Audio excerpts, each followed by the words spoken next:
it to trial. Take it to trial. Welcome in, grab a seat, hit the like and subscribe. Cause Sweet Peas on the mic with that spicy little vibe. Got the courtroom streaming in the chat going wild. We're debating heavy topics but still laughing like a child. From objections to confessions to the judge's side eye. If it's justice and it's messy, we gon' talk about why. Every day's a new case, every moment's a ride. And when Sweet Peas in the building, we be learning with pride.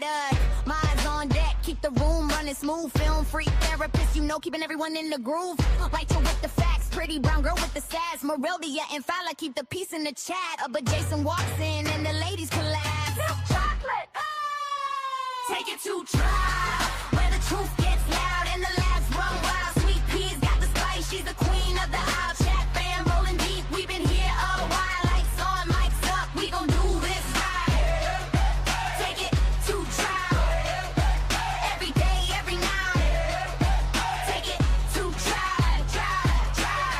Morning shows are sharp, afternoon is on fire. And we catch every moment that the court might inspire. From witnesses whispering, the lawyers trying to hard. You know Sweet Pea breaks it down like a legal tarot card. Chats cracking jokes, dropping theories on the fly. We're serious when it counts, but we still testify. Minds hold it down when the trolls try to play. If you're out of line, court adjourned for the day. But when Jason logs in with that deep hello sound, the ladies in the chat, man, they all fall down. Take it, take it, take it, take it, take it, take it, take it, take it to trial, where the truth gets loud and the laughs run wild. Sweet Peas got the spice, she's the queen of the aisle. Chat fam rolling deep, we've been here a while. Lights on, mics up, we gon' do this right. Take it to trial, every day, every night. Take it to trial. When the sun goes down and the cases get deep, after dark gets spicy, no secrets to keep. Taboo topics, big laugh, slap, happy crew. Sweet Pea says behave, but we never really do. It's opinions, confessions, stories untold, but we handle it with heart like the chat made a goal. Hey! Take it to trial, from day to night and every wild mile. Sweet Peas million strong with her trademark style. And the fam in the chat always makes it worthwhile. Turn it up, show some love, hit the like on sight. Take it to trial, yeah, we live tonight. Take it to trial, yeah, we live tonight. Take it to trial.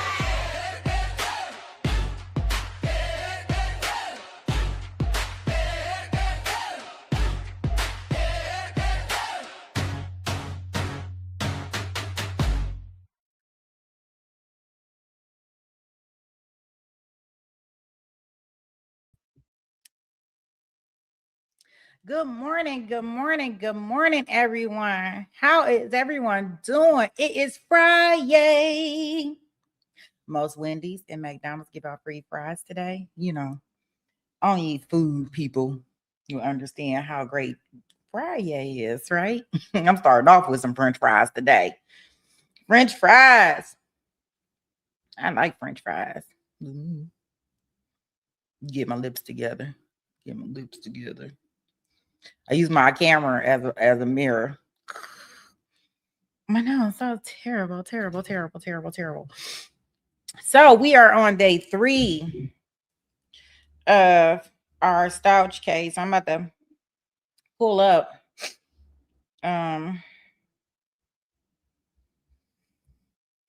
information, our actual feed that we have today. I know we listened to the opening statements, which day 1 was just like an hour. So it was just really the opening statements at that point in time. And then the judge kind of telling them what they're going to be doing. Of course, her defense team, I guess they're trying to plead insanity. But, you know, during his opening statements, I really didn't hear anything in regards to insanity, but who knows? And of course, the prosecution team is saying that this was cold calculated and that she did this with knowing what she was doing and was aware of what she was doing. Remember, guys, this is my first time seeing the trial, so I'm just kind of like going in, and I don't know nothing about it except for, the outcome, and that now she get a new trial. But I know that a lot of people despise her and hate her for all types of things, and I want to build that hatred. So when people talking about her, I can have that same animosity. So I can say, I hate her too. That's what I want to do.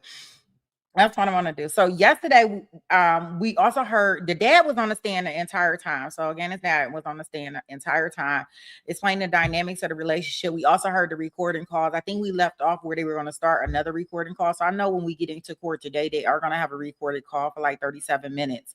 At least that's what the prosecutor said. So we probably going to be listening to that again. So that'll be very interesting to see. And let's see. And yeah, I think that's about it. Let me see what I got in here. What's going on? I don't know what that's about. Good morning, Lynn. Hey, Jason. Hey, Claire. You say you here on time for once. Hey, Derek. Hey, Susie. Good morning, Nene. Hey, Pretty Brown. Hello, hello, hello. Anybody that's working and lurking or working and twerking or whatever it is, I'm pretty sure Lady is in the background somewhere. She always in the background and she just pop in and she be like, hey. So I'm pretty sure she's somewhere off in the cut listening because she probably had her notification bell on. So I guess today what we going to do, we are going to go on to day 3. We are going to see how far we get into day 3. If you know how long it takes us to get done with day 3. And hopefully we can get into day 4. Remember, this trial was 21 days, but I'm gonna try to figure out some ways that we can cut down, either with expediting how we're listening to it, putting it on a higher speed or something like that to kind of get us through the 21 days a little bit faster. Yesterday, we were only on stream for about 6 hours and we got through day 1 and 2. So if that's any indication on how the trial will go, we should be good. Let's see here. I mean, on the website that I'm looking on, they have a total of, I think I seen, regarding this case, I think I seen a total of 72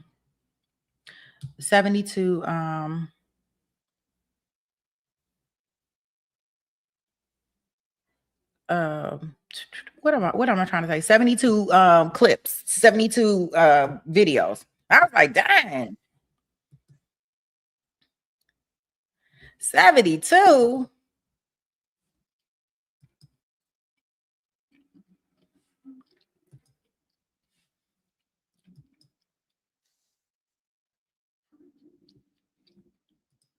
I really would like to see which juror member knew somebody in the office, the district attorney office, and I wish they would show their faces. I wonder if it was a juror. Did they have any juror interviews afterwards? Like, I want to know if that person gave an interview afterwards. I have so many questions for that juror. Like, did you not read the questions? Did you not understand how to answer? When they asked you if you knew somebody that knew somebody that knew somebody that was in the district attorney's office, like, how did you not know these things? Like, I think that person should have some kind of penalty or something. And more or less, I want to even find out, how did the defense find out, or who found? I'm pretty sure it's the defense that found out. How did the defense find out that this person was actually knew somebody? That's my next question.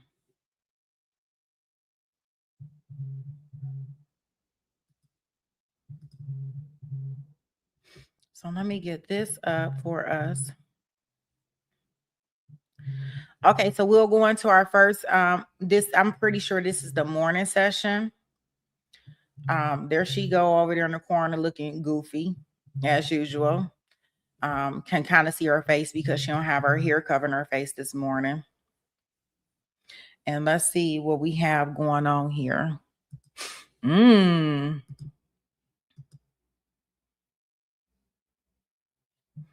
Yeah, I'm trying to get it there. Let's see. Okay, here we go, guys.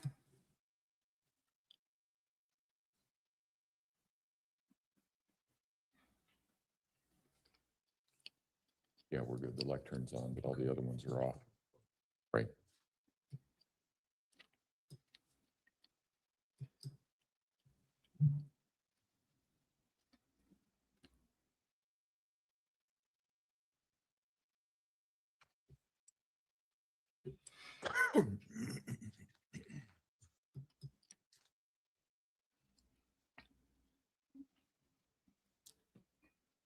It's like her hair like cousin It hair.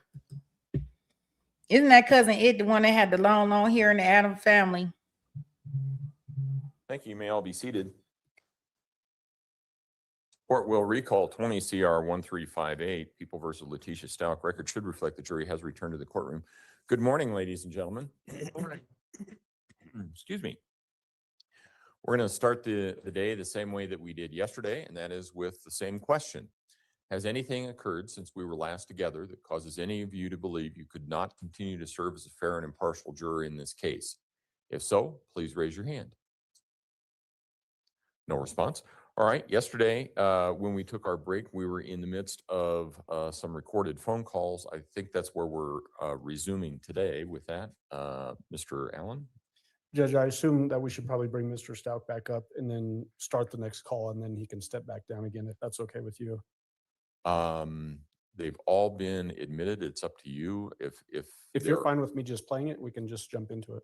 If there are different voices that he has to identify, then maybe you need his testimony. If not, it's up to you. Okay, well, let's just jump into it. So this Okay. will be, just for record purposes, People's Exhibit number 36, which is another recorded phone call from February 15th, 2020 at 10:58 a.m. All right. Thank you. Go for it. Hello. Hey. Hey, what's wrong? Huh? I'm tired of crying. Well, happy Valentine's Day. Thank you. You're welcome. Where's Lena? Lena's at school right now. So. Why, what's up? I can't ask you where our kids are at. Yeah, I think that's a fair question. Where's Harley at? She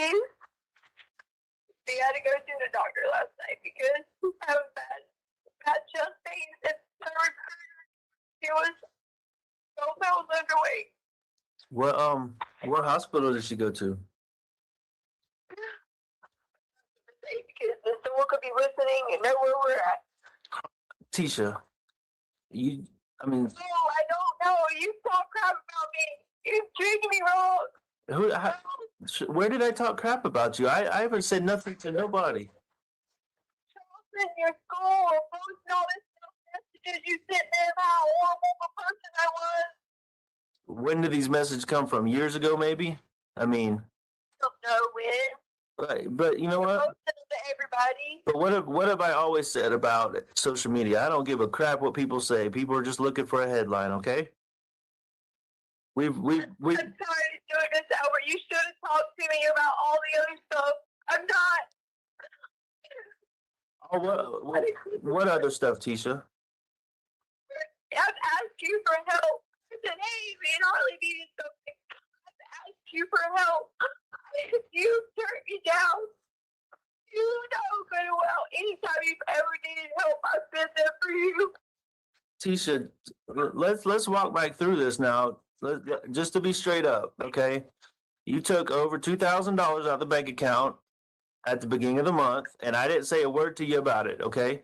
All right, that's like 1/3 of what I get every month. So you got 1/3 of my monthly income.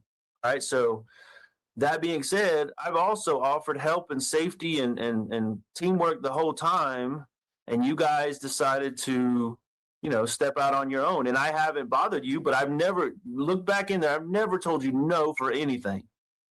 And I've been. Well, I didn't take $2,000. It was $1,500 because I had to have a place to stay when I him begging you and asking you that people should not have been in the home. Okay, well, hold. It should have been nobody but your family. You're right. My family, Oh. in your home. Okay, I understand your opinion. So I want to clarify because you took however much. I'm not going to fight over the dollar amount. You took over $1,500 in that one lump sum, not to mention the other ones, but that one lump sum you did take $1,500 and some dollars, and you can't.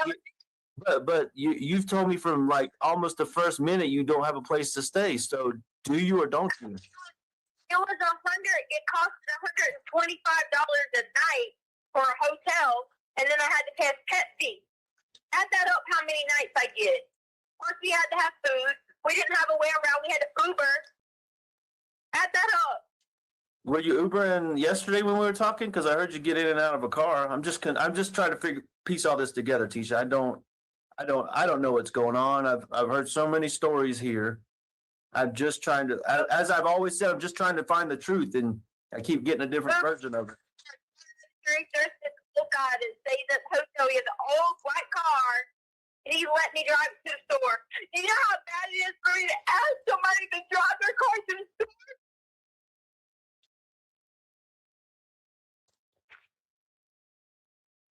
And in this effort to help you that I've been trying to do, you won't tell me where you're staying.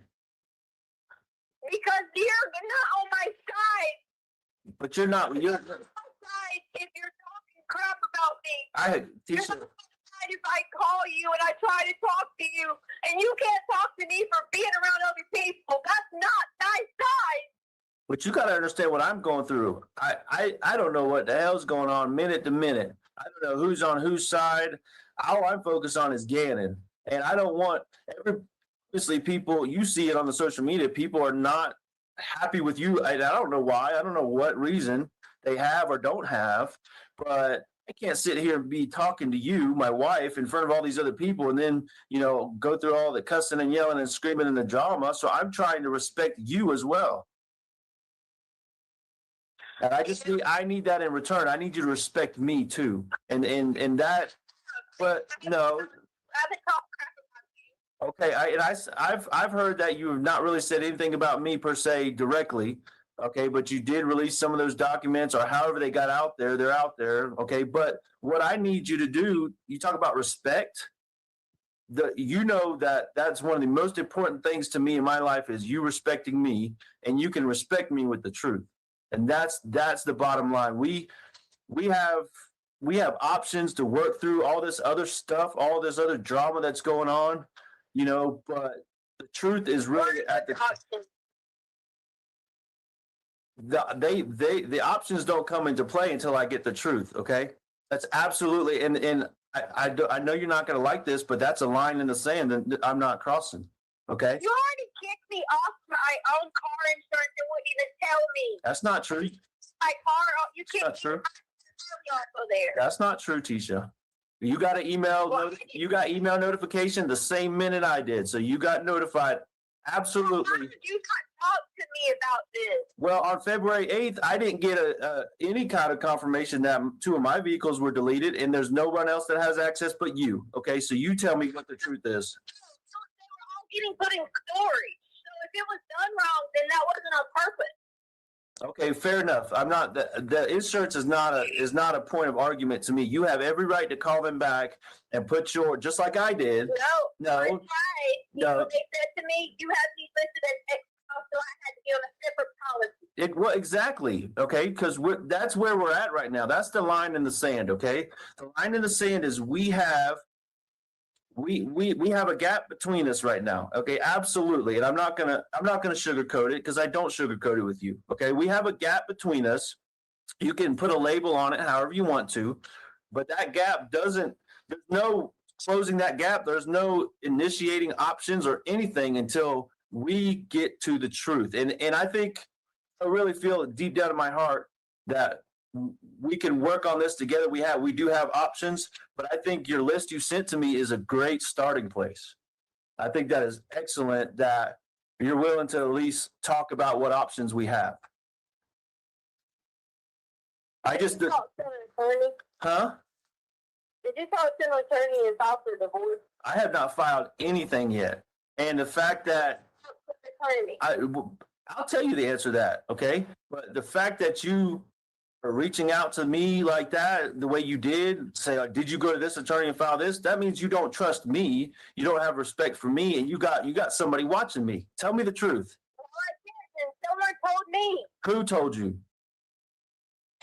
you not think it's all online in the social media that you told someone that and someone posted it? Who posted it? Because I haven't told anybody anything about that. Well, someone knows because it's online, just like it's online about some girl talking junk about her best friend and she's best friends with your sister and that's what she said. I mean, come on. Yeah, but once again, well, yeah, you're right. I fully agree with you. Once again, that's why I've told you forever that I don't get into that crap because it's just you're getting torn every direction by people's stupidity. Okay. So, anyways, let's not worry about that. About how you know what you know. Okay. Go ahead. The thing is, I reached out to that lady. She doesn't write me back. This is how I've been treated. I've been treated like a criminal when I told them exactly that Gannon left with someone. Which lady? What lady are you talking about? The Amber lady? No, Bethel, because she's the lead investigator.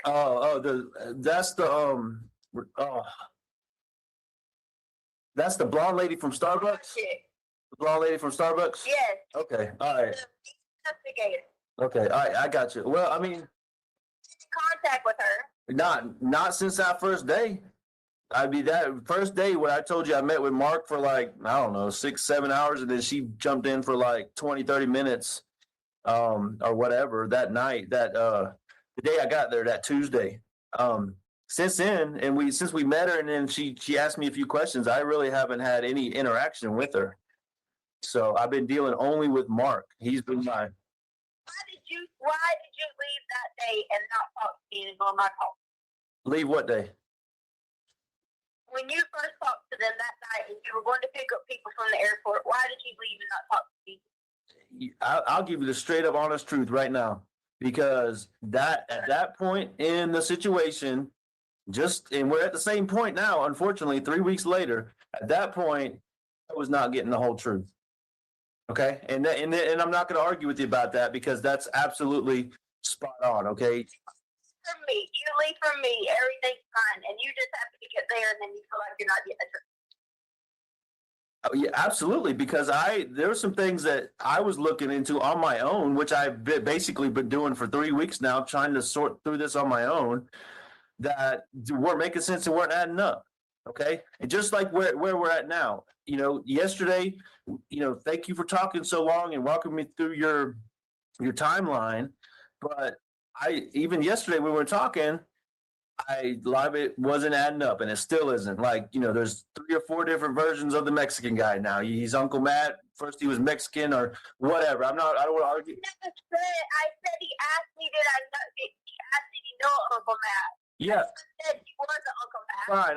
And I'm not arguing about that. I'm just telling you, these are red flags. You know how I am. When I see red flags, you got to convince me that the truth is what it is. Okay. So I'm sitting here last night on my bed freaking out because I feel like some of that was the truth, but then some of it still was, a different version of the same story again. So what I really want to get to. Me, did I kill Gannon? It hurt me to ask it because you're my wife, and first thing I started with today was Happy Valentine's Day. That should tell you how I feel about you, okay? But I need you to be here with me, supported. I am. I'm right. I'm right here. I'm right here. I'm begging you. If they give me immunity, I will help. Okay, but so here. I can't get trouble for it. Okay. Well, that's why I'm here. I'm trying to I'm not, you have the legal background. Okay. I don't have that knowledge. All I have is my recruiting time and the other stuff I've done. So you need to help me understand what you're trying to get. I don't understand what that means. Immunity. Okay. Do you know what immunity is? Other than what I've seen on TV shows, I don't know. I need you to help me. That's what I'm trying to, help me to get you to that point. Hello? immunity is that they're going to grant as a judge that I would not be charged anything in this. Because I didn't have anything to do with it. In return, that I will testify and I will give them the information of who has given and I will testify against them. Okay, so you're saying, so I'm going to walk back through this so I understand clearly what you're saying. So there's no ambiguity or unknowns here. So you're saying you somehow know where Gannon is or who has him or how he got him or something like that? See, that's why you're not going to put words in my mouth. I'm trying to understand, Tisha. Explain to me, okay? Walk me through it so I understand what you're saying. No, why would I record you? This is me and you. I mean, why would I say Happy Valentine's Day on a recording? That's something personal between us. It's just you and me on this phone call and in your room. Absolutely. Okay. Immunity is where I'm telling you, I told you the truth about Mr. Gannon. There's more details about how that went on. There's more details that I can't discuss that would incriminate myself because they're going to say, why did you say this? But he has all our information. He was threatening to go to work and get massaged and have these people go there. If I said anything in the meeting with the cops, I was late to the meeting. But I need immunity. So you. I get him. So why? What I don't understand is why. Babe, is this not something you would tell me from the get-go? I just. Everything. They were going to kill my daughter. They were going to kill me. They knew at everybody. They would do everything. Yeah, but Tisha, look at what you just said.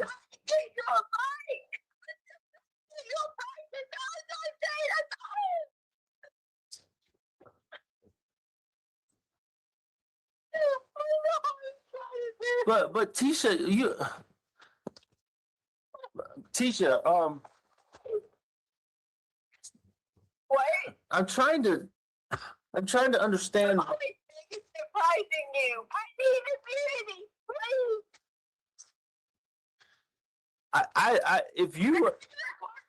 No, why would I record you? What I'm trying to figure out is why your first thought, your first thought is what they may do to you and Harley, but something was already done to Gannon and we're not worried about that. That should be the priority. They should have been Harley. It was also Lena. She was there too. So the guy was there, was threatening you in the moment? The guy was there when the police. The guy was still there when the police searched the home? Yes. Where was he at? Where was he at when they searched our house? Can't tell anything until I get immunity. Well, babe, I can't promise you immunity. I can't give that to you. But I mean, you can ask. Yes, I can reach out to Mark and let him know that's what you're looking for and that you're willing to work with somebody. And you can also tell, what's her name again? Bethel. You can tell Bethel. Just saying. She won't like that. Okay, but you got They're gonna treat me like a criminal. I'm not a criminal. I don't kill people. Okay, I never said you did. You're tired of what? I get that. I got yesterday from him. Yesterday I got a message. Well, did you send that to anybody? What? Where's the message? Can you send me the message so I can see it? Just if you email it to me or email it or text it to me so I can see it. I need immunity. They're gonna try to incriminate me. Tisha,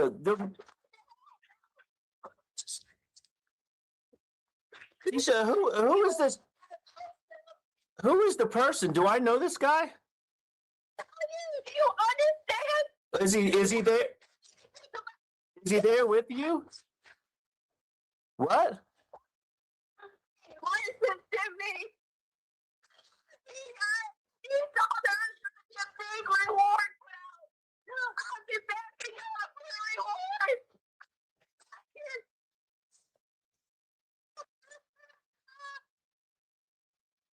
So I heard there's a reward coming out. That somebody said that the neighborhood's trying to do a reward. You are Mike.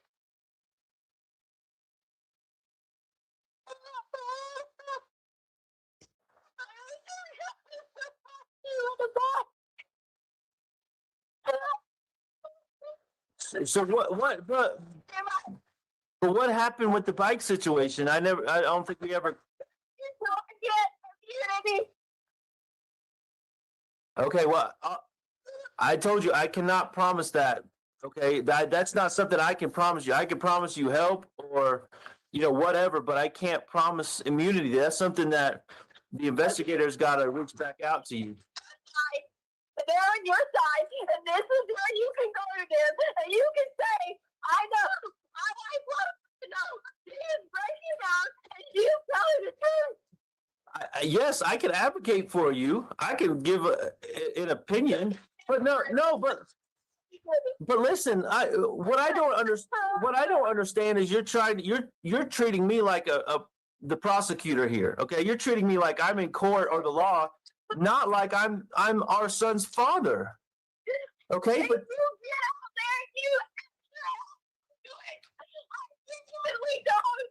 I can't even go anywhere because they think I'm going to tell. The reward. They're not going to stop me. They're not going to stop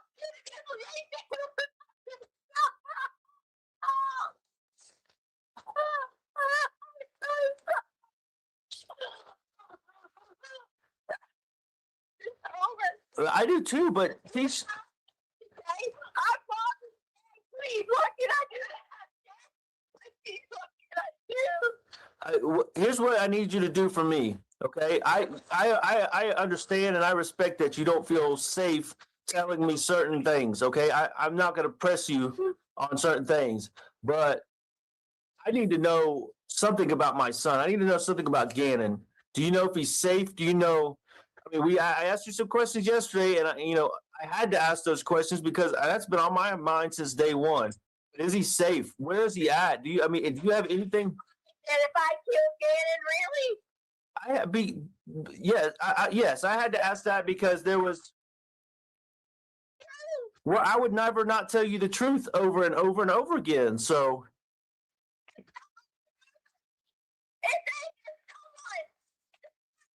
Your life, everybody else's life. You're terrified. You don't know what to do. You're scared of yourself. You don't know how you would act. Teacher. Because people are going to say, why did you do this? Why did you do that? Listen. What about the? What about this? I'm trying to think of any way to cue the police to offer you immunity if they can. Okay, I'm trying to find a way to get them alerted to you might have some information. What if you told me just one key thing and I just called in on the tip line or something? Because it'll be anonymous. But they won't ever know because I'll do it. I'll be just some man calling in an anonymous tip. And I mean, the key here is to get Gannon in the investigation and then protect you if they're able. But why won't they? Who is they? Why won't they budge? What is it about the money that's the key?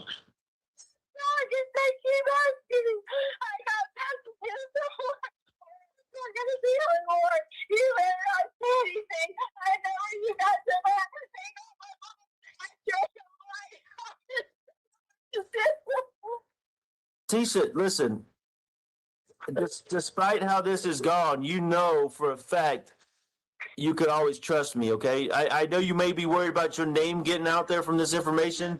I don't want anything to do with the media. I don't want anything to do with Facebook or social media or anything, okay? You know, because I've absolutely been off of that. That's why I'm saying I can give the anonymous tip if you just tell me something that'll help in the investigation, okay? That's the note. The police came. Okay. The police came. He was in the house. Where was he at in the house? I didn't didn't know at the time. I thought they were going to find him because the guy was like, "Can we please search the house?" And I said, "Sure." Okay. Terrified, which is why I sent Lena and Harley to Dollar Store and all these places because I thought Gator was hiding too. I thought he was hiding too. Okay, so you thought so the guy was in the house and you thought Gannon was hiding, so he hadn't taken Gannon yet at that point? No. Okay, all right. Well, that's huge. That's huge because now we can look at different camera time frames and all that, and we can look at different angles. Okay, that's huge that he was still in the house, and so that would have been police got there at what, like? Like that. I'm not making this up. I'm not. No, I know. I'm trying to sort through this again. I'm trying to get you to this point to where Not anymore because they'll try to incriminate me for this. I need immunity. I think they give it to you because this is big that he was there and they missed it. Because then they're gonna want to cover their shit for not finding him. I can't hear you. What?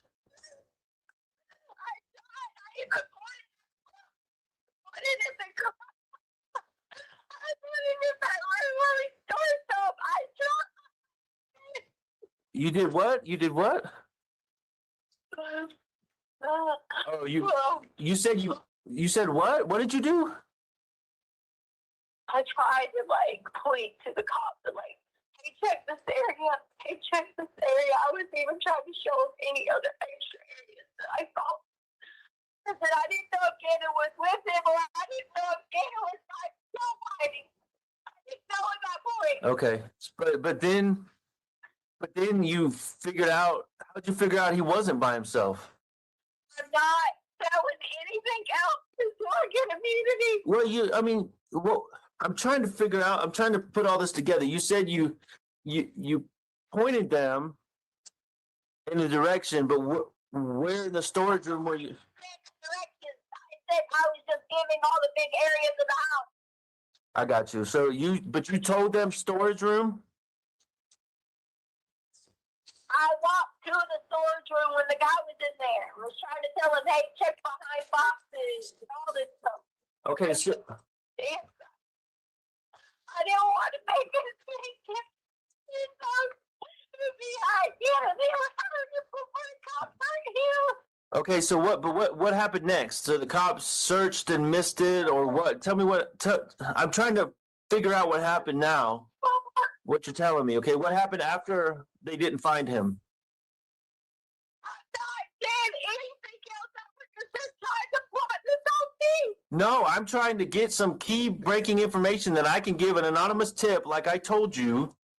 Okay, that's what I want to do. That's how. Never mind.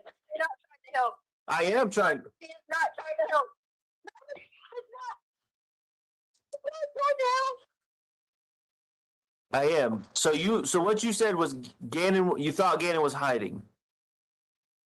Is that right? I didn't know if he was hiding with the guy had him or if he was hiding by himself.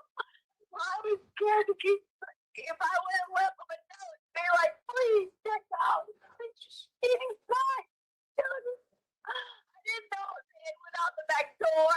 I didn't know where he was at the time. I know he was there.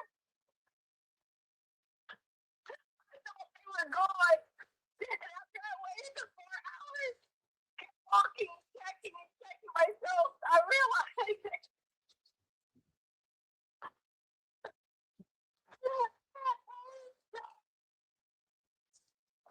I couldn't go back and get to the cop because the cop was in there.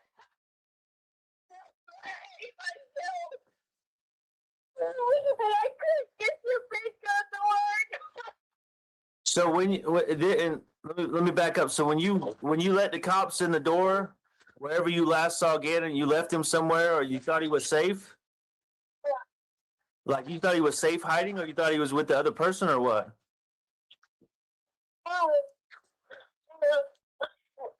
I woke up, Albert, and I hit my head. I didn't know what it was. I already told you this part. I waited. I was like, was hiding somewhere in the house. would come out. When the police got there, he would come out. Even when I called for him, he would come out and yell at the police. Do you think he might have crawled in one of the totes or something, or maybe the box? 'Cause After the police left, he was doing the guy or Gannon? the guy was at first, and I said, like, I thought we back into it. I was telling him to shut the door and don't come out. What, did they already come back? I was just trying to get yourself to work.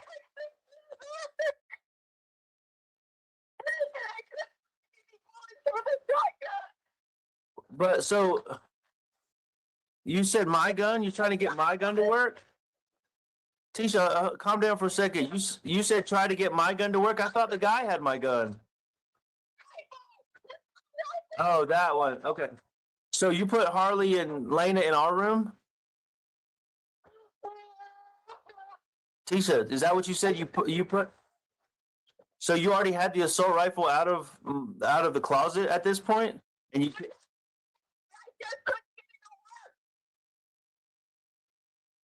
Okay, I know you always had trouble getting that thing to pull it back and get it loaded and all that, so that makes sense.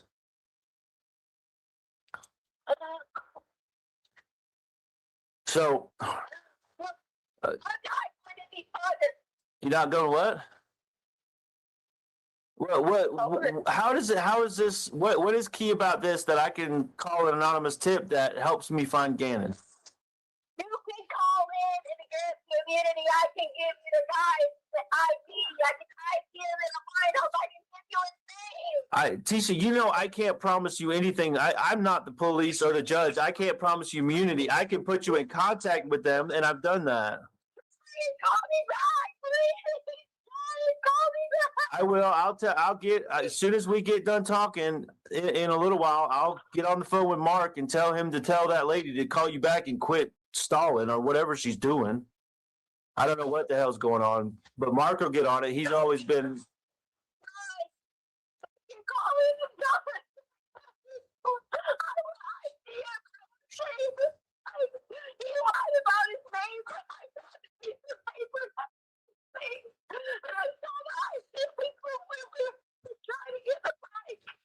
Right. Tisha, listen, I there's something that I can, you can give me that can help fix this right now, okay? I don't know if you're willing to, I hope you are, but if you give me the name of the person, if I know this person, that I can fix it right now, okay? I guarantee you, I can, yeah, I'm not gonna I can't. Well, who is it so I can tell them who to be looking for to protect you? I can promise you that. Tisha, I can't promise you that. I know they will work with you, okay? I know they will. I just need I need the person's name so I can get Mark and tell them to go find this person. I hear people in the background. There's nobody here. I just need to know this person's name because if it's Travis or somebody related to Chance or somebody. Is it Travis? Because I know you said he was abusive. They're gonna try to incriminate me. No, they're not. I don't know. I can't promise you anything. Listen, I will fight for you and fight with you if you're not involved in this and you give me this name. Is it Travis?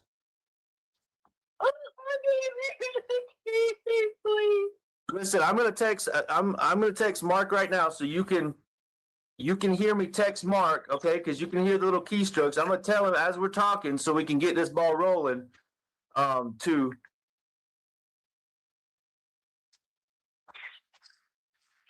Listening to me, I hear nobody. That's me texting Mark right now to tell him to get Bethel to call you. I hear somebody hollering. Nobody's crying or hollering. Just like the other day when you said that, nobody's here. I'm standing here trying to figure this out and get a name. Where's everybody else at?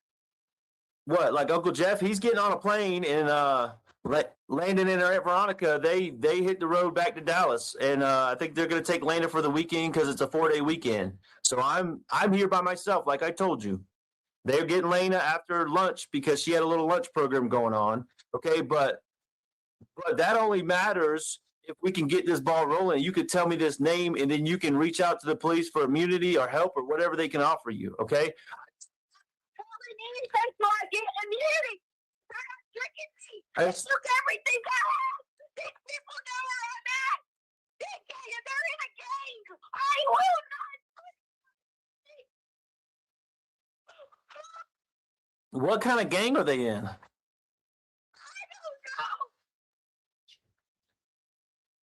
don't know. Oh, Tisha.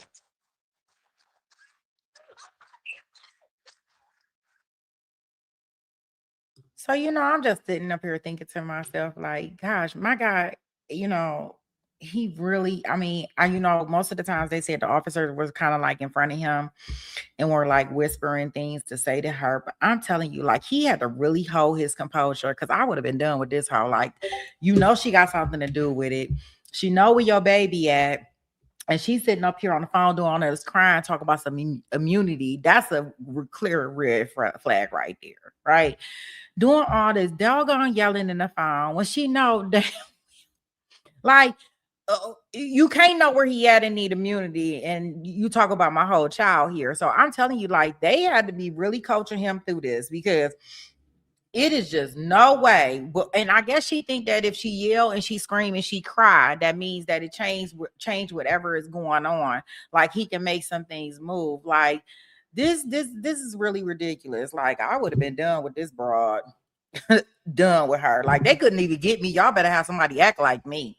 But I know that he was trying to do it, and I gotta say he doing a good enough job for me because I would have been done with her.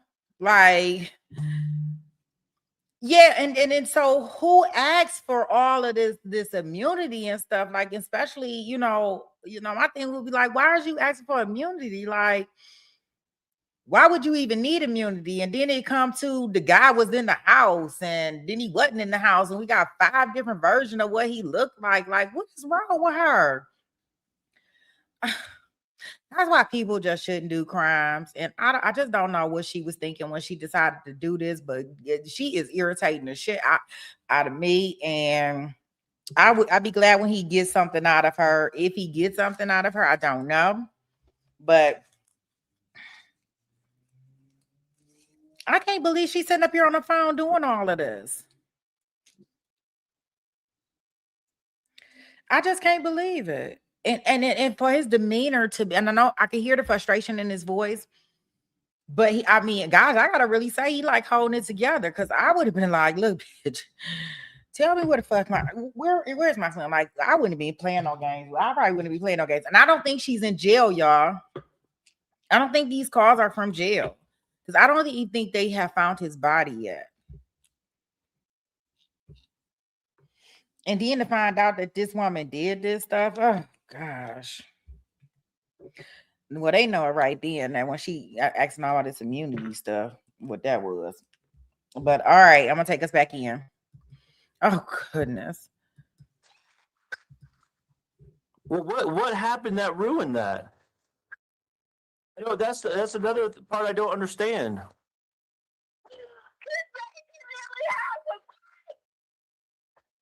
Because what?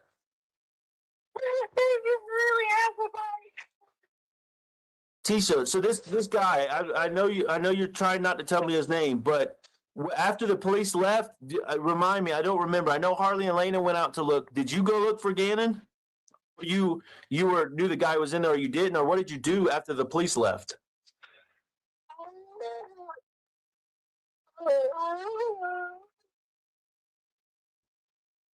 Tisha, did this guy kill Gannon?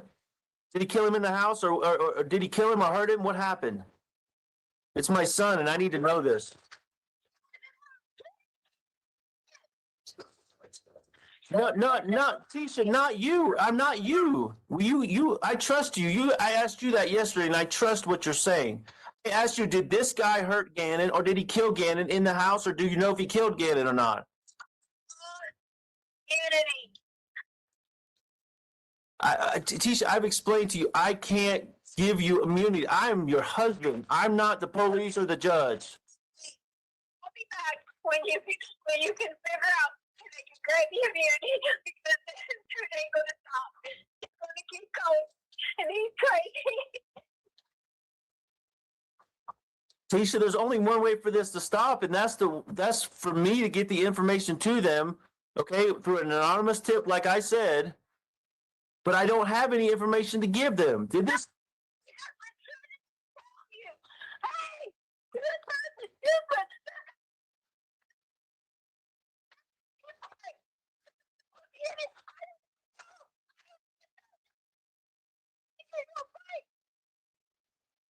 Yeah, and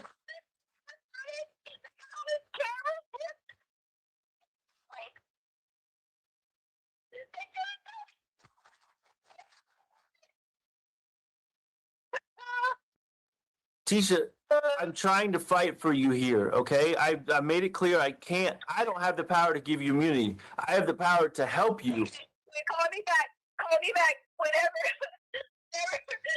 you can. Tisha, they're not gonna listen to me, okay? They're absolutely gonna call me foolish. I am trying to help you. They're gonna look at me like a fool. Tisha,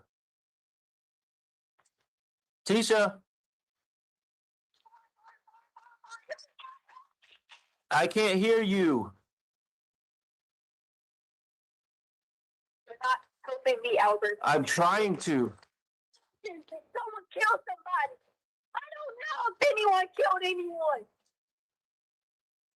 What what do you know? What's the guy's name? I gotta know the guy's name, Tisha. Okay, I mean, I'm trying to help you, but you're not freaking letting me help you, okay? All right, shut up. Well.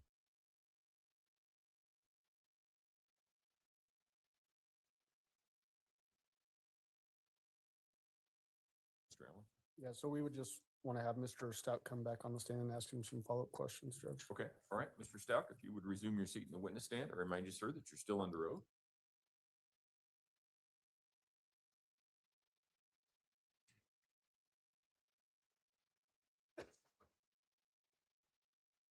Good morning, Mr. Stout. How are you doing today? Morning. So at the very beginning of that call, you told the defendant Happy Valentine's Day. Did this call actually occur on Valentine's Day? I believe so. If I would have said that, I don't know the date you quoted when we started, but Okay. The date of the call was February 14th of 2020. so absolutely then.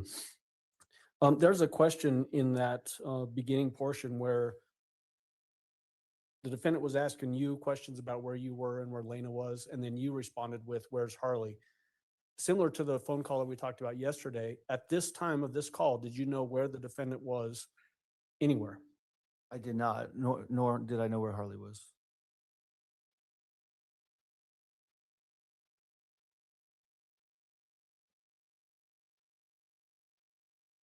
When the defendant started making statements about the guy was in the house when the police came, in your mind, was she referencing when the police first responded to your house at 6627 Mandan Drive?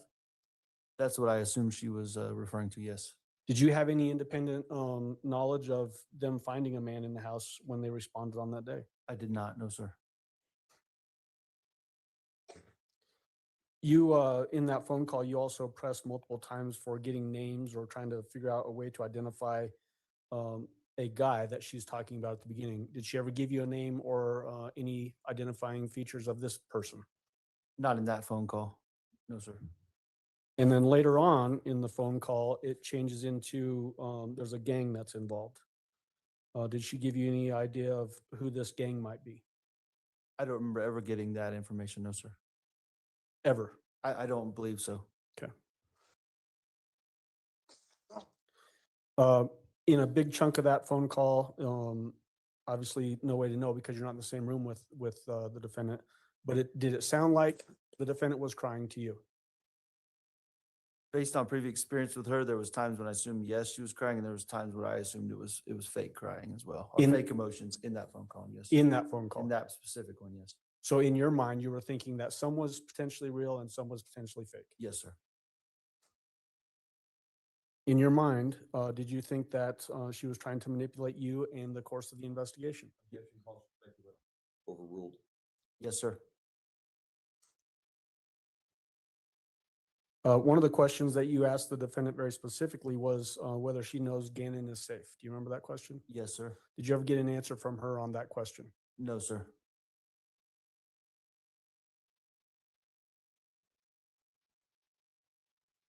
You mentioned in the phone call too about you're going to give information to the detectives so they'll quit stalling. Similar to the phone call yesterday, were you actually with law enforcement when this call occurred I was. and they were listening? Yes, sir. Was you saying, hoping that they would quit stalling, I guess, was that a tactic to keep her talking? Absolutely. Two names that you gave in that phone call were Travis and Chance. Who are those people just in general? Travis would have been an ex-boyfriend of the defendant, and Chance would have been an ex-husband of the defendant, also Harley's father.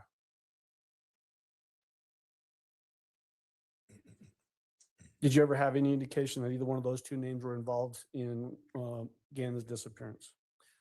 No, sir. Chance was deceased by that point, and no indication of Travis either at all.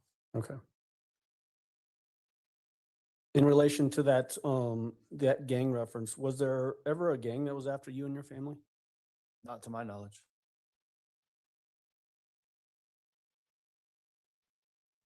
And then similar questions to what I asked you yesterday, the sound of the defendant's voice in that phone call, was that consistent with her personality as you knew it? Absolutely. In this particular phone call, did she ever change personalities to a different personality? I was talking to the defendant the entire time. And so never changed voice inflections or No, anything sir. like that? Okay, thank you.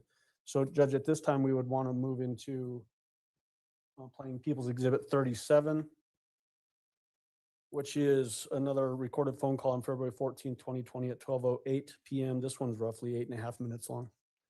All right, Mr. Stauch, you can go ahead and step down. Yes, sir.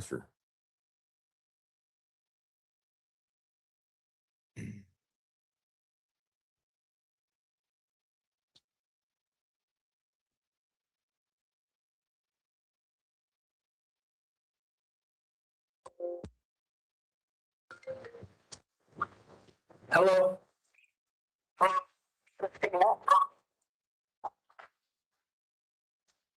Hello? I can't hear you. Hello? It said it's the signal. Okay, well, what? Because you hung up on me and I'm not really feeling this right now. So what? What do you got for me? I can't help it. In and out.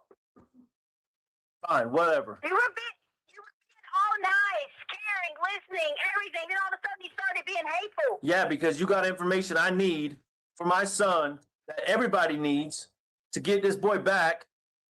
Okay? So now you're saying I got information, but then just a minute ago you told me I made it up and it was a figment of my imagination. Okay, so it's on you to pick which one it is. It's not on me to sort through it. It's on you to tell me the truth or keep feeding me bullshit. Beginning. Listen to me. Yes. No. Let's start over. Let's get a new beginning here. Okay, let's start over. Because if you keep going back this same path we've been on, I'm just gonna keep getting more pissed off and more hurt and more worried about my son because you've told me 17 different stories now. Start over and tell me who the fuck has my boy. Okay? Tell me a name. That's the beginning. I don't care about Saturday. I don't care about Sunday. I don't care about the fucking truck on Monday. I don't care. Who has Gannon? That's what I care about. Who? Then I want immunity. What the fuck does that have to do with who has Gannon? I can't give you immunity. You call the police. You do what you got to do to get yourself protected from whatever you're worried about.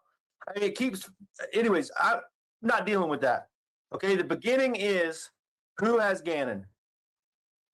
Did you even call the guy to ask him about immunity to talk to me? Did you? No, because I figured you'd call me back. I thought you was hanging up with me. Call me back. What is he? What can I? I'm not your lawyer. Okay. But you're my husband. Right, and I'm telling you right now, you want immunity.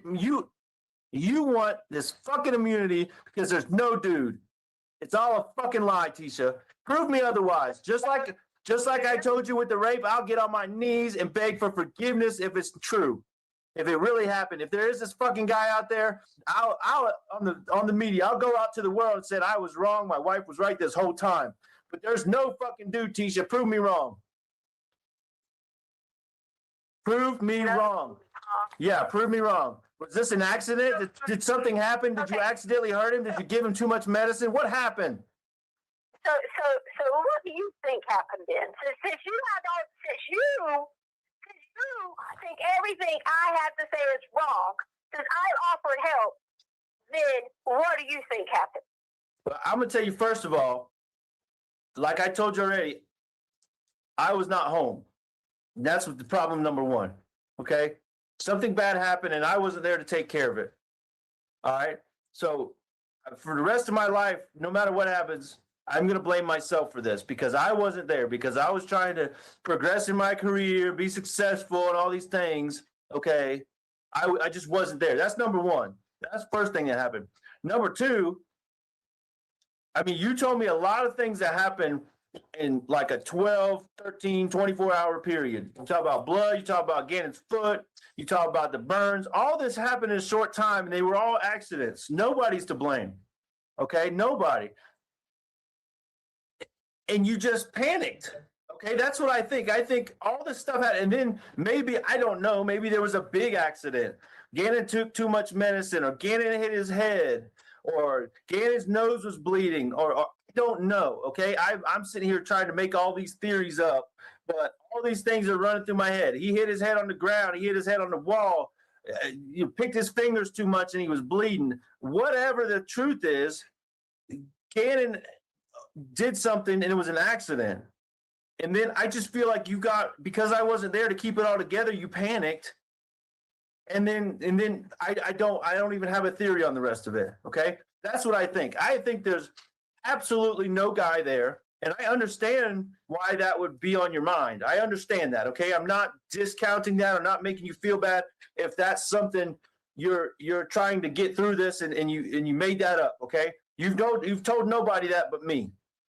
Okay, so if that's not okay, screw the police right now. This is me and you. Screw the freaking police. They're not listening anyways. You know that they're looking all these places, and you know they're not shouldn't be looking there. Okay, so they're not listening to you. I'm listening to you. I just need to know what happened. I gave you my theory up until the one point where you panicked.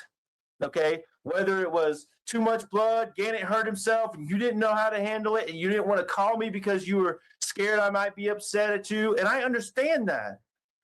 I understand that you've got this. You want to do so good for the kids and provide for them and food and clothes, and you do a great job at all that stuff. Okay, you do a great job at all that stuff, and I tell you that all the time. And you really want me to feel like you're better than Landon. And I tell you all the time that you are, okay? I feel like all that factors into this, that something bad happened accidentally. Nobody's fault. Accidents happen. And that's what we would have told Gannon, the candle or whatever it was. Accidents happen. We could get new carpet. We can't get new children though, okay? I tell you that all the time. We can't replace our children. We can replace clothes and carpet and couches. Who gives a fuck about that stuff? And you know I've told you that. We smash the TV. Who cares about the TV? Okay? An accident happened here of some sort. You panicked and freaked out, and then I just need the rest of the story. I just need to know where Gannon is, okay? I just need to know what is happening with Gannon. Is he safe? Is he hurt? Is he alive? Is he somewhere? Okay? I don't want to hear no more about this dude unless you give me a name, okay? So I don't believe it until you give me concrete information. My theory is this. That accident happened. You panicked. Now tell me the rest. I was there, Albert. I'll give you his name. I swear to you. Give me his When name. I tell you this part, this is why I want immunity. Okay. Okay? Okay. Okay? The whole thing happened. The cops were there. Yada, yada, yada. All that was true. You keep saying I said all these stories is not what happened. I really was truly thought that Gannon was going out every day had been talking to somebody because he was asking me weird questions or whatever. This dude trying to get your bike, he followed me. So I get the Petco. That's why I was looking in and out the door of the Petco. Oh, so you weren't, so was it about Gannon getting out? And I'm not talking junk. Okay, You jump in there. okay, I'm sorry, I'm just trying to Make understand. sure he didn't get out because if someone was following me, I didn't want him to know someone was in the car. Okay, Yes, that's why. okay. All I was trying to do was go get you a bike. Then I leave because I was going to go to this place to be looking at free to get a bike, and I realized that this dude was following us again. I tried to make some turns around Palmer Lake area, in and out of that area up there, which is where they're searching because I'm sure they got my GPS, searching for nothing. And then, when I had to come up a little hump, where's this dude? Well, this dude is in your truck with us.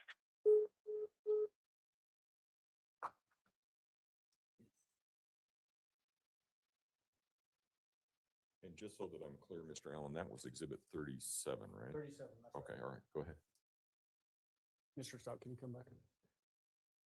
Mr. Stauch, I remind you, sir, that you're still under oath.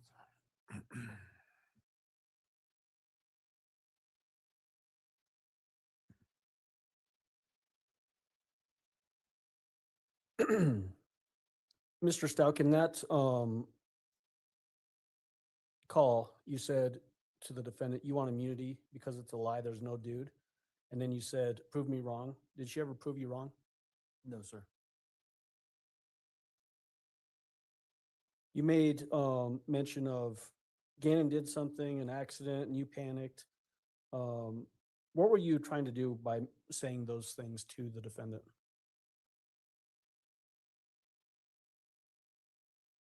Trying to, in a way, take the initial blame off of her that and confirm her story about an accident with the candle or whatever she had claimed from the night before or whatever. And, you know, give her a freedom to talk about what happened next in her mind. Basically give her an out so that you could try to maybe get more information? Absolutely, yes, sir.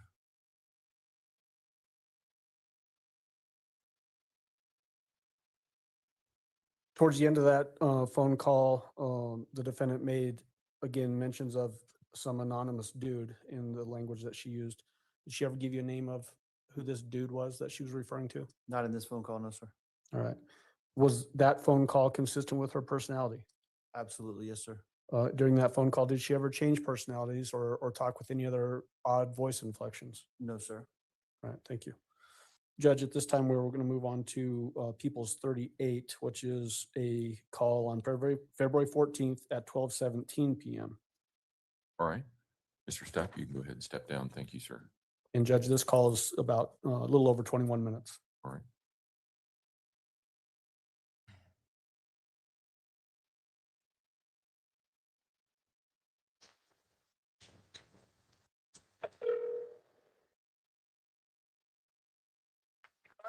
What happened? I was talking away. Okay. Or did you guys hear? Something about you were at Petco and then you got in the truck and the guy was there or something? No. I asked them to go get the footage outside of Petco. Okay. Not just the footage inside Petco. That's the footage we need outside of Petco. Because the guy followed us to Petco, and as I was pulling off to go to the Palmer Lake area, I was going to go look at the bike. Somebody was laying down in the road, acting like they were, I don't know, going to kill themselves or some crap. When I turned around and came back the other way, and this dude gets in the truck with us. I didn't have anything, knives, anything to f anybody off or anything. I had to go like a normal time. Anna was crying in the back seat till he threw up. He threw up because he was so scared. He followed us all. He came with us all the way back to the house. Where's the footage showing people getting out of the car? Did you see that? Yeah, I saw it. Okay, who got out of the car? I mean, I saw you and then I saw the shadow that somebody was talking about. Other side. The only footage I seen is the one that you said the guy got paid for. That's the only one I saw. Okay, so we get there, he's still in your car at this time. We all get out. The guy was with us the whole time. Okay. The whole entire time. I asked him, what did he want? He could take everything he wants. He could rob us. He could do whatever he fucking wanted. Have it all. There was a struggle. There was everything back and forth. Anna was asking, did I know his Uncle Matt? Because he was saying, whoever Uncle Matt was, he don't like Uncle Matt. Uncle Matt came in at. Well, she had something to do with it. Because I was freaking out how he would know someone by this name. I told you this. Okay. The guy was there when the police came. I didn't know where Gannon was at. I didn't know if he was hid. I didn't know anything. I just know I was terrified to say anything because he had the gun. And I was scared. What if Gannon, while I run up there and try to go get help? What if I leave to go get help and he's in here? There was nothing I could do to switch anything. My hands were tied that night. The girls were in the bedroom. My hands were tied to the little board that's on the back. My hands are tied there. Tied completely. Remember those same headphones I had on? I told you I was listening to music? Yeah, I had to do that. And that little bandana that was down there, that's where that came from. I couldn't scream, couldn't get help. Harley and Lena were asleep. It was just terrifying. All I could hear was Gannon screaming. I didn't know what was going on. I didn't know anything. Okay, Tisha, can I ask you a question? Please? What? Why would you need immunity for that when the guy he's the perpetrator, not you? Why would you need immunity for this? Because I didn't tell him. Because you didn't, okay. Okay, I mean. I don't know how bad he hurt Gannon. I don't know. There's no accident where I hurt him. There's nothing like that. Because people keep saying that. No, because he was in Gannon's room. I just kept crying. Because I didn't get off. He is Mexican. He likes mixed with black. Dark. 5'7". I gave him the facial features that was on him. Okay, hold on.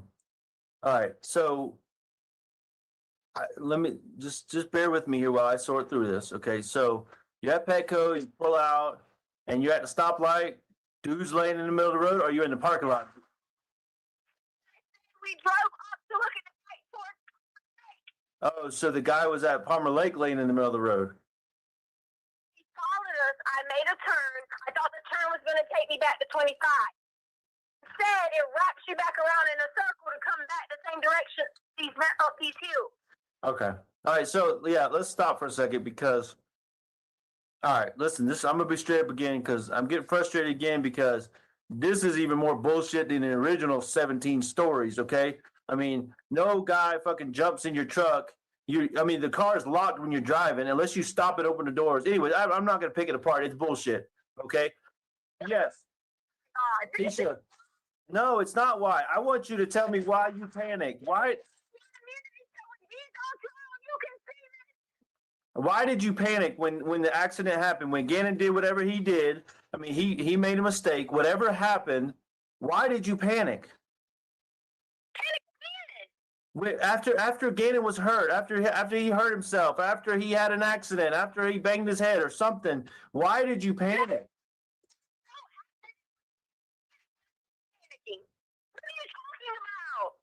So, wait, well, you know what? So back to this Palmer, I'm all over the place here. Yeah, because you're trying to make it out to be me and it's not me. No, I'm trying to make it out to be, where's my son, okay? If you were in Palmer Lake and then Douglas County and whatever, you did all these turns and turned around and this guy was out there laying in the road, he got in a truck, why do they have your GPS in your car? You were in my truck. My phone. No, but I thought you told me yesterday you left your phone at Petco because you had to go back to get it. Oh, that was Gannon's phone. Gannon's phone was left at Petco. You told me, yes, Tisha, I'm not stupid now. Okay, listen, you know I'm better than that. You told me yesterday, you said it almost verbatim, almost quoting you now. You said, I set my phone on the counter, okay, because I had these 2 or 3 doggy sweaters or whatever, okay, and then, Oh, no, you told me yesterday it was your phone, and then you said it and you forgot it because you kept going and looking at him to make sure he wasn't getting out the truck. Now it's you. Tisha, but how is it all true when you've told me 7 different versions of the same thing? It can't all be true. He can't be a Mexican named Uncle Matt, lived it, but he wasn't there until he got in the. see how you keep doing? No, what I keep doing is not being stupid and letting you get me with bullshit, okay? I need the truth. Really? Tisha. Yeah, really. Really? Really.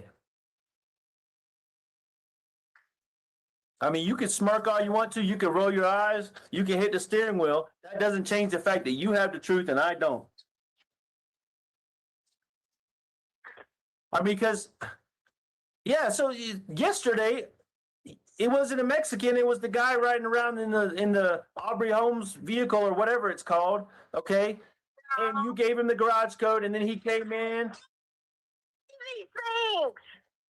But that's what I do understand. You're spinning me in 12 different directions to help. Ain't a minute because they tell all this. If I don't keep saying this, you get the right person. You don't care about that. You don't care about the bounty if I say anything. No, Tisha, what I care about is you, and I care about our relationship and that the fact that we're talking together. No, you're not talking to the Albert, police. I'm not making you say anything. Okay, listen. I understand. I understand what you're trying to do. I understand you feel like they're making you all these things, and I understand making you say all these things. Sorry. Okay, and the fact that you're having to say all these different stories because they're pressuring you, and I blame them completely. Okay, I understand that you're just in a bad situation because everybody's after you and you feel attacked and all these things. Okay, I understand that. But if you have any faith or respect in me, you got to understand that, I believe the truth is always easier than having to go 27 different directions. Okay. And that's what I'm trying to work out with you here is just the freaking truth. For you. He hurt me. I was tied with my arm. Okay. Well, who is he? Who tied you up? Who did this? You didn't do it. Who did it? Who hurt Gannon? Who has Gannon? Who wants the money? Who hurt you? Who is they? And how did he hurt Gannon? These are the questions I need to know. Who is he and who are they? He first told me his name was, but it's not. It's Quincy Brown. Quincy Brown. So,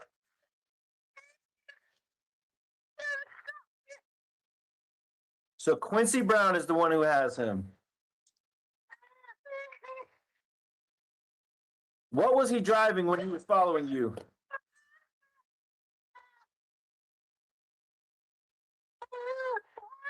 What was he driving when he was following you?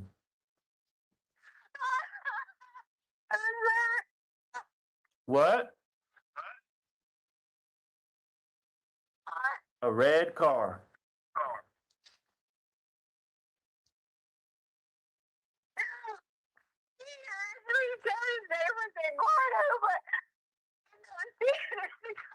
See, I think that's what I was saying. You're on it. The fact that you know his name, or he said Eduardo, but you found out his name was Quincy Brown, driving a red car. What? Wait, listen. Wait. How did he hurt Gannon, and how bad was Gannon hurt?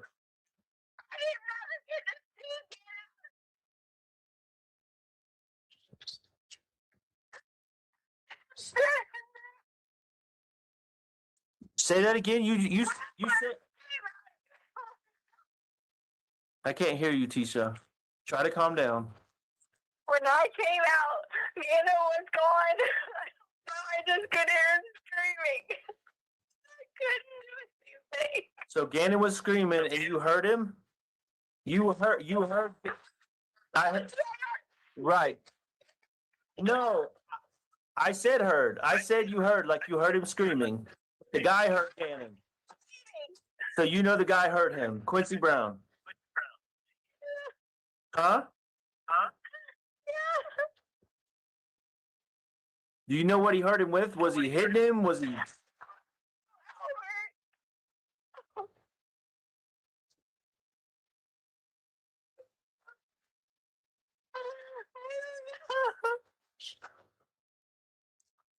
I came back in there. He started taking boxes out. Okay, so how do you know Quincy Brown? How do you know it was him? Tell- I- He told me his name was Eduardo, but he came back here and took some boxes out. And I seen Quincy Brown. I saw it. Oh, what boxes was he taking out? I thought he was going to rob our house and take things.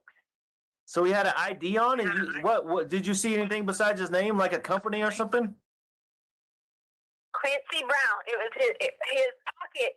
He had his big baggy pants on, and in his pocket, the paper fell out, and on top of the paper was his ID, and it had his picture, Quincy Brown. Okay, all right. But what kind of boxes? What boxes was he taking out? Was he out of the storage room? What? I mean, what? In the storage room. Oh, you were in the storage. Do what? You did. That's the first you told me that you were in the storage room. He tied me in the storage room. And I couldn't come out. I just did that. I'm sorry, you were crying and screaming. I couldn't understand that part. So now I know you were tied up. You couldn't do anything because you were screaming and you had the bandana in your mouth. You were tied up. Is this after the police left and after Gannon and him were in the storage room, or before that, or what? It was after the police left late that night. I Okay. realized that he was still in the house. Really, laying in the room and told him to shut the door and don't come out. Okay. All right. So what boxes was he taking out of the storage room, or what? Okay, well, you brought that up, so that's huge. I mean, if he's taking boxes, what was in the boxes? I'm just trying to sort through all this, okay? Empty boxes, okay. So back up. Gannon and this Quincy Brown guy, they were in the storage room the whole time, and you were trying to point the police to the storage room? I never told you that. I said when the cops went to the storage room, I was trying to tell them, hey, there's a bunch of boxes piled up here. I even went to the little Christmas closet and was like, yeah, please look through there really good. But you did say that they were in there and that you tried to direct them somehow to the storage room. You did say that. Not what I said. That is not what I said. Okay, maybe I'm paraphrasing. Telling him where hiding places were in the storage room. Then where the fuck were they?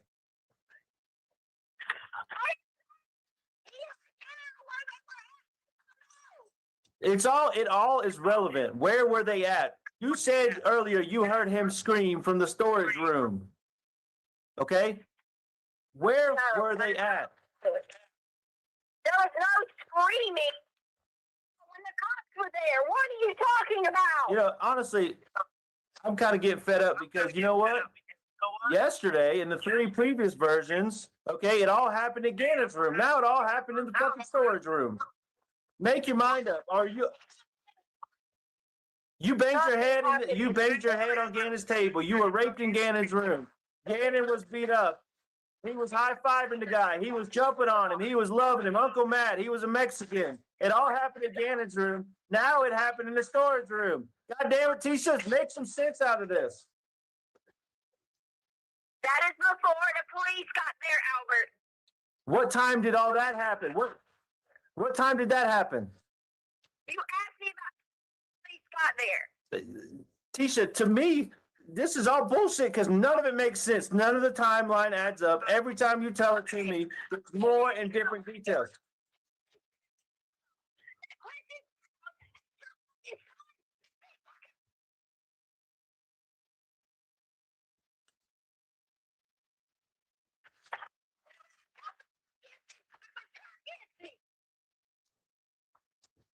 So, okay.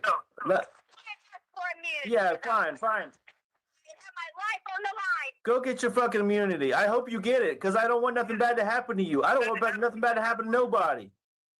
I want my son back. I'm trying to help you get him back. So at what point did you call the police? The guy was with you. He was in the house. He was just letting you call the police? Because you said he was in the truck. Well, you, him, and Gannon were in the truck, come back from wherever the fuck you picked him up on the side of the road, and he just jumped in and said, "Here's a hamburger, take me home," or something, whatever. Okay.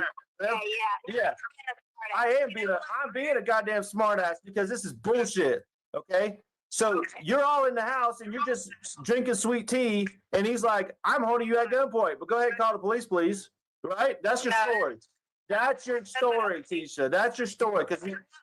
Because initially he was already in the house when you got home with Gannon. That's what you told me initially. I am listening. Okay, so all right, so assume I believe you now. So Quincy Brown is the one holding Gannon for all the money. So now, all this 3 weeks now, you've known who has my son. You've known he's out to get you or after you or whatever. And you think I'm going to be okay with me just finding this out after I've been crying my heart out for 3 weeks now? You think that's cool? Because you're worried about your immunity? Because I'm worried about my what? Immunity. That's all you said all day long after yesterday when you told me 7 different stories. Today it's immunity.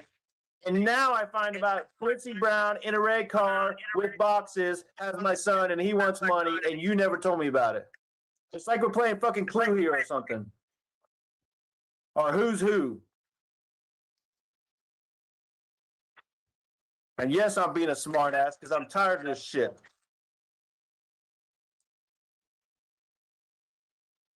I don't want nothing but my family and everything and Gannon to be there. I begged you to help me for days. I can tell you this. I begged you. But you would never have to not be around everybody and call me. Never. You know, it's funny. I'm going to stop you right there because it's funny. You started that statement again with, "I just want my family and Gannon." So that's why you keep saying shit like that. No, Gannon is part of your family. He's not an and, he's part of it. That's why I don't believe that shit, because you keep saying that. Go ahead. I am agreeing to testify against this. I am agreeing to even to walk out wherever money. You fucking shoot me just to get Gannon. Hey, I'm going to tell you, listen, I know enough about immunity that you're not going to get immunity if you keep lying about this fucking Quincy guy. There's no fucking Quincy guy. There's no Eduardo. There's no Uncle Matt. There's nobody. Whatever. Yeah, whatever me all you want to, but there's no fucking Quincy. Yeah.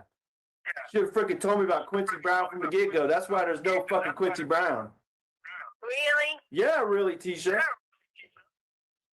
Yeah, this is just blowing my mind here that you sit here and you want to be a family, the 4 of us in Gannon, like you say. You want us to get back together and be all intimate and, blah, blah, blah, blah, blah. But you keep fucking lying to me. 5 years of lies, and now my son's gone. Where is Gannon, Tisha? Where the fuck is Gannon, Tisha? Quincy Brown. Where? Where's Quincy Brown? He's obviously, you know something about him. Is he in town? Are you in town? Is Gannon in town? Who's anywhere? Nobody knows where anybody is except for you. Earlier, you wanted to help. You wanted to listen so we could go have him arrested. But now you don't have any interest in I do. I'll let them know as soon as we get off the phone. Go look for a 5'7" Mexican guy named Uncle Matt that changed his name to Quincy Brown, that works for the home developer, that his ID fell out of his pocket, and he's out there with my son. I'll tell him all that. Now because I found out who he is. But you said you knew him. They're after me. Oh my God. Where's Gannon, Tisha? Quincy Brown took Gannon. You almost said his name different. Okay, is it Quincy Brown or? Brown is what I said. Where is Gannon?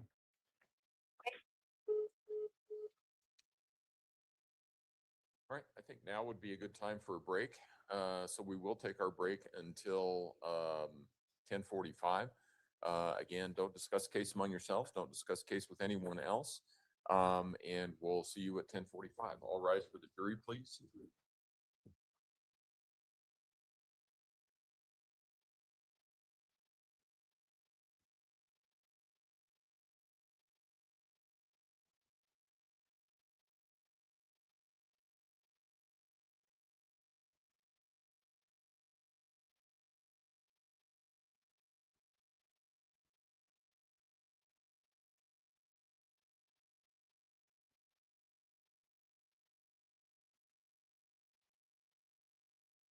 The jury in.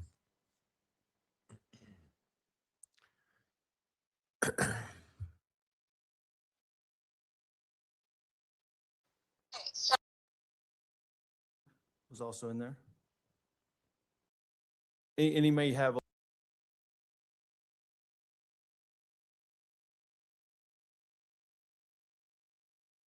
Same day. Same day. If I change the day, I'll tell you, but Okay. 8:10 a.m. Thank-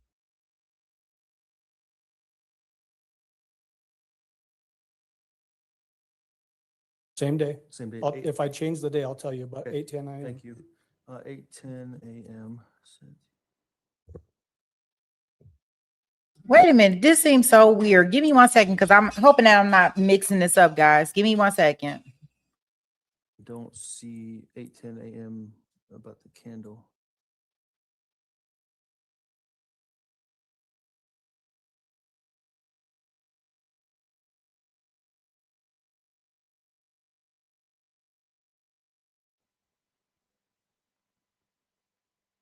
Okay, this is where we supposed to be at. Man, she is such a goofy. All rise for the jury, I'm please. so mad at her. And then when she get mad at him, she wants to hang up.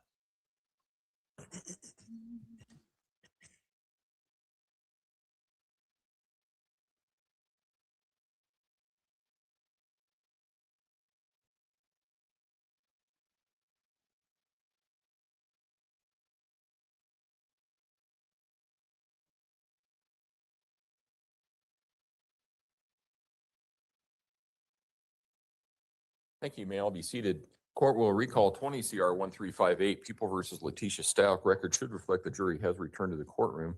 And we are resuming with testimony of Mr. Stauch. Mr. Allen? Thank you, Art. Mr. Stauch, in that last phone call that we just heard, February 14th, 2020, this is roughly about a little over 2 weeks after Gannon's missing. Is that right? Yeah, I mean, January 27th, so almost 3 weeks. Yeah. Yep. In the beginning portion of that phone call, sounded like the defendant was suggesting that some guy laid down on the road and then got in the truck and Gannon threw up in the back of your truck. Yes, sir. When you got back from Oklahoma, did you drive your truck? I did a few times in those early couple of days of searching. Was there any puke in your truck? I don't remember there being even the smell of puke in my truck. No, sir.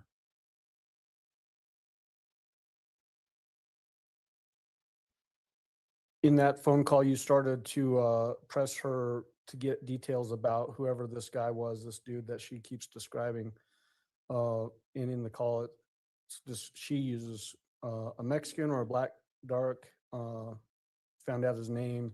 You mentioned the name Aubrey Holmes. What was that all about?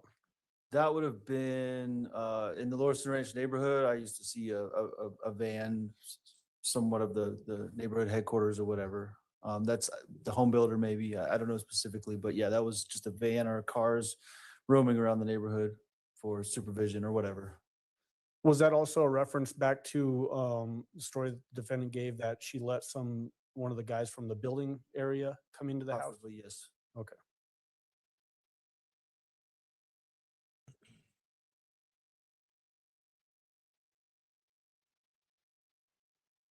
And then during this phone call, we hear the name Quincy Brown. Was that the first time you'd heard the name Quincy Brown? Yes, sir. Did you know any Quincy Brown? No, sir.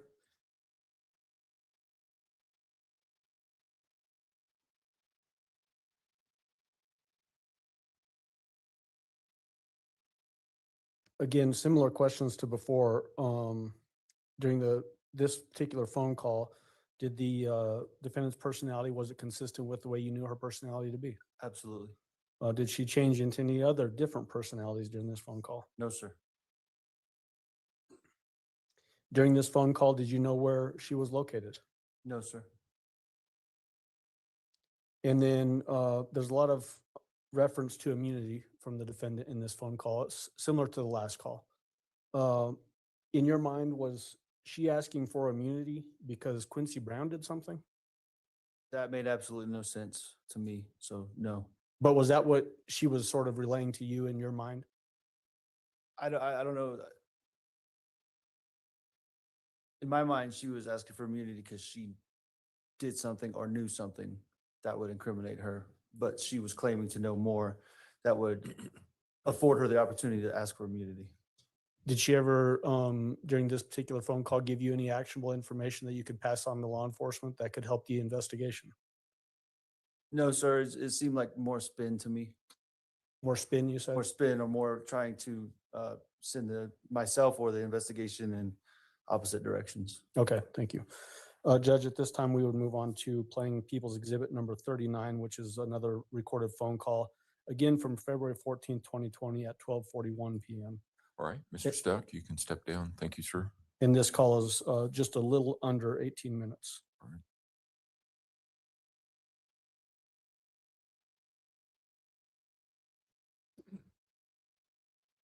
Best of your end.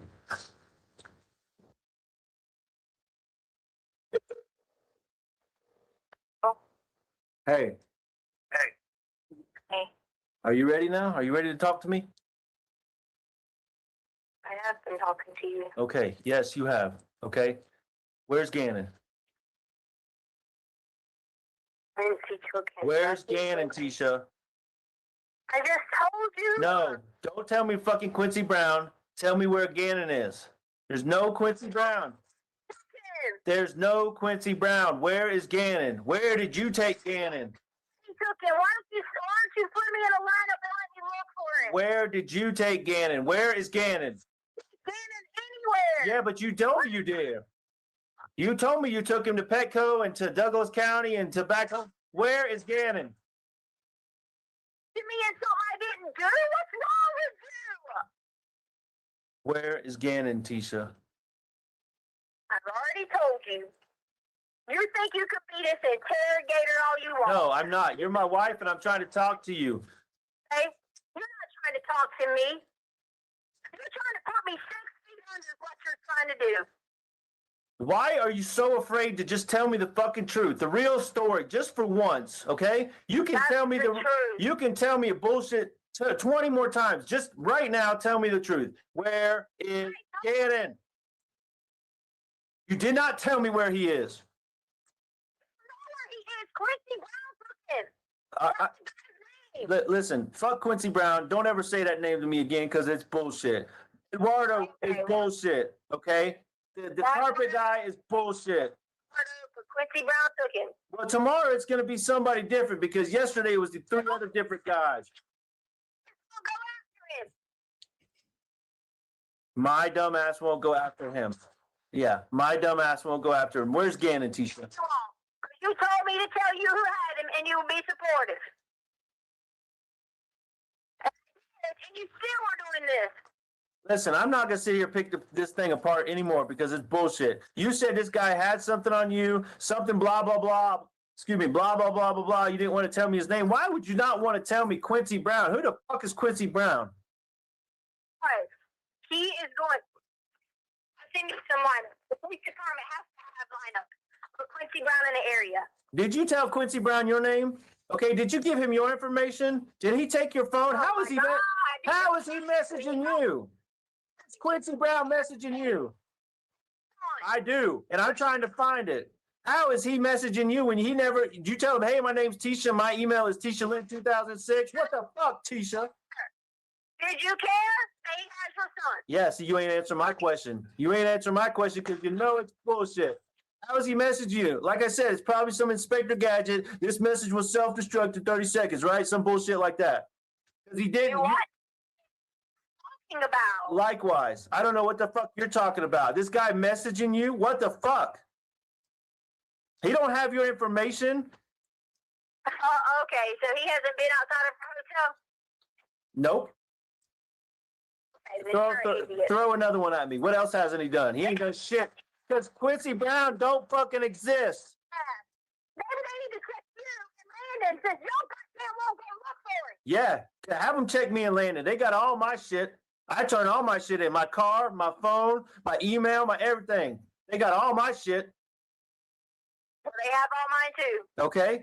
So I ain't worried about shit. Give me a place to look for Gannon. Tell me where he is. I don't know. I'll go fucking look for him. What does Quincy Brown even look like? Is he the 5'7" Mexican? I mean, come on, goddammit. How is he messaging you? You never answered that question either. I'm getting messages. Ooh, so mysterious. Just because someone sends you messages, Albert, doesn't fucking mean it's social media or anything like that. I didn't say what it was. I asked you what it was. Certain ways. So, You even called it into the FBI. oh, okay. Hey, there's this dude, blah, blah, blah, following us. Hey, there's another people following us. I tried to help y'all. So, listen. I didn't tell you from the beginning who Quincy Brown was. Yeah, right. Travis don't give a shit. Yeah, because you knew I wouldn't believe you because it's bullshit. So you're telling me Okay. this motherfucker came in there, or got in the truck, come home, beat the shit out of you or whatever he did, beat the shit out of Gannon, took Gannon from the storage room or whatever the hell that's all about, and took him, and now he's I'll got, send you a picture. and now he's, yeah, send it to me. Send that shit to me right now, okay? Send me fucking Quincy Brown, okay? Because you're telling me this dude is out there. He knows you know what he looks like, and he's following you, trying to do whatever he's gonna do. He's got everything he needs. You don't release a reward. But you said that he's following you. Yes, that's the reward. When are you gonna send me this damn picture? Just sent it. See? Dark skin, mixed, his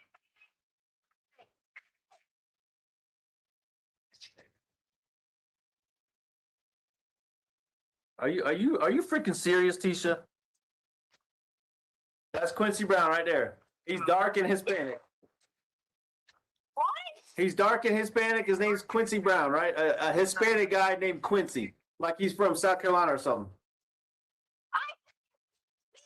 Lincoln, mixed, All right, listen, Quincy. oh my God. This is great. How did you fucking get a picture of Quincy Brown? You Googled him? That is who he is. Okay, listen, send me, screenshot your Google search. Let me see it. Now, screenshot me where you pulled that.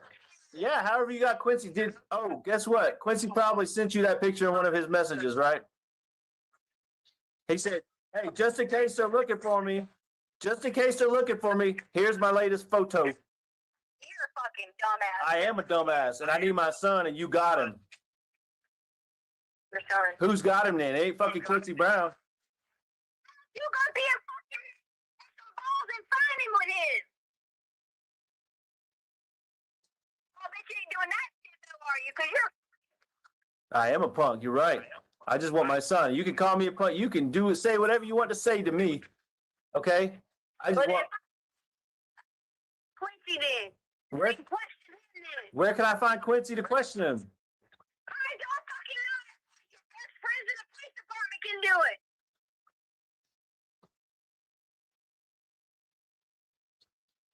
You're killing me, Tisha.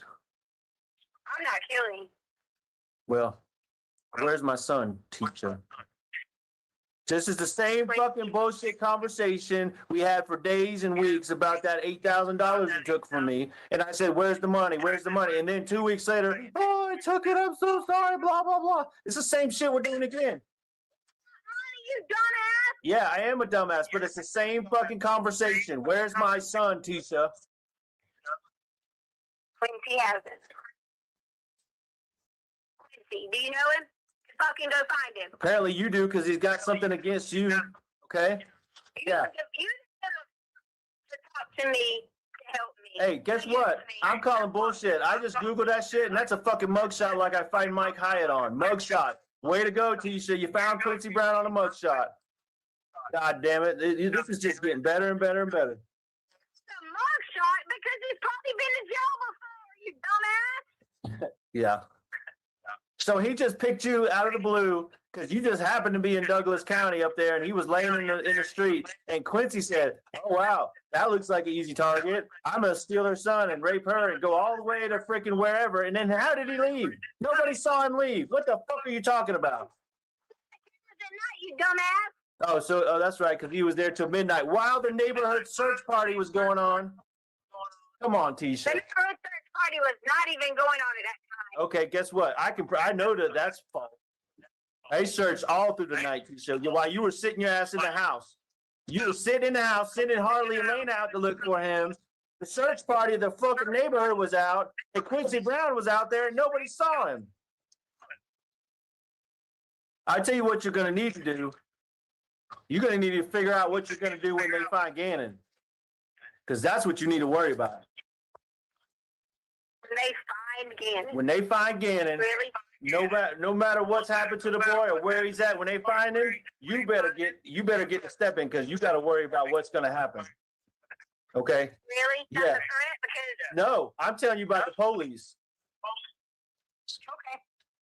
If that's how you want to take it then, and you don't want any help, that's Yeah, fine. because we're going to find him. And how the hell would you know they're barking up the wrong tree? You keep saying they're looking in the wrong place. You don't ask me. But that doesn't make any sense. They're looking where you supposedly told them Quincy Brown got in the truck at. What the fuck, Tisha? That's the exact tree they're looking at. I said me. I was talking about me. Yeah, but you keep saying, no, that's not true. You said, He hasn't. you told me yesterday they're looking at Palmer Lake and Douglas County and in all these fields, and they're barking up the wrong tree. That's what you told me, not anybody else. You dumbass. He hasn't in Colorado Springs. Where at? How do you know where he's at if you don't know Quincy Brown? If you're not involved, if you don't know what's going on, Not involved. you just fucking told on yourself. You just told on yourself. You know where Gannon's at, and you're fucking lying. I don't know where Gannon's at.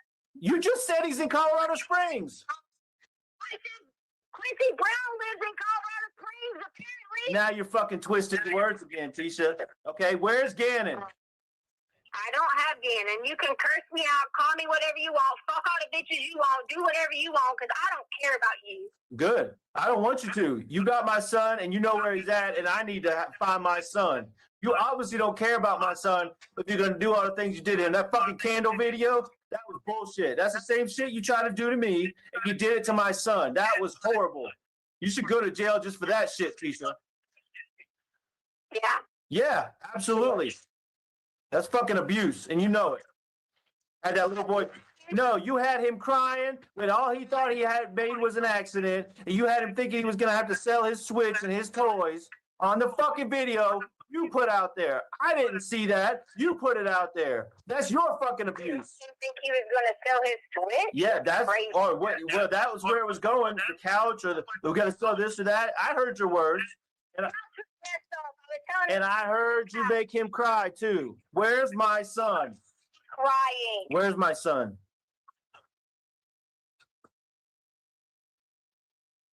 Where is he, Tisha? Why are you pausing? Because you don't care where he's at, so it don't matter. I do care. I told you where I think he's at. You told me he wasn't there. You said they're barking up the wrong tree, and then you said he is in Colorado Springs. You said that. Not me, not the police, not nobody else. You said it. That's why you said they're barking up the wrong tree, because you know where he's at. And you need to tell me. I wish I did. You're a fucking liar. Tell me where he's at. I wish I did, so that I bring him to you and say to you how you really were a supportive husband. You listen. This is the same shit that we've been going through for 5 years, and I've supported you through it. to do is talk about me, ain't it, Albert? No, I want to. About me. I want my son. Fuck all that other shit. I want my son. Who cares about the past 5 years? You're right. Who gives a fuck? To you right now, and I had absolutely nothing to do with it. You'd still fucking blame it on me. But Tisha, that's just not an option. You've lied to me. Okay. Well, I'm not blaming you, but you've lied to me. That's unacceptable. Okay. The truth is, I need my son, and you have information. Sorry that I didn't want to get killed. Okay, I'm sorry. So you didn't want to get killed, so you let him take Gannon? All right. What? I'm talking about by talking from the beginning. But you were talking from the beginning. You did an interview from day one. Okay. So no. I didn't want to get killed. I didn't want everyone I knew to get killed if I started talking and Because of some fucking random Quincy Brown, okay? Come on. Some Quincy Brown from Mugshots is going to kill us all. have you looked him up? Yeah, he's on fucking Mugshots right there on Google. All you got to do is Google or Siri, show me Quincy Brown, and there he is. Bam, right in front of you, okay? What the fuck, teacher? Okay. Just like I found all that shit on Mike Hyatt. All I had to do was Google Mike Hyatt, and there it was, right in front of me. I didn't have to do no search. It was right there.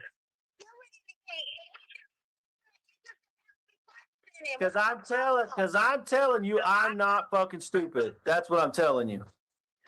You want to don't go after all options, then you must be fucking stupid. Yeah, I'm stupid to let you send me in 27 different directions. You're right.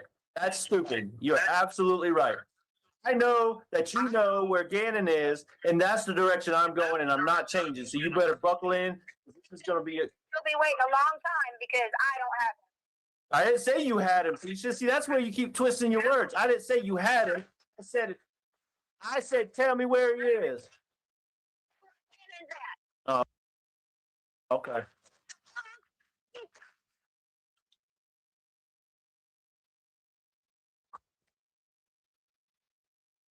Damn time. Okay. Because don't him. And I don't know where he's at.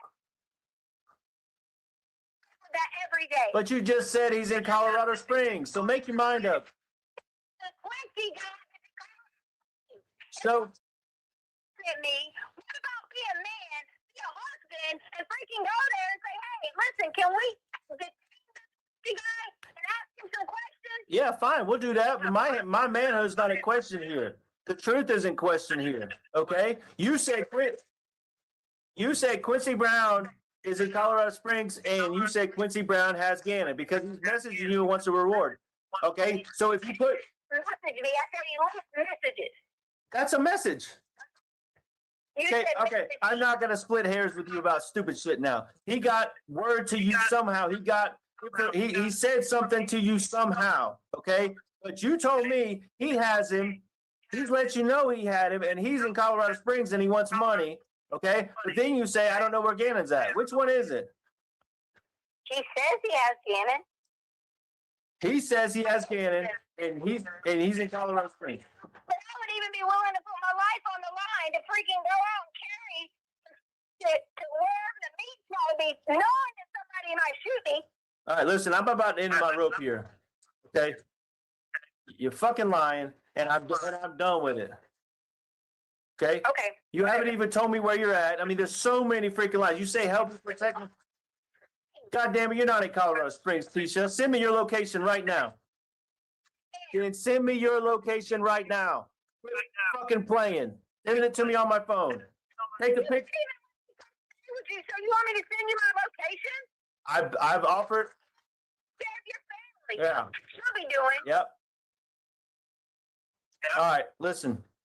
Obviously, this gap between us ain't getting no closer because you won't tell me where my son is. So I'm done. You got anything else to say before I hang up on you? Good. Don't email me. Don't call me. Don't message me. Don't use my name in the media. Don't say shit about me until you tell me where my son is.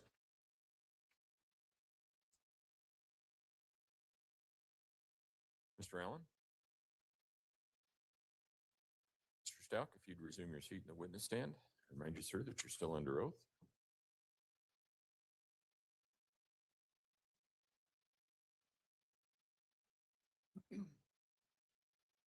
Mr. Stauch, in that particular phone call, you made a comment about the candle incident and that the Why is she sitting over there looking like cousin Ed? Like, if she don't get herself all the way together, y'all see her every time I look at her and I see all this hair all over her face, all I can think of is it. Oh my goodness. Well, hold your head up, lady. Like, she hiding behind all this hair. You can't see nothing. I can't tell what she doing. Now she messed up in regards to what she done did.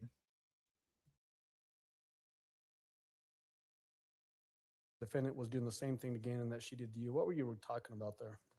Manipulation. Meaning the defendant manipulating situations? The defendant manipulating situations, as I witnessed in that video, her doing to Gannon. There was, sounds like potentially the defendant sent you a text message to tell you who this Quincy Brown was. Did that happen? In that phone During call? that phone call, yes, sir. Did you then do a Google search for a Quincy Brown? I believe I did on the spot, yes, sir. And what did you find when you Googled Quincy Brown? Exactly what I referenced. I call it mugshots, but like, lineup.com or mugshots.com, whatever it was specifically, but his face next to a bunch of other people that have been arrested. Was that essentially a sex offender that was wanted in the Colorado Springs area? Yes, sir. Did you ever have any independent knowledge that Quincy Brown was somehow involved in Gannon's disappearance? No, sir. You asked the defendant in there, or actually the defendant, I'm sorry, said that she was in Colorado Springs. Did you know where she was at that time? No, sir. Did you think she was in Colorado Springs? No, sir. And then similar to the other calls, her personality that she was using in that phone call, was it consistent with the way you know her? Absolutely. Did she ever change into a different personality? No, sir. All right, thank you. We will move on to, Your Honor, People's Exhibit 40, which is another recorded phone call, February 14th, 2020, 1:21 PM. All right, Mr. Stauch, you can go ahead and step down. Thank you, sir. And this is just short of 16 minutes, Judge. Okay.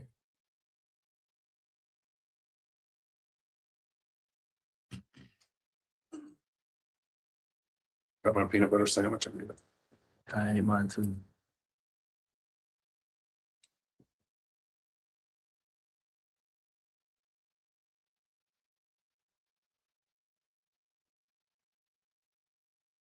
Hello? Are you still alone? What? Are you still alone? Yes. Okay, here, you asked for one more chance. Here it is. I'm gonna shut up. You just say what you gotta say. I ain't gonna say shit. It's your chance.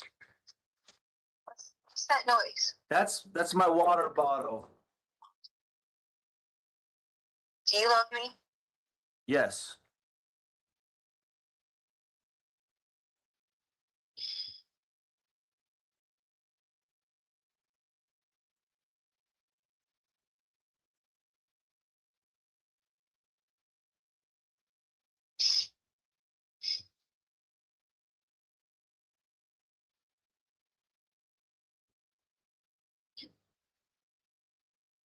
Oh.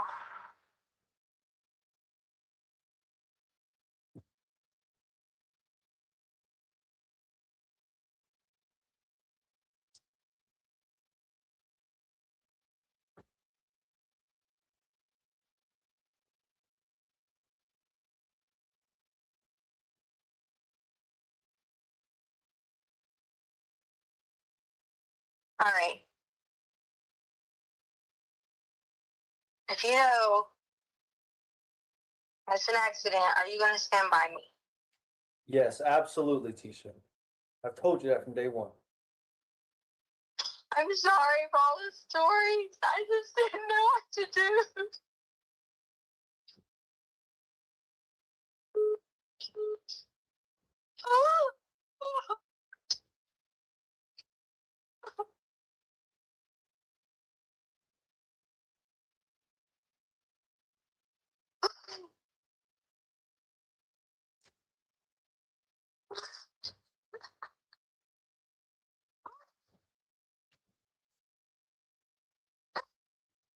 So we were going to get your, how did I get your bike?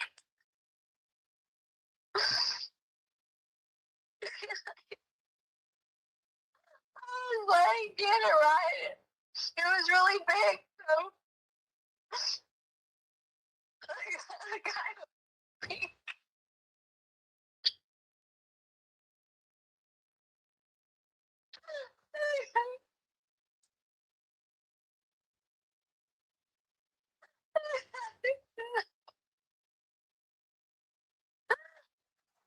You fell off of it.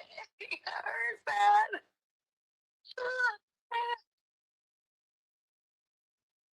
You know so much about like heels and stuff.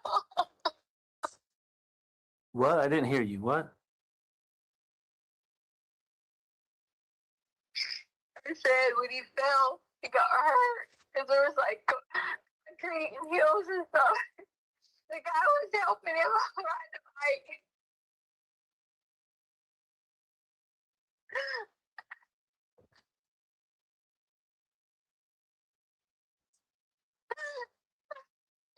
Keisha, babe, what, how bad did he get hurt? He was bleeding. Where was he bleeding from? His arms, his knees, his hand. So his head was bleeding? And this, oh God. He promised me he was going to go back to his house and get some bandages and call 911 because we had accidentally left him all in Petco.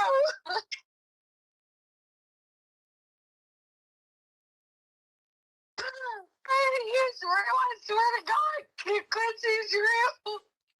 So what happened, baby? I didn't know they got hurt. I was supposed to call 911. They're supposed to be taking him back and I called 911.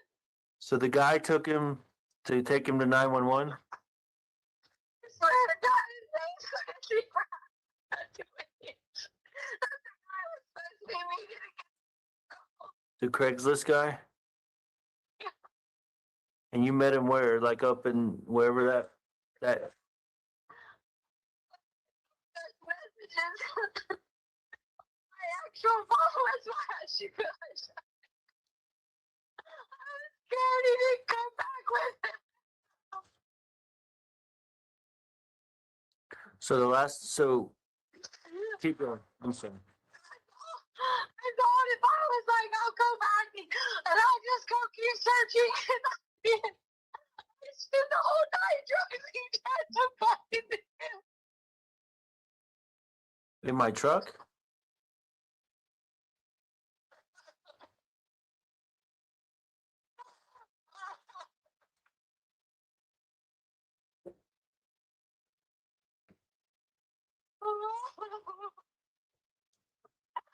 Sure, I'm sorry for these stories. I just didn't want to do today. Why you hate me?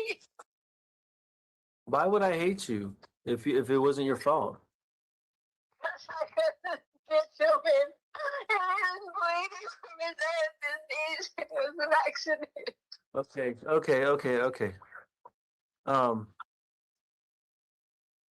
So start over. This is really hard to hear. Okay, but so you left Petco. You don't talk to me like that. Where you're going to go down this road and chastise me and tell me. I'm not. You're telling me the truth now. Sure, it's all my job. It's the truth. Okay, and I believe you now because this. Thank you for telling me the truth. This means the world to me, and where was this at? Like, what exit? You mentioned the exit yesterday. What exit was this at? It's like 163. I don't know. It's on my phone. Okay, so if you can reach out to them and then give you your phone, then they could find it, right? Can you think of a landmark? Just like help me find him, babe. Just help me, because I can go search. I can go right now and search. That's the only reason I asked for immunity because I didn't it was an accident and I wasn't trying to cover up anything. I was trying to figure out why he took him.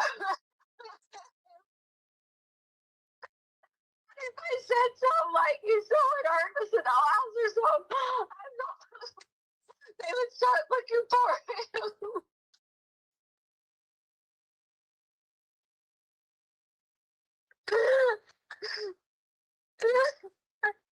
When the guy, wanted to try to bike out and he needed help because the bike was too big.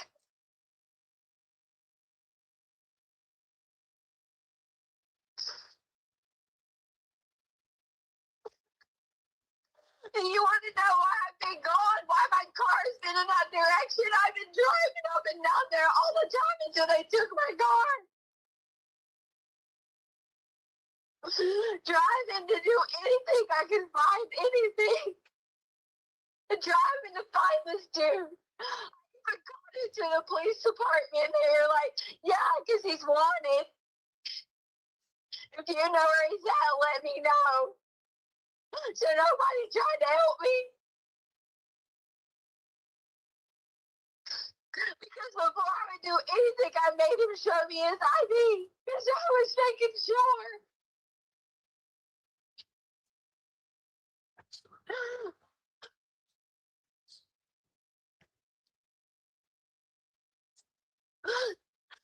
It's nothing to do with a bike today, that's all.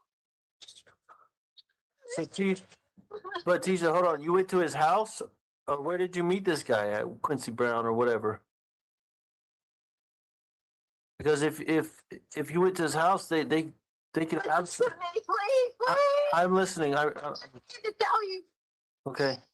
He said to me that he would be off that exit. When I turn off the exit, you can look.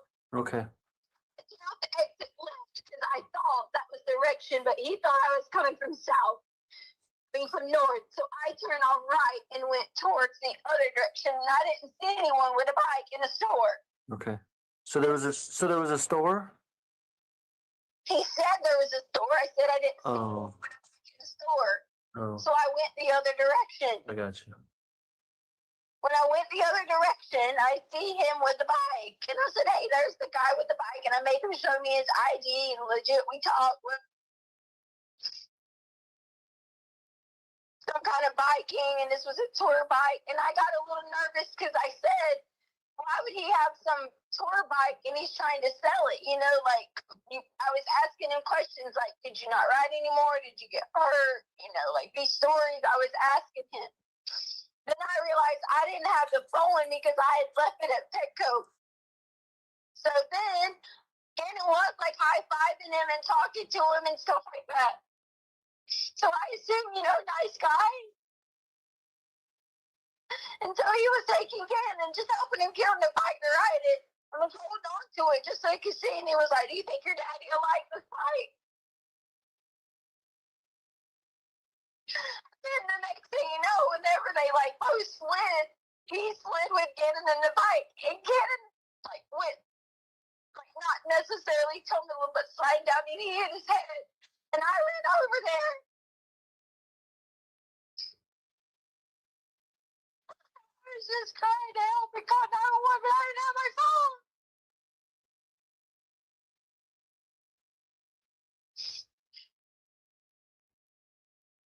He was like, I live right up here. I'll go take him and we'll go. I'm just still sitting there crying and crying. They gotta see me get off the exit.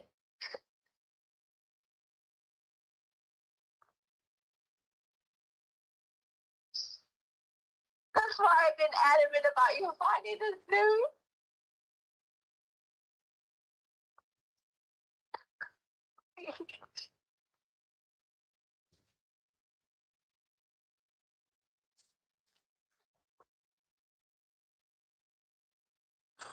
All right, so so you got off exit 163? Nope, it was whatever county line or some shit like that was Oh, called. that County Line Road or whatever we always take?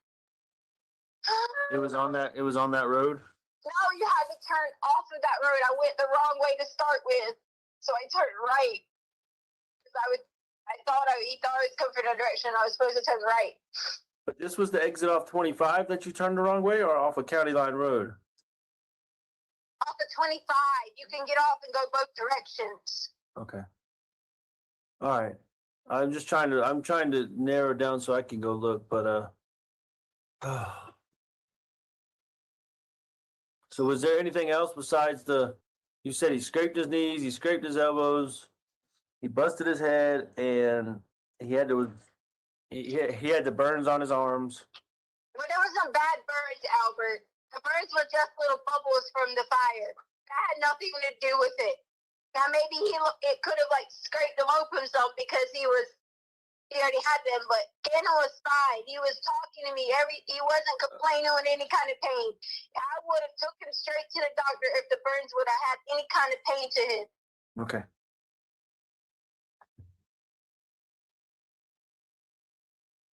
Only reason I didn't ask you for any kind of immunity because I committed some kind of crimes. I just know there was an accident. All I did was someone was trying to help me. And then I didn't know where he went from there. What? So, the one I'm worried the most about is the freaking head wound because what was it? How bad was he bleeding? It was pretty bad. It was pretty bad. Like, Yeah. like it was. Tell me bad. Is bad like blood's dripping down his face, or bad like he's laying there and there's a puddle, or what? Oh, like dripping down his face. Well, did you do anything to wrap around his head or anything? Yes, my clothes I had on had blood on them. The clothes you had on? Yeah. Okay. So Like, oh my God, we gotta call 911. was this on the road or was this at the station? Like where? Show you to explain where. I don't know my way around Colorado. Okay, I was just trying to figure out if there's blood on the road. Maybe we could find blood on the road or something. That's all I was saying. Searching Okay. somewhere. I agree. I agree they should find it. So where on his head? Like was it the side or back of his head? What? Words. I don't know. I was panicked. Okay, so you were panicking. So an accident happened and you panicked, right? I was panicking. Okay, I didn't have a phone. right. And did he have a phone? He said he would run back to his house. He had Gannon, said he'd run back to his house, wrap it up tight, and he would call 911. Okay, Gannon was talking. okay.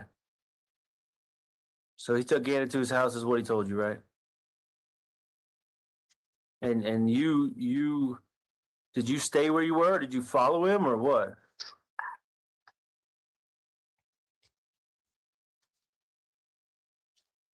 Babe.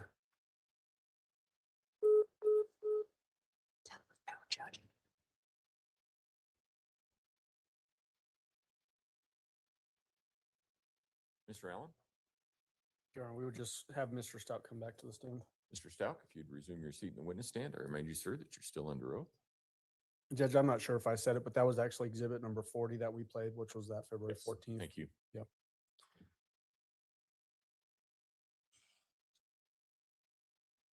Mr. Stauch, in this particular phone call, you hear the defendant sounding potentially like crying. Did that sound like legitimate crying to you? It did to me. You made a comment that you're telling me the truth now. Was that an honest statement to you or from you, or was this you trying to get her to just keep talking? Yeah, more of a tactic to keep her going. The as you're talking to the defendant in that particular phone call, was her personality consistent with the way you knew her personality? Yes, sir. Did she change it to any different personalities during that phone call? No, sir. Is this the first time in this phone call that the defendant gives you any indication that Gannon suffered a head injury? Yes, this is the first indication of his head injury. Yes, sir.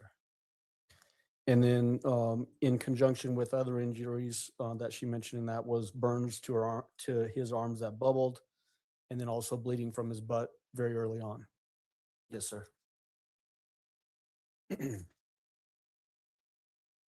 In that phone call, do you remember when the defendant describes having blood on her clothes and using her clothing to stop the bleeding on Gannon's head? Yes, sir. Did you ever see anything that corroborated that version of the story, such as any clothes with blood stains on them? when you got home from Oklahoma? I did not. No, sir. Okay.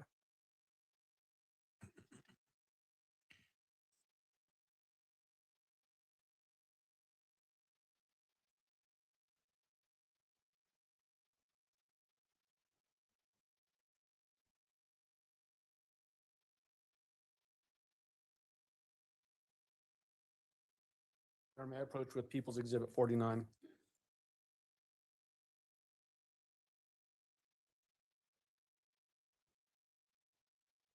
You may go ahead.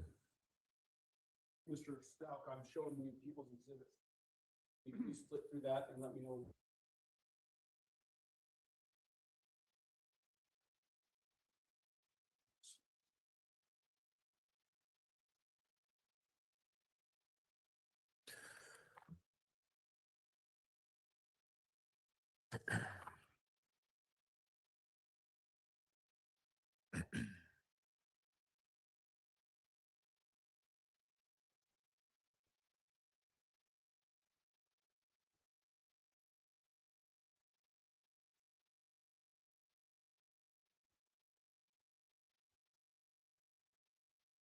Okay, I'm finished.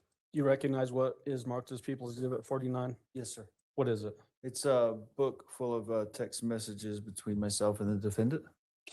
Is the date range for this particular group of text messages basically February 29th through March 1st of 2020? If you look at the timestamps on them? Yes, it is. Are those fair and accurate representations of the text messages that she sent, or at least came from her phone and that you responded with? Yes, sir. You know, I'd move for admission of People's Exhibit 49. Defense, Exhibit 49 will be admitted. Go ahead. May I approach the witness with People's Exhibit 206? Yes.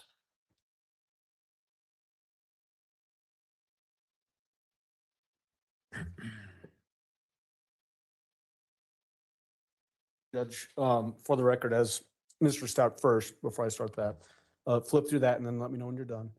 And Judge, what we're doing with this particular exhibit is just pre-qualification. His portion of these text messages will actually admit this later through a different witness. Okay.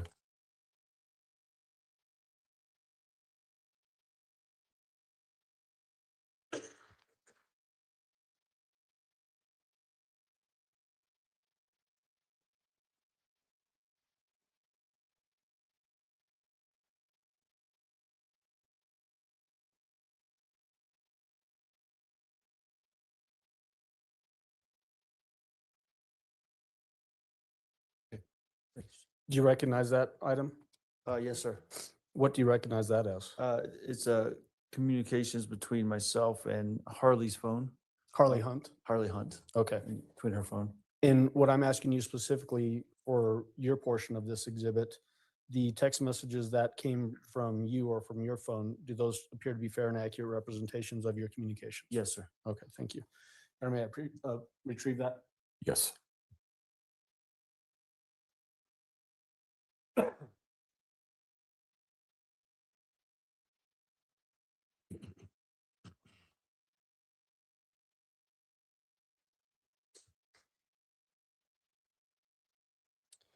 Mr. Stauch, how much time did you spend with this defendant? Just total time from the start of your relationship until all of this happened? Like we mentioned yesterday, we started dating in early 2014, so roughly 6 years.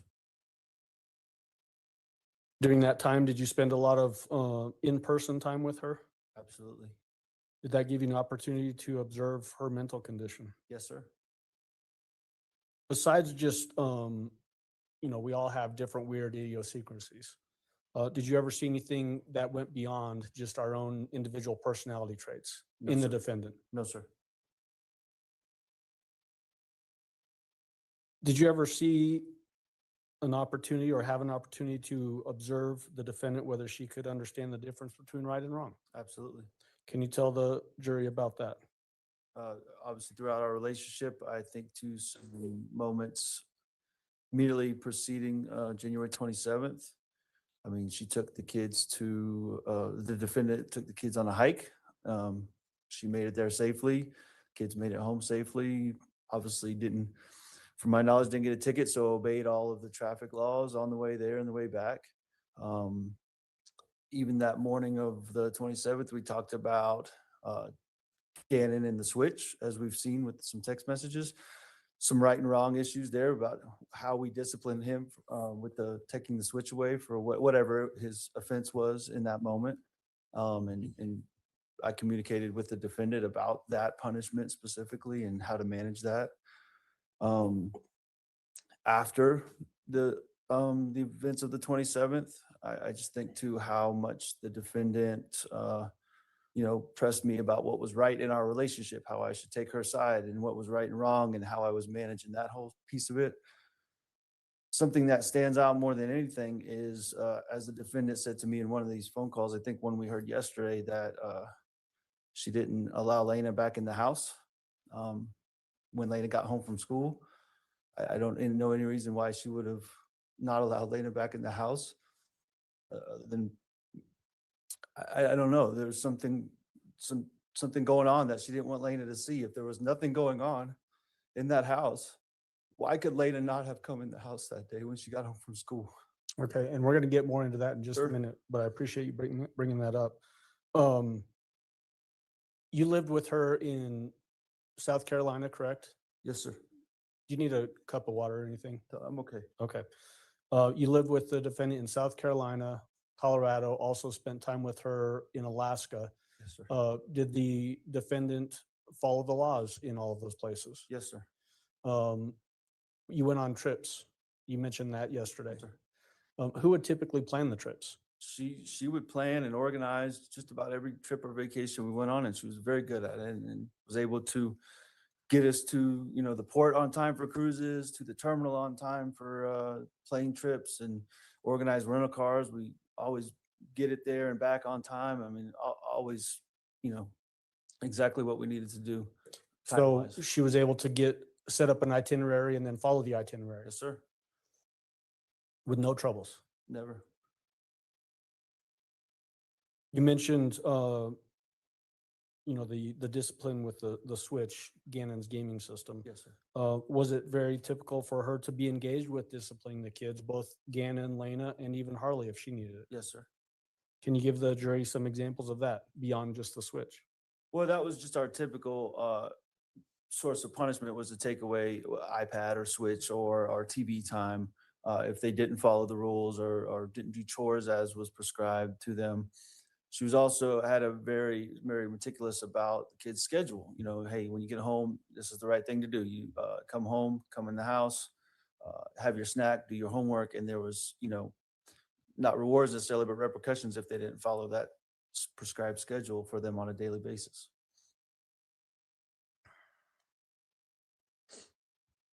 What about during the time frame so if we're going to narrow the scope of what we're talking about here, Mr. Stauch, the time frame as we get to January 2020, and especially that Saturday night when you left up to DIA, did you ever have any concerns that she was having this crack in her mental health?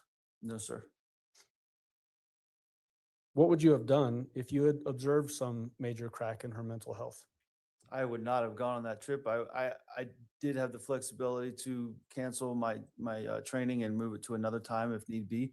I would not have left the house and not left the kids there if I had any concerns or she showed signs of a mental crack approaching. And at any time during your relationship with the defendant, did you ever see her have some major crack in her mental health condition? No, sir.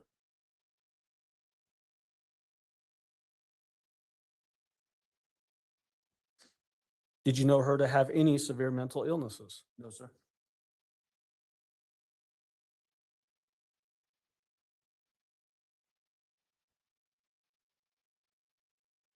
I want to ask you what you just got into a little bit ago, and that is in relation to January 27th. Was there a period of time in the afternoon of that day when you were trying to get a hold of the defendant? Yes, sir. How were you trying to get a hold of her? I remember making a phone call or two. I don't remember how many specifically, but that was just not answered. And also text messages? Yes, sir. Did you ever get an answer during that window of time from mid-afternoon of the 27th? the, I don't remember specifically when. I know at some point in that afternoon, we had a conversation about, I wanted some new headphones, and we talked about what an appropriate price range would be, and where is a good place for me to go look, whether I was on base or at the PX or the Apple Store or whatever. So once again, another conversation about what is right, wrong, appropriate. But I don't remember specifically when that happened. I just remember it was that afternoon after I got out of class. When you look back on it now, does that seem significant to you? It was as soon as all this started happening, that was a very significant moment. Does that coincide with your understanding of when what you just described, that the defendant would not let Lena in the house after getting home from school? Is that the same time frame? Is the same. I don't know exactly when that conversation happened. I'd have to see a timestamp on that. Okay. But generally in the same time frame, Monday afternoon, January 27th, 2020. Okay.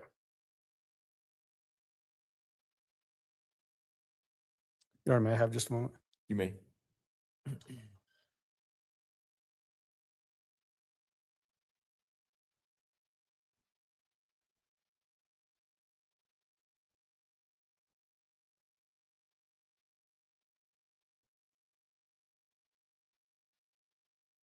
So, Mr. Stauch, the last thing I wanted to save for you was, what is your opinion as to the defendant's sanity at the time of this event, and just generally speaking?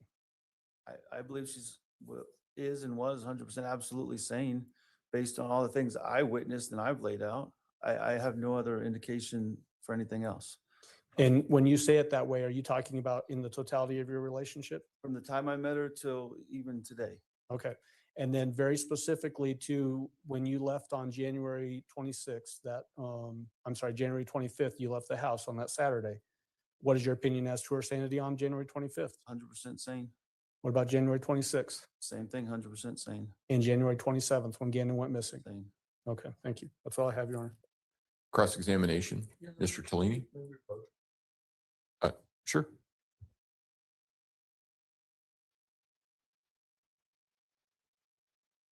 So they are going to be approaching, and I think they take like a break or something, but we are going to move past that part and get to that. Yeah, that's the ring. Yeah, that fits her much better. Very, very scary and creepy. I don't think Cousin Ed was really that creepy, but boy, oh boy, she is. And just sitting over there with her head like that. Like, girl, get your head up. She know that none of this stuff make no sense that she was trying to pull off. Wait a minute. Oh, man. Let me get our next portion up that we have. I had it up, but I guess I don't have it up. I be thinking I have it up. Okay, here we go.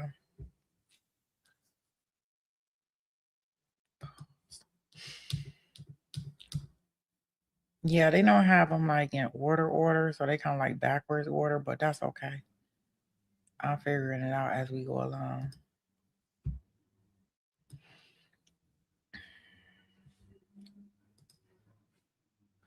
Okay, here we go, guys.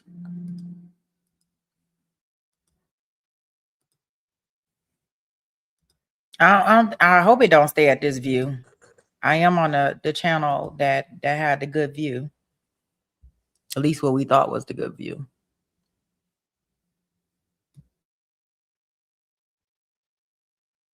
Record should reflect the jury has returned to the courtroom.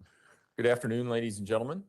When we took our break this morning, we had finished the direct examination of Mr. Stauch. At this point in time, the defense has an opportunity to cross-examine Mr. Stauch, and that's where we will begin. Mr. Tellini? Good afternoon, Mr. Stauch. Tellini. I know this is emotional and difficult, so I'm going to try to keep my questions somewhat brief. If at any time you don't understand any of my questions, just ask me to repeat them. A lot of my questions will be kind of yes or no answers. And if there's anything that you think you need to elaborate on, once I'm done, Mr. Allen's going to be able to get up and ask you what's called redirect. And so be able to anything that you think needs to be added on or clarified, Mr. Allen will have the opportunity to do that. Is that okay? Yes, sir. Okay. I want to kind of go back. I'm going to do this somewhat chronologically. Going to go back till back to 2014 when you first met Ms. Stauch. And at that point in time, you were going through a divorce, correct? Yes, sir. And that it had kind of been initiated but not finalized legally. I mean, in South Carolina, there's a 1 year waiting period. Yeah. In a no fault type divorce situation, and we were in that period. So, Okay. yes, sir. So you guys physically, you guys had been separated, but you're waiting for the legality of the divorce to conclude. Yeah, the final date of the divorce. Okay. Yes, sir. And were you in the military at that point in time? Yes, sir. Okay. And also one of the things that you did for enjoyment and recreation is you played softball. Yes, sir. How many teams did you play on? I couldn't even give you a number. We played year round. Okay. Myself and Landon and the defendant, co-ed, men's, women's league, whatever. We played year round pretty much. And that's when you first met Ms. Stauch? Yes, on that fall 2013 team is the first time I ever remember having interactions with her. And she was a pretty good softball player? Yes, sir. And in fact, later on, when you guys moved here, she ended up actually helping coach out the Whitefield softball team. Yes, sir. Okay. And then in the spring, summer 2014, the relationship progressed to a romantic relationship. Yes, sir. And at that point in time, you were kind of more or less living by yourself. Well, as I explained yesterday, I still owned my house. I Yeah. call it the marital residence with Landon, and which sold in the August timeframe. Okay. So I was we had an every other week custody arrangement with Miss Hyatt or with Landon at that point. So I was in my house 1 week at a time. And then after you moved from your house, then Landon kind of was a primary caretaker, custodian of Gannon and Lena, correct? She had the majority of the parenting time in the custody arrangement. Yes. Sir. Okay. And then they would come with you guys for, a weekend here, a weekend. Was it every weekend or every other weekend or? I got them, if I remember correctly, I got them every Wednesday night and then every other weekend. Would be Okay. my parenting time. And I usually picked them up from school, dropped them off back at school the next day or whatever. Sure. And you guys were all living, this is all in Myrtle Beach, correct? In that general area. Landon was a little bit outside of Myrtle Beach, but yeah, we were all in that general area. Okay. And I think you described, yesterday, especially, at the beginning, the relationship was fun, fresh, and it was a good time. And it was, that'd be correct? Yes, sir. And it seemed it had progressed pretty quickly. Yes, sir. And then, so you start dating kind of in 2014, and then by 2015, you guys had moved in together. Yeah, we got married in January 2015. Okay. To move pretty quickly. And then at some point in time, you ended up filing for you to be the primary custodian parent of Gannon and Lena. Yes, sir. And you did that because you had some safety concerns. Just some reservations about different things Landon was doing. And so I took it to the courts. Yes, sir. I mean, you had some concerns that there was criminal activity going on in her house. Yes, sir. I mean, you had some concerns about drug use going on in the house. Yes, sir. And I'll bring it there. I think I see where it's going, overruled. And you had some concerns about, is it Mike Hyatt or Hoyt? Hyatt. And that was a person who you're just referencing in those phone calls, correct? Yes, sir. That you looked up and you'd seen his mugshots and so forth. Yes, sir. And that's who Landon was living with at that point in time. Who was living with? With Landon, that's who Landon was living Landon, as far as I know, yes, sir. with. Okay. And you thought it would be, because of those safety concerns, you wanted Gannon and Lena to come live with you and Miss Stauch. Yes, sir. Because you thought that would be a safer environment for your two children. Yes, sir. And when you filed for custody, it wasn't just custody for you, but also Ms. Stauch was given custody as well. When I filed for it, or when I filed for it, it was between me and Landon. Okay. So that's just to clarify. Okay, but then she was eventually legally granted custody. There was an arrangement where the kids in 2018, in the fall semester of 2018, we owned a house in Myrtle Beach, as I referenced yesterday. Because the defendant did not want to permanently move to Alaska, we kept that other residence as well. And the kids did stay there with the defendant for a few, most of that first semester, or that fall semester. So for the entire fall semester while you were in Alaska, Ms. Stauch was a primary caregiver and custodian of the two kids. In Myrtle Beach, yes. sir. Myrtle Beach, Yes. yes. And part of that also was so they could also be in, proximity with their mother as well. Yeah, it's more complicated than the defendant just got custody of the kids. There's No. just a whole. A lot of factors. were Yes, in a lot of place. variables there. Yes, sir. Okay. But you felt comfortable and you felt that was a safer environment for them to be with Ms. Stauch as opposed to being with Landon At that time, yes, sir. at that point in time, based upon your dealing with her, based upon what you knew of her, and based upon what you knew was going on with Landon. Yes, sir. And also right at that point in time, when this kind of custody, shifted from Landon to you and Ms. Stauch, that's initially when you enrolled Gannon in counseling. No, sir, that would have been after we moved to Colorado.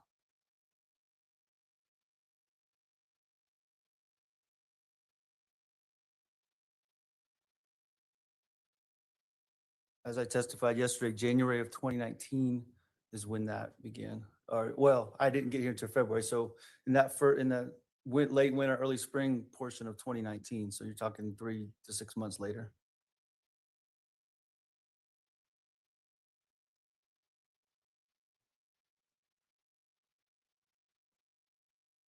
Second.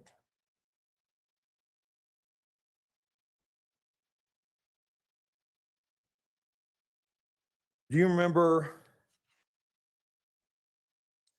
kind of that back in January of 2020, January 28th or 29th, you sat down, you had an interview with Detective Mark Riley? Yes. Do you remember telling Detective Riley, as soon as me and my ex split up, got divorced, and I got custody, I started taking them to counseling? I don't remember saying that. If you have Are you a transcript looking- or something I can look at. 4702? You're aware that, you've had a lot of interaction with Mr. Allen, correct? Yes. And you're aware that a lot of the interviews that the El Paso County Sheriffs, as well as many of these phone calls that they made transcripts of, Yes, sir. when Absolutely. looking at that transcript, refresh your recollection. Absolutely. I may approach, you may.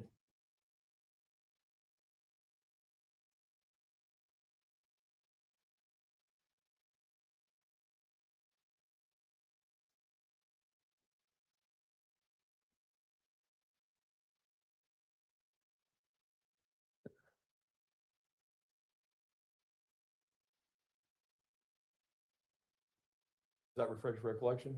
I mean, if that's a transcript of it, then yes, that's what I said. So that indicates to you that you told the detective back then that you got Gannon in counseling right after the custody split, and you did that primarily because of the custody issue. Yeah, and I don't know why I said that specifically, but the Dr. Burtek I referenced in this, that did not begin until, as I already stated, late winter, early spring 2019. Okay. So- Approach? Sure. You may. Yes.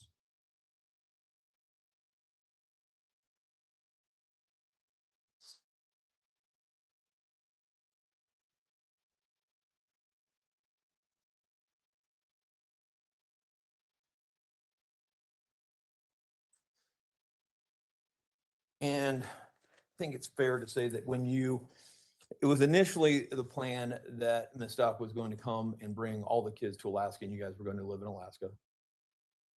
That was the initial plan. When you went to Alaska, Once I got stationed there, that they were all going to come I up. think it's safe to assume that, yes. Okay, and she'd come up to visit you, a couple times up there, Yeah, for short periods of time, she did. and it's fair to say she didn't like Alaska. She did not like Alaska. And part of that, she's from South Carolina, right? Yes. And No, she's from North Carolina. you're right. She's from Lumberton, North Carolina, but she lived a lot in South Carolina. Yes.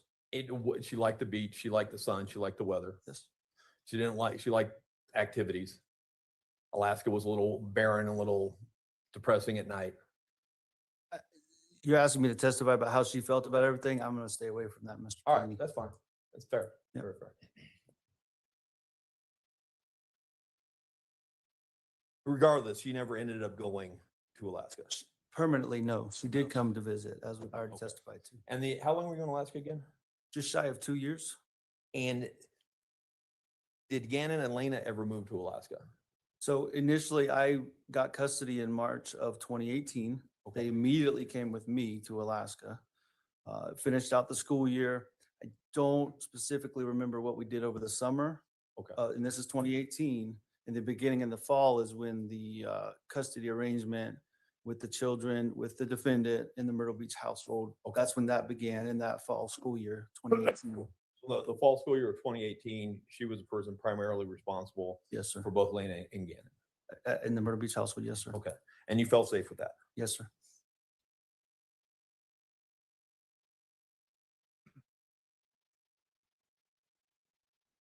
And overall, at least what you observed, it appeared, that she had a fairly good relationship with Gannon, Ms. Stauch did. From what I observed, yes, sir. I mean, I think you've indicated in some of these prior interviews that she appeared to care for him and he loved her. Yeah, absolutely. I testified to that yesterday. I felt like he had some love and trust in he had some love in his heart, and he definitely had trust for her. And you remember, was it in Mother's Day of 2018, he actually did a Mother's Day card for Ms. Stauch? I don't remember that specifically, unless you had a picture or something. I do, of if it. I may approach. You may. Approaching with what's been marked as defense exhibit B. B is in Bravo. B is in Bravo, yes, Thank you.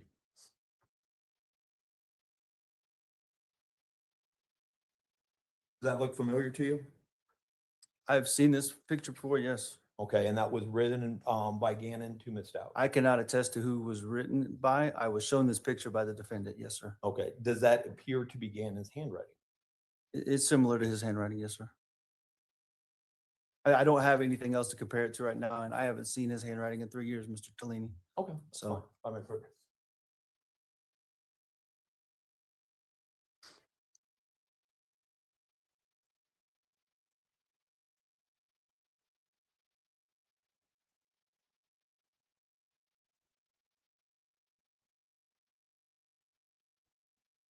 Go, then move forward a little bit to January of 2017.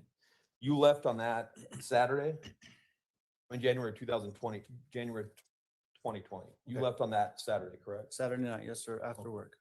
And your mom had been there for a while. Roughly a week or so. I don't remember specifically. What does your mom do for a living? She is a nurse practitioner in the mental health field. Okay. Had you had conversations with your mom about Ms. Stauch and her mental health? Yes. And you'd raised some concerns with your mom about Ms. Stauch's mental health. Yes. And your mom thought she needed to be on medication. I don't remember that specifically. So Okay.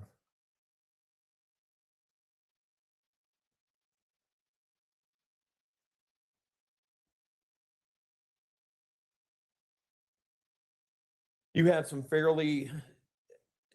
you left Saturday, slept most of it. You got in early Sunday morning into Oklahoma? yes. No, it was Sunday afternoon by the time I got there. Okay. Because remember when I got off the plane, the defendant shared the news about Kobe Bryant passing Oh, away. that's right. So it was in the afternoon some point. She a big Kobe Bryant fan? I don't remember. I mean, I think so. I don't remember that sticking out more. Derek Jeter was her, and the Yankees was the defendant's super fan. But so you had fairly decent communication with her for most of Sunday? I believe so, yeah. Nothing seemed out of the ordinary? Nothing out of the ordinary Sunday. She let you know that she took Gannon and Lena on a hike in Garden of the Gods? I believe so. I believe we talked about that, yes, sir. And she actually posted a photo of that on Instagram. I don't know where she posted that photo, Mr. Tellini. I remember talking again with Detective Riley. At this point? Yeah, sorry. She posted after this, you talked to Detective Riley. I didn't even know Detective Riley existed until I got back home and Gannon was already allegedly missing. So sometimes, like, if you're saying you don't remember stuff, then I'm going to re-reference your interview with Detective Riley and then showed you a transcript where you talked about whatever I'm talking about to Detective Riley. Okay, so Just for procedure. So you know what, when I'm jumping back to that, That's why I'm doing that. if that I makes understand. sense. I just don't understand your question. You, Okay. we were on Sunday talking about Kobe Bryant, And- and then you jumped to, do you remember talking to Detective Riley again? So could you clarify, please? Absolutely. And thank you, because when I said, if I ask a bad question, thank you for letting me clarify. You had told Detective Riley that she had posted that photo on her Instagram. Okay. Okay. If I said that and you have a transcript of it, then I'm not up here to deny it. Would you- No, sir. Would you recognize that photo? If you showed it to me, I'm more than likely. Portion was marked as Defense Exhibit A. Go ahead.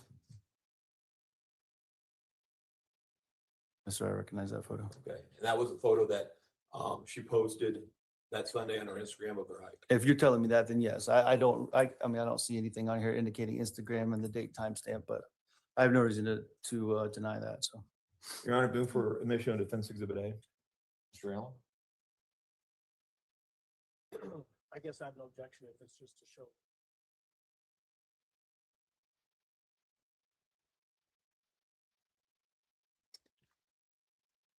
That limited purpose. That is the admitted purpose. Okay, I'll allow for that limited purpose. She also indicated that he was, Would you like this back, Mr. Fleming? we can. Here, thank you. I don't want to sit right in front of me. Absolutely.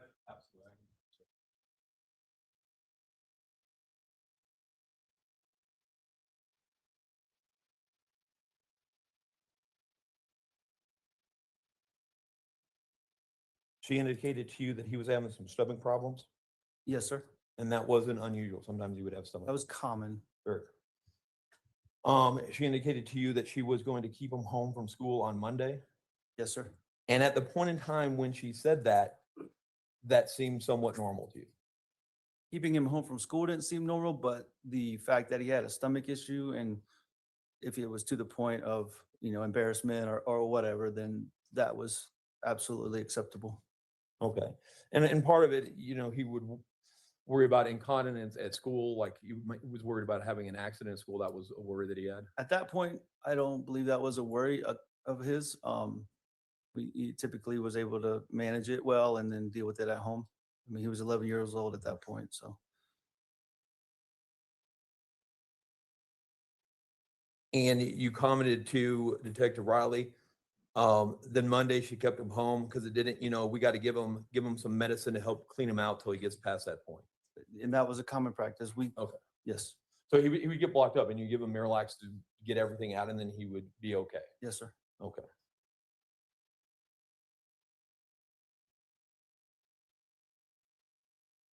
She had also let you know about the candle in the carpet that night on Sunday night. Sunday, January 26th. Yes.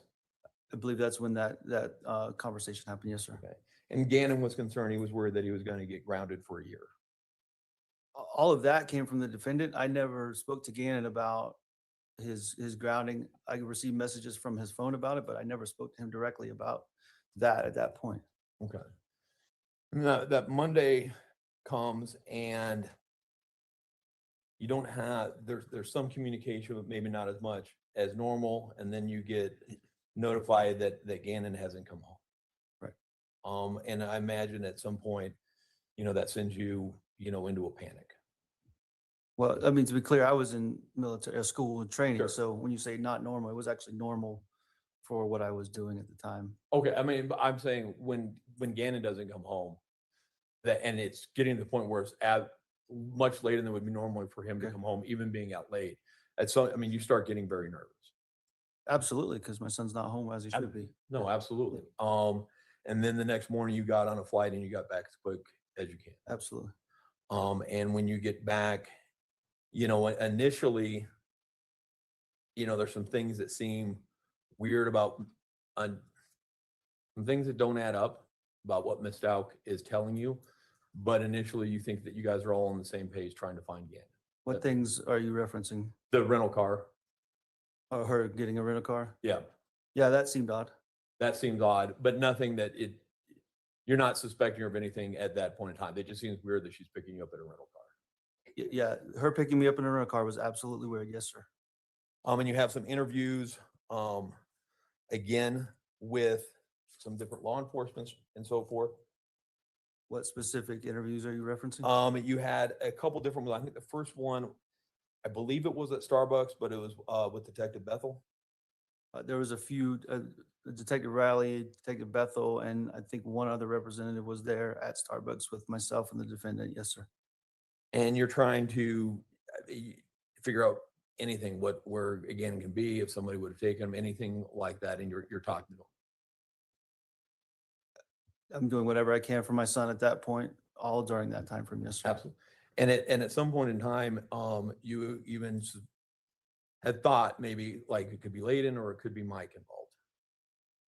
I don't remember ever having the thought that Landon was involved in any way. She, regardless of opinions about her, she loved her children. Mike Hyatt, I have no comment on that. I don't think I ever suspected that either. Do you remember telling Detective Bethel, the mom's married to a guy that's got a lot of trouble with the law? And that was one of my first instincts, was like when the come and go came up and they said that he would walk all nonchalant and everything was normal, like the dude was here or something, because he's got a lot of trouble in his background. So like it came to my mind. It was worth putting down. I don't know if anything is legit. And that's exactly what I said. It came to my mind and I didn't know if Okay. anything was legit. So that's exactly what I just said. Yeah. And then as that kind of goes on and everything like that, stuff just starts based upon what Ms. Stauch is telling you, it's not adding up. Repeat that, please, sir. As this kind of day goes on and the days are progressing, the things that Ms. Stauch is telling you about your son and where he might be, it's starting to not add up with you. Yeah, it's starting with the rental car, as we've already addressed, it starts to not add up. Yes, And sir. then when you see that her car is not at French Elementary, like I said, was kind of, I think what you testified yesterday, that was kind of the pivotal moment for you. Yes, sir. And then you go down to the police station, you want her to come down as well, and she won't come down to meet you at the sheriff's station. Just to clarify, she was supposed to be the one to go to the police station. The defendant was. Yeah. The first time I went down there, I went in her stead because they asked to bring something to get Gannon's DNA or whatever. And I said, he's my son. I'm going to take it down there and I'm going to, Okay. lead the charge, if you will, whatever. And then, so I went down there and that's when the first interview took place, Okay. just to clarify. And then after that, though, you come back again, and it's my understanding you were trying to get her to come down, even on that second interview, come down to the police station to be re-interviewed, or the sheriff's station. When you say re-interviewed, you mean me or the Her. defendant? I don't know when she was interviewed the first time or at all. I just know I went twice. The first time, as I indicated, when she was supposed to go, the defendant was supposed to go. The Yeah. second time, that evening was after I had discovered the defendant's car was not where she claimed it to have been.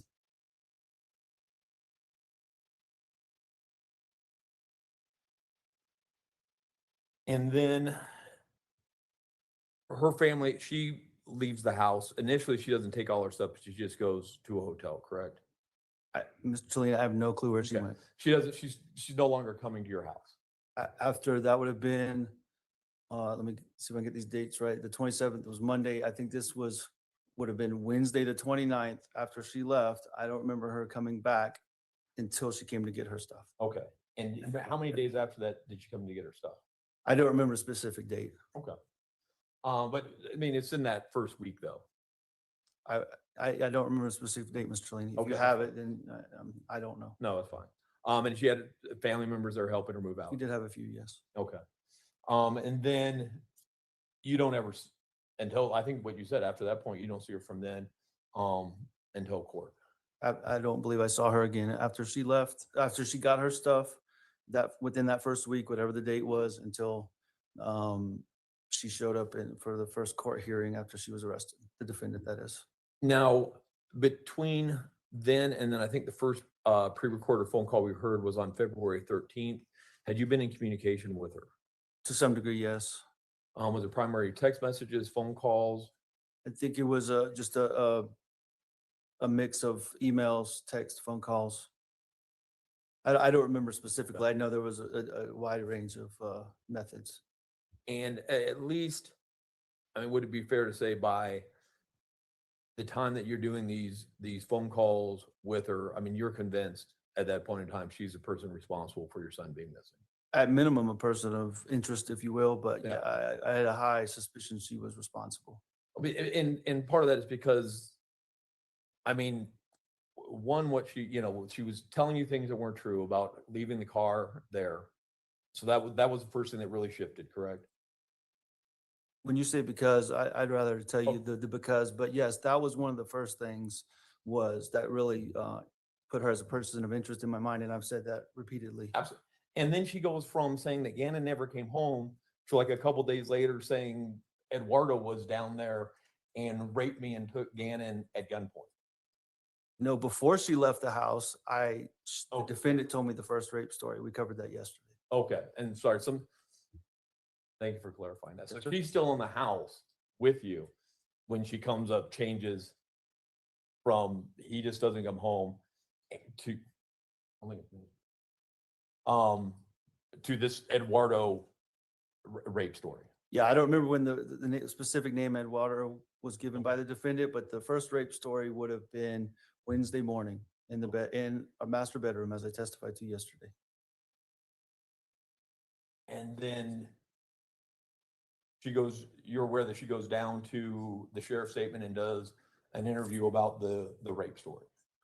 I believe that was later that morning or early afternoon. I don't know specifically when she got there. Okay, I mean, and at that point, I mean, it's fair to say now, I mean, whatever suspicions, I mean, your suspicions become more heightened at that point about her involvement. When it goes from he doesn't come home to this seemingly ridiculous story. Yeah, and I've been pretty clear Yeah. from the point of not finding her car where the defendant said it was. From that point forward, everything just compounded, and my suspicions just got worse and worse against the defendant. Absolutely. And what you know of her, I think you've said this to a couple people, I mean, she's an intelligent person. Do you have record of me saying that to I someone? do.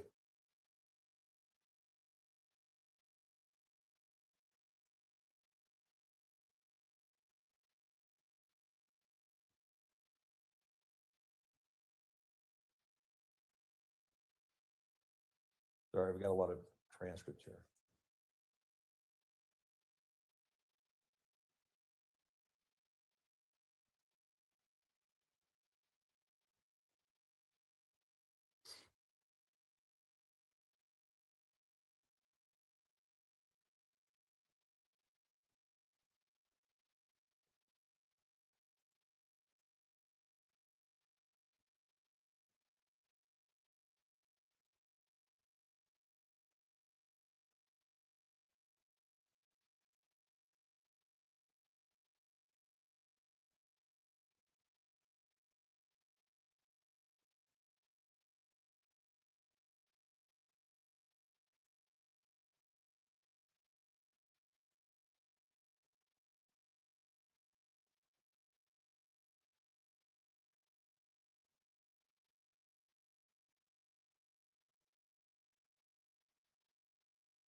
We're indicating that she had a stacked education.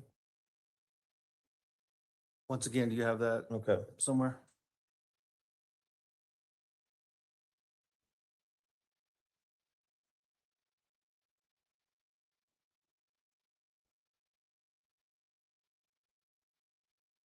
Yeah, this was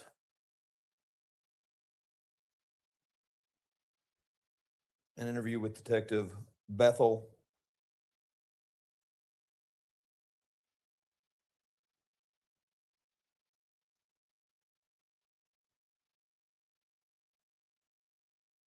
I mean, you may go ahead. Green highlighted with a little dark.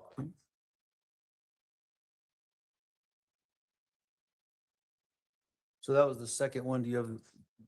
That I'll just go with that one. But you Okay. indicated that she had a stacked education. Yeah. Okay. May I approach? Obviously, I did. You may go ahead.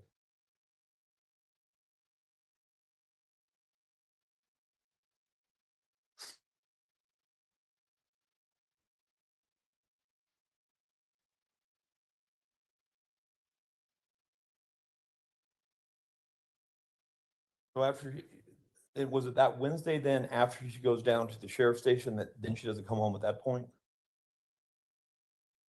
So I don't know where so Okay, she that left day, that morning. she left sometime Wednesday, middle of the day. I don't know specifically when. Okay. Detective Riley was at the house.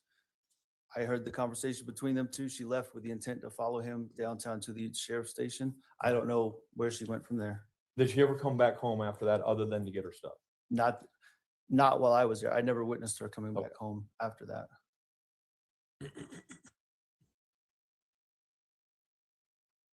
And then in February, February 13th, was that the first pretext phone call? I believe so. And where were these phone calls occurring at? At the FBI office downtown. Okay. And was this something, had you communicated with her that you wanted to talk to her on that date, or how did they know like she was going to be calling at this point in time? Who is they? The FBI. The FBI. Leading up to that point, there was some attempts at communicating more thoroughly with the defendant. Yeah. The defendant reached out to me and said, "Hey, we would need to talk," as you heard in some of the phone calls. Yeah. So I believe as of that, like I said this morning, I tried to keep her on the hook, if you will. No, absolutely. Through messages. And then, all of those would have been planned to some degree. So I could be there with the FBI agents and the sheriff's office agents. And they had there was a plan. I mean, you were trying to get as much information out of her as you could. Me or the Both authorities? you and the FBI. I can't speak to what their plan or their intent was. My intent was to find my son, period. Absolutely.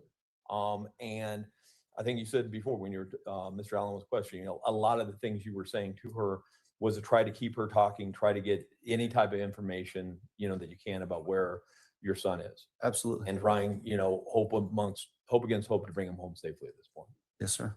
And if not, then find out what had happened and hold somebody accountable. My intent was never in that setting to hold somebody accountable. I wanted my son and I wanted to wrap my arms around him. That's it. Absolutely.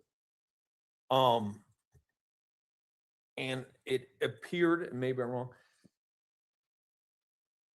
So we have the one phone call that occurred on the 13th, and then all the other phone calls, if I'm not mistaken, occurred on February 14th. The ones that I testified about this morning, I think those were all February 13th and 14th. And how, just for my clarification, how long of a gap was there between each of the phone calls? Do you remember? I don't, but I think Mr. Allen detailed that when he said phone call on this date at this time. What was there, just as far as your recollection, was there a long gap? Were you guys sitting around for like hours waiting in between calls, or were they fairly quick succession between each other? Mr. Lee, I don't remember. That was a grueling time period in my life to sit there and have to keep my cool. Talking to her when I had a strong suspicion she had all the information. So I can't attest to that, Mr. Okay. Lee. I mean, and it's clear at least that you appear on February 13th to keep your cool very well. It appears, and if I'm wrong on this, your patience on February 14th starts to grow thin. Would that be fair to say? Let me rephrase. Yes, thank you. You become more and more frustrated with the cockamamie story she's telling you on February 14th. I don't know if I think I'm frustrated, period. Absolutely. I think I'm at the end of my rope, period. But I did a good job keeping my cool. And if you listen to one of the phone calls, I was a little bit more aggressive verbally. And in a later phone call, I was more patient and letting her give me information. So more calculated than frustrated, Mr. Okay, Tony. so that was part of this. You're trying different tactics to try to get information. Would that be fair? I'm doing the best I can to find information about my son. Information. And was there frustration by the fact that she keeps changing these stories with no consistency between them? And I think you referred to them. These are garbage stories. Yeah, it was very frustrating. And that they don't make any sense. At one point in time, she says it's Eduardo, and then another point in time she says Quincy Brown's some type of paperwork fell out of his pants on that date, and that's how she knows he's Quincy Brown. I mean, none of this stuff, they were ridiculous. Is that your, I'm asking you, would you agree with that? yeah, and you heard me say it. They're garbage stories is what you quoted me as saying. And even on that, the first one, the one that we heard yesterday, on that phone call that she had yesterday, she's trying very hard to convince you that she didn't have anything to do when somebody had kidnapped Gannon and had taken him somewhere, and she's trying to help. It appears that is her goal, so what she's telling you. Mr. Lane, I'm not going to speak to her goals or her intent, what was going through her mind at that point. She wasn't at that point in time trying to indicate anything mental health or anything like that. That was phone call. She's not telling you, hey, I'm crazy on the 13th, correct? I don't believe she said that in any of those phone calls. But in some of those phone calls,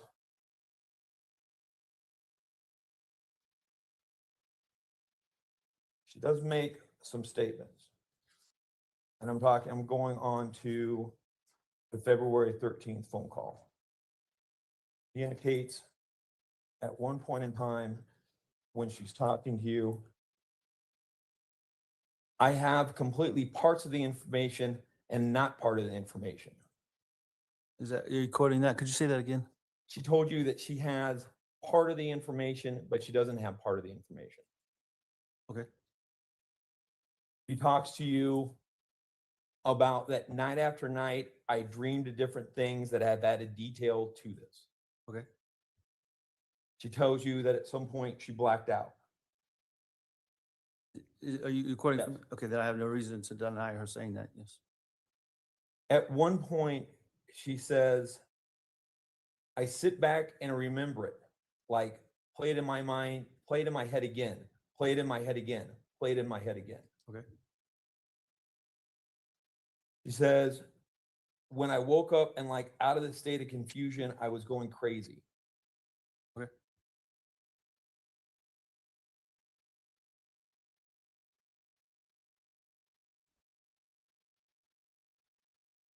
She tells you all of it was a blur in and out, try to figure it out. I got up at one point and hoped it was a dream. Okay. And then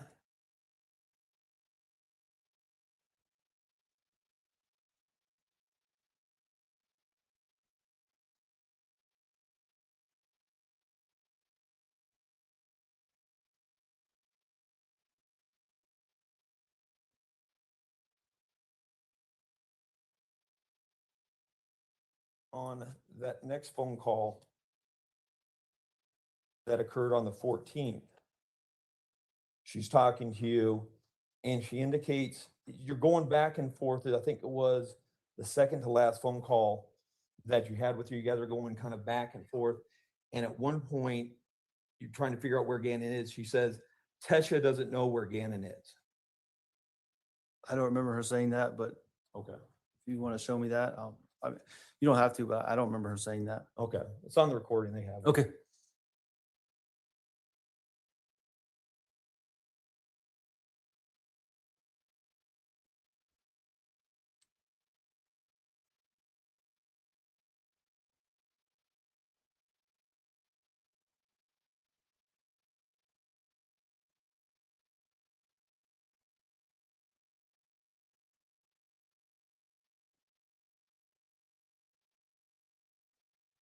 As far as, and now I'm going to kind of shift to more like just general things of your relationship with Miss Stauch.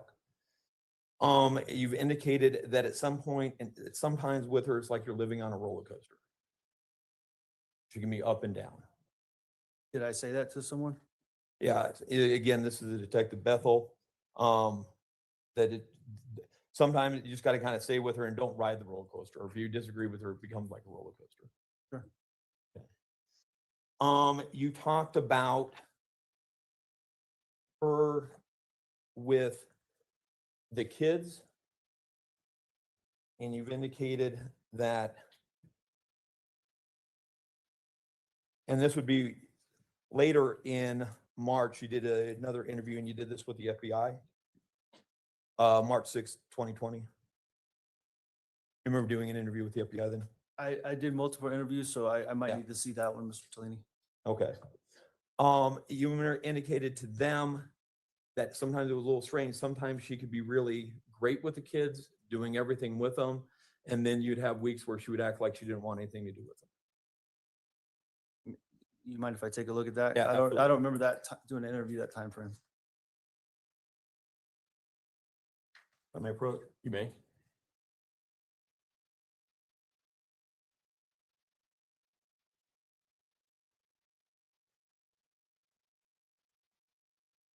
Okay.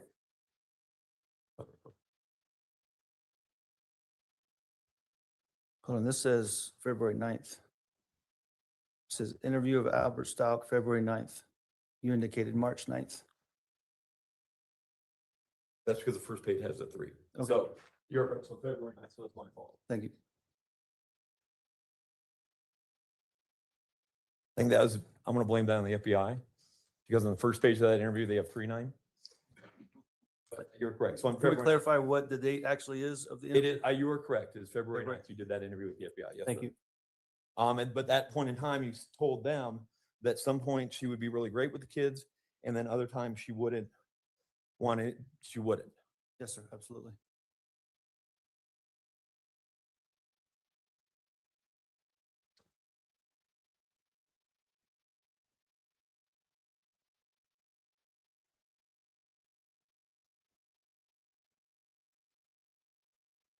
You also, in that interview, I think it was that Monday with Detective Riley, same type of thing. Like 1 minute, considering these moments of trust moments, like right now, I say, you should be all in, helping the kids, teach, doing homework, cooking, feeding and stuff. And then there'd be days and week, like it's like the kids were left to fend for themselves. What Monday are you referencing? The Monday where you had, not the Monday, this would have been Tuesday, when you had the interview with Detective Riley back, so January 28th. Okay. So this was the interview at With the detec- sheriff's office? Yes, with Detective Riley. Okay. And you were telling him, describing how Ms. Stauch was with the kids, and you indicate that there are moments and times when she's really good, she's helping the kids, doing everything like that, and then other times where it appears like she's just checked out. Yes, sir. You indicated that sometimes her and Layden seemed to work together to try to get you. Yeah, probably in jest, but Okay. yeah. And then other times they appear to be at each other's throats. Who's they? Ms. Stauch and Layden. Lena? If I said that. Not Layden, Layden. Landon? Landon, I'm sorry. Okay, yeah, Landon. I okay, apologize. then I take back what I just said, yeah, can you start over with Okay. Landon, because I thought you said Lena. And yeah, Landon, with your first ex-wife, you indicated that sometimes her and Ms. Stauch would work together like they were out to try to get you, and other times they were at their throats constantly. Yes, sir. You indicated, and again, if I'm jumping back and forth, that Ms. Stauch would take lots of trips out of the blue and you didn't know where she got the money to do it. Yes, sir. You indicated when you talked to the district attorney's investigator that sometimes Ms. Stauch likes to refer to herself as Taylor. Yes, sir.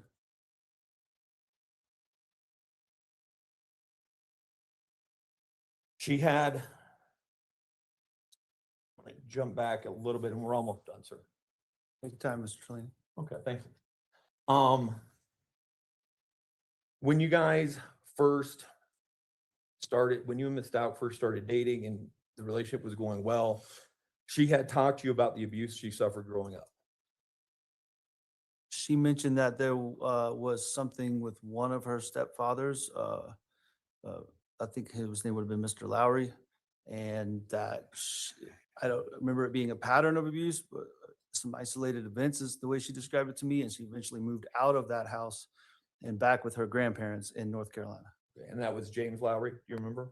I don't know his first name. I just remember the last name Lowry. And I don't want to get into this, but that was kind of a bond that you got, not a bond, but that was, you had in your family growing up, and I want to go into it, but not with you, but trauma growing up. And so that was something that, a basis that you guys could talk about initially in the relationship. We discussed it. I don't know if it's a foundational basis like you're describing it, but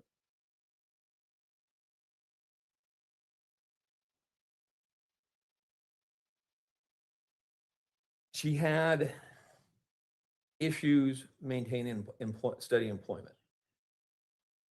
I think that's a misrepresentation of what happened, but Well, I mean, I think you indicated that she had like 8 jobs in 3 years. right. And she intentionally left those jobs. It Okay. wasn't, she had trouble keeping employment. She intentionally left those jobs. Okay, but she had a lot of different jobs in a short period of time. Yes, sir. You're aware of in the late fall of 2019, she was having mental health issues. I'm not aware of that. Are you aware that well, you guys have the same insurance, correct? Yes, sir. Are you aware that she was seeing a Dr. Rhonda Niederhauser at Fort Carson? We did. So let me clarify. We did have the same insurance while myself and the defendant were married. Obviously no longer do, but yes, I went with her on one occasion to see Dr. Niederhauser. Well, to Fort Carson. I did not go back into the room with her. With the defendant, I stayed in the lobby, but I was with her on that visit. And that and actually for most of your guys' relationship, she'd been prescribed lorazepam.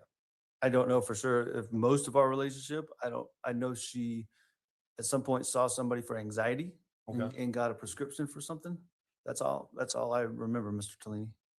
Are you aware that Dr. Niederhauser advised her to quit her job because her mental health issues were becoming so severe? I am not aware of that. Okay.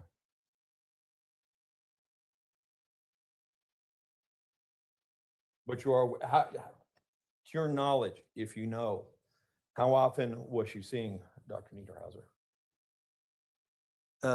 Same answer I already gave. I know that she went once, and that was the one time that I went with her. That's all I can attest to, Mr. Tellini.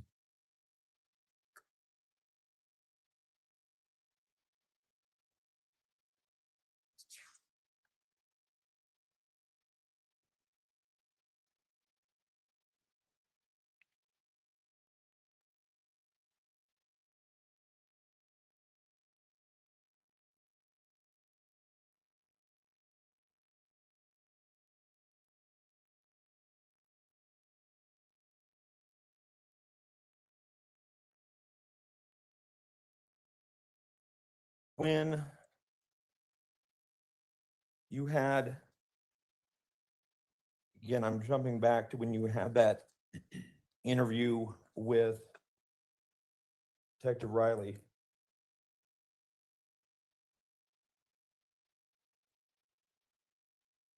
At that point in time, were you having concerns about Ms. Stauch and her involvement?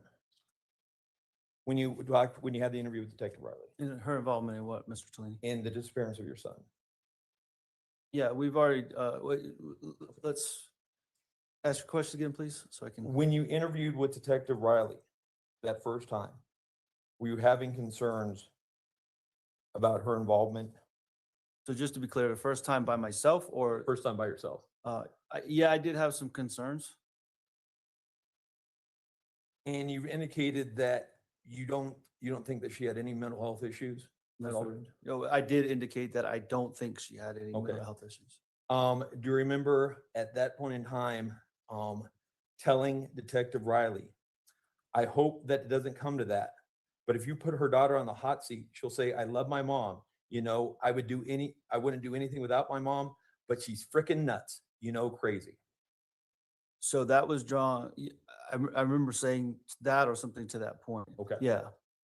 So you told the detective that she's crazy. Mr. Tellini, would you quote what you just quoted to me? Or you told the detective that Harley would say that her mom is freaking nuts, crazy. That's what I said. Okay. No further questions. Redirect, Mr. Allen.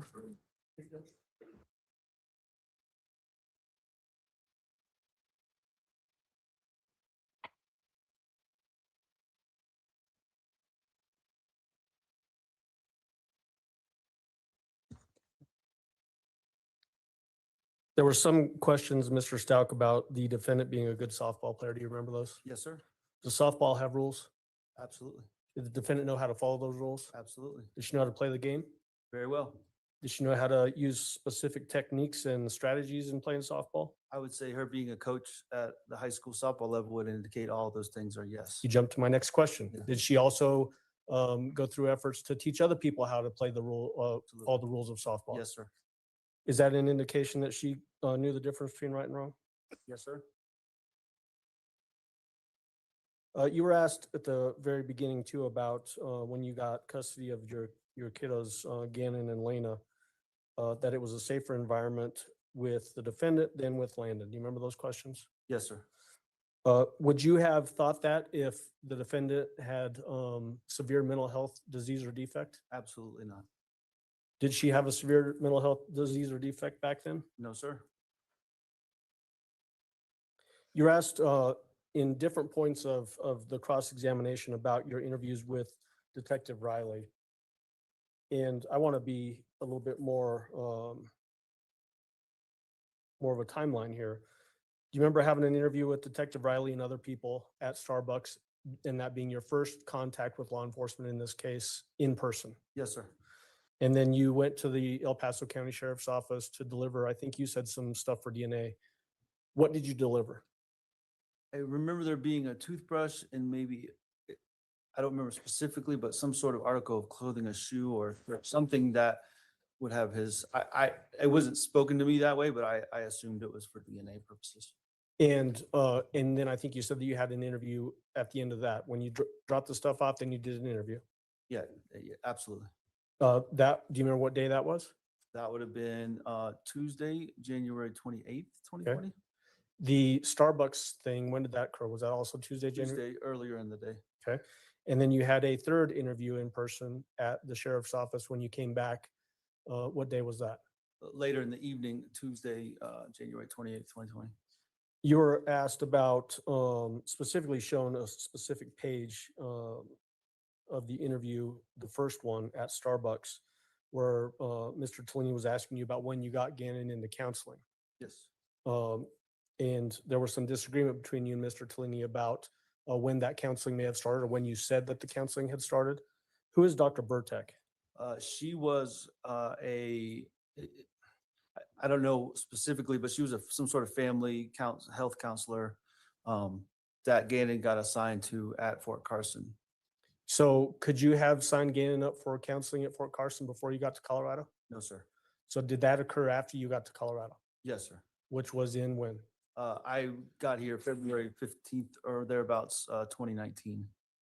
When you were having that first contact with Detective Riley at Starbucks, did you have a lot on your mind? Absolutely. The information that you had on your mind as it relates to Gannon being missing, where were you getting that information from that initial period of time? Everything was coming from the defendant. At that time, did you have any reason to necessarily disbelieve her that Gannon had left and not come home? No, sir, not at that time. And did that change over time? Yes, sir. Did that change over time because of the defendant's specific actions? Yes, sir.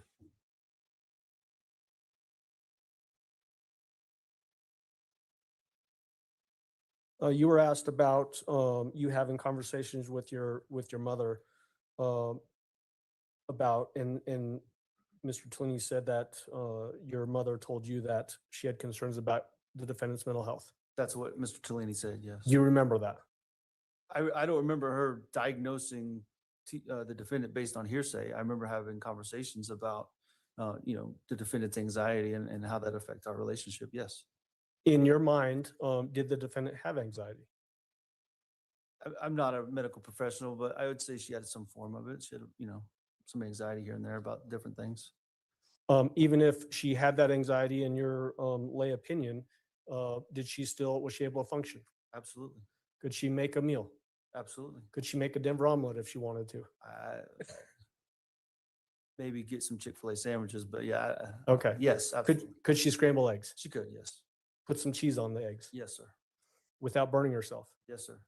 What about cut up vegetables? Yes, sir. Could she do that without cutting herself? Yes, sir. Did she ever run out in the street yelling, screaming naked? Not that I remember, no, sir.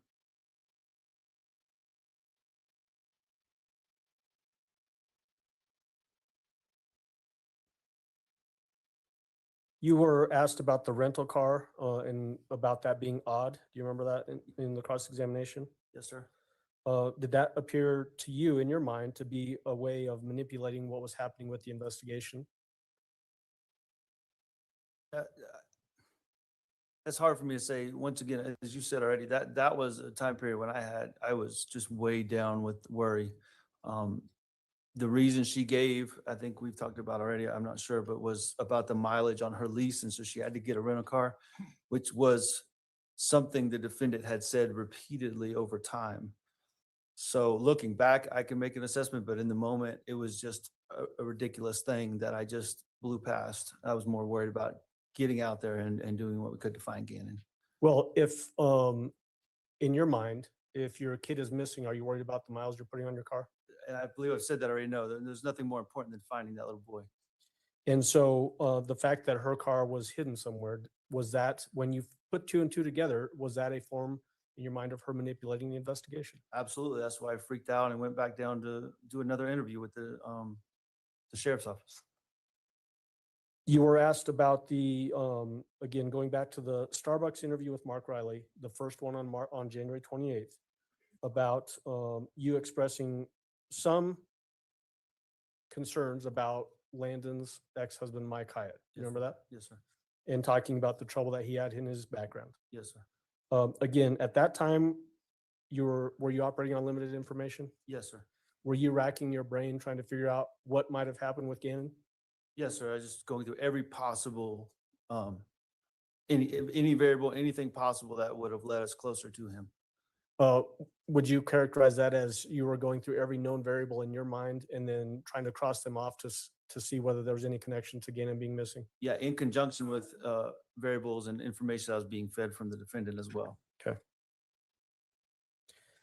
You did 3 interviews on January 28th. Yes, sir. 1 at Starbucks and then 2 at the sheriff's office later that day. Yes, sir. Did it seem odd to you that the defendant was resisting going to the sheriff's office and giving an interview? Yes, sir. Why? Once again, if the feelings are true and honest about we need to work together and find Gannon, as the defendant said repeatedly, what is there to hide from? Why would you not go down there? What is keeping you, the defendant, from coming down there? Okay. And did that appear in your mind to be a conscious decision the defendant was making to resist going to the sheriff's office and give an interview? Absolutely.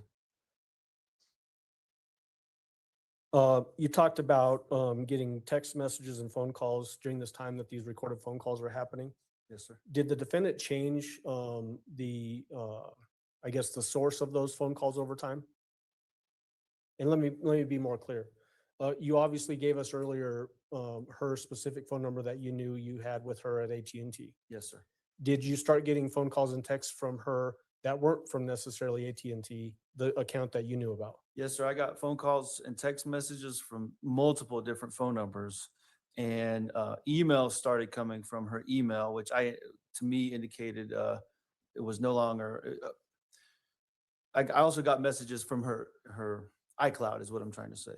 So, which indicated me she no longer had her normal phone and she was using some alternate method of communication, if that makes sense. It does. And so, again, did that indicate to you more conscious decision-making that she was still able to communicate with you, even though her phone might have been seized by law enforcement? Yes, sir. Able to navigate that sort of framework of figuring out other ways to text you or call you? Yes, sir.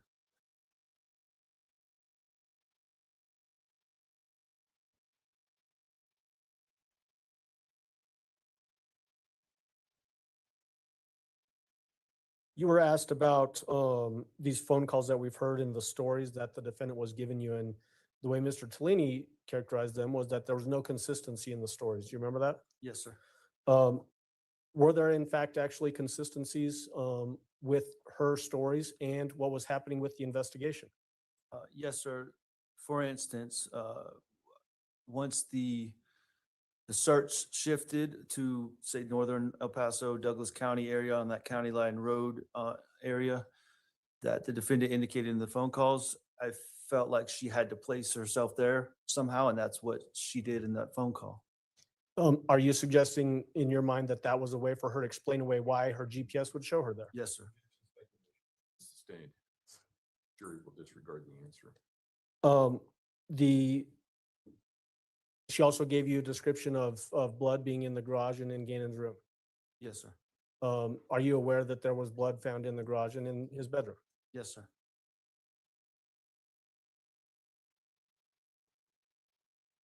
And then, as it relates to that El Paso County, Douglas County line, so up north, were you aware that there was a board with Gannon's blood and DNA found on it up in that area? I was made aware of that. Yes, sir. You got into some questions about your relationship with the defendant, and you were specifically asked about a statement you made about the relationship between the two of you was like riding a roller coaster. Do you remember that? Yes, sir. Why was it like riding a roller coaster? I think that's the normal ebb and flow of many relationships. I don't think that's uncommon. We had our ups and downs in our relationship. That's what that indicated. Well, let me ask you more specifically, based on your belief that she would manipulate you sometimes, did that add to the effect of riding a roller coaster Yeah, that would have been the extreme lows in our relationship. Yes, sir. when she would manipulate you? Yes, sir. Was it common for her to manipulate you? Yes, sir. You were asked about sometimes she would be great and sometimes not. Do you remember that? Yes, sir. When the sometimes not period of time, what was that a result of? Oftentimes a result of that manipulation that we just discussed, or lies or mistruths the defendant would tell that I would have to sort through, as you heard me do in these phone calls. I have to sort through these lies and get to the truth. Was it ever those lows, the sometimes not part, were those ever a result of her suffering from a severe mental illness or disease? No, sir. Ever? No, sir.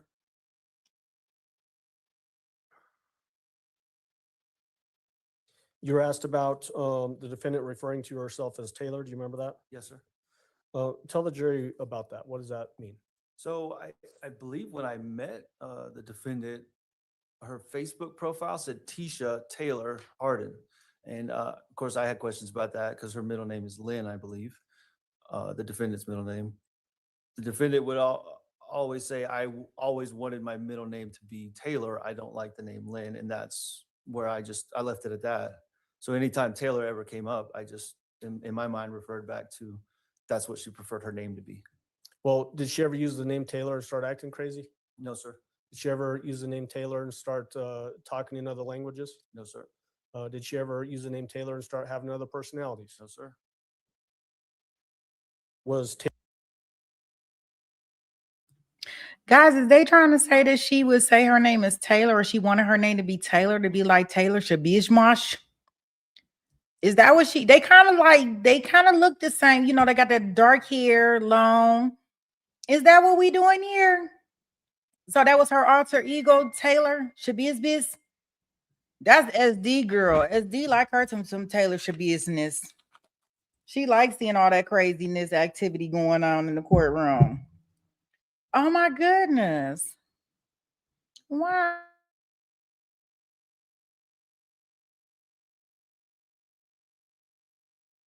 Taylor ever associated with her having a severe mental illness or disease or defect? No, sir. You were asked about the defendant having difficulty maintaining steady employment. Do you remember that? Yes, sir. You answered that the defendant intentionally left those jobs. Yes, sir. So expand on that for the jury. What do you mean by that? So, for instance, when we, I think in the tail end of our dating relationship, in the first part of our married relationship, she was working at Myrtle Beach Middle or Elementary School, and quit, resigned from that position, causing her to have to seek new employment. Okay. And and why that's significant, because I disagreed with the decision. It was what I, outside looking in, a great place of employment for her, and she seemed fine there. Okay. And then you were asked about Dr. Niederhauser, right? You remember that? Yes, sir. And Mr. Tellini told you that the defendant was being seen for anxiety. You remember that? Yes, sir. Did you know whether she was being seen for anxiety or not? I did not. Once again, I only accompanied her as far as the waiting room that one visit, and then she went to the back, was seen, and then the defendant, that is, came out, and we went home. To your knowledge, was the defendant ever seen for a severe mental disease or defect? No, sir.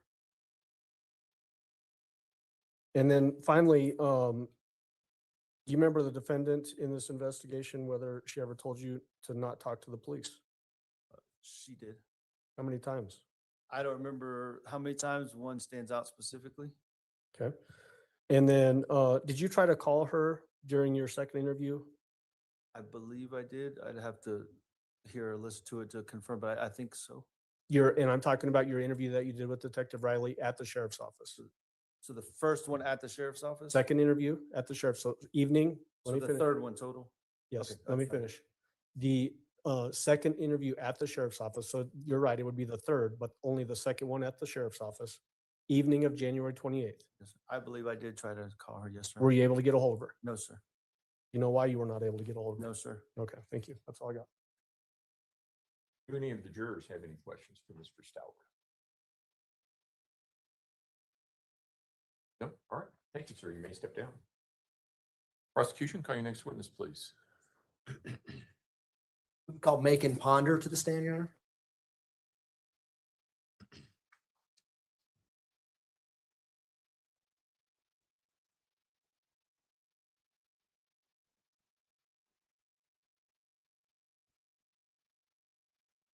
Mr. Ponder, if you would step forward and raise your right hand, please, sir. Sorry. Actually, yep, up here. Everybody does that. That's okay. Do you swear affirm the testimony about to give in this man will be the truth, the whole truth, and nothing but the truth? Go ahead and have a seat in the witness stand. Please watch your step as you step into the stand.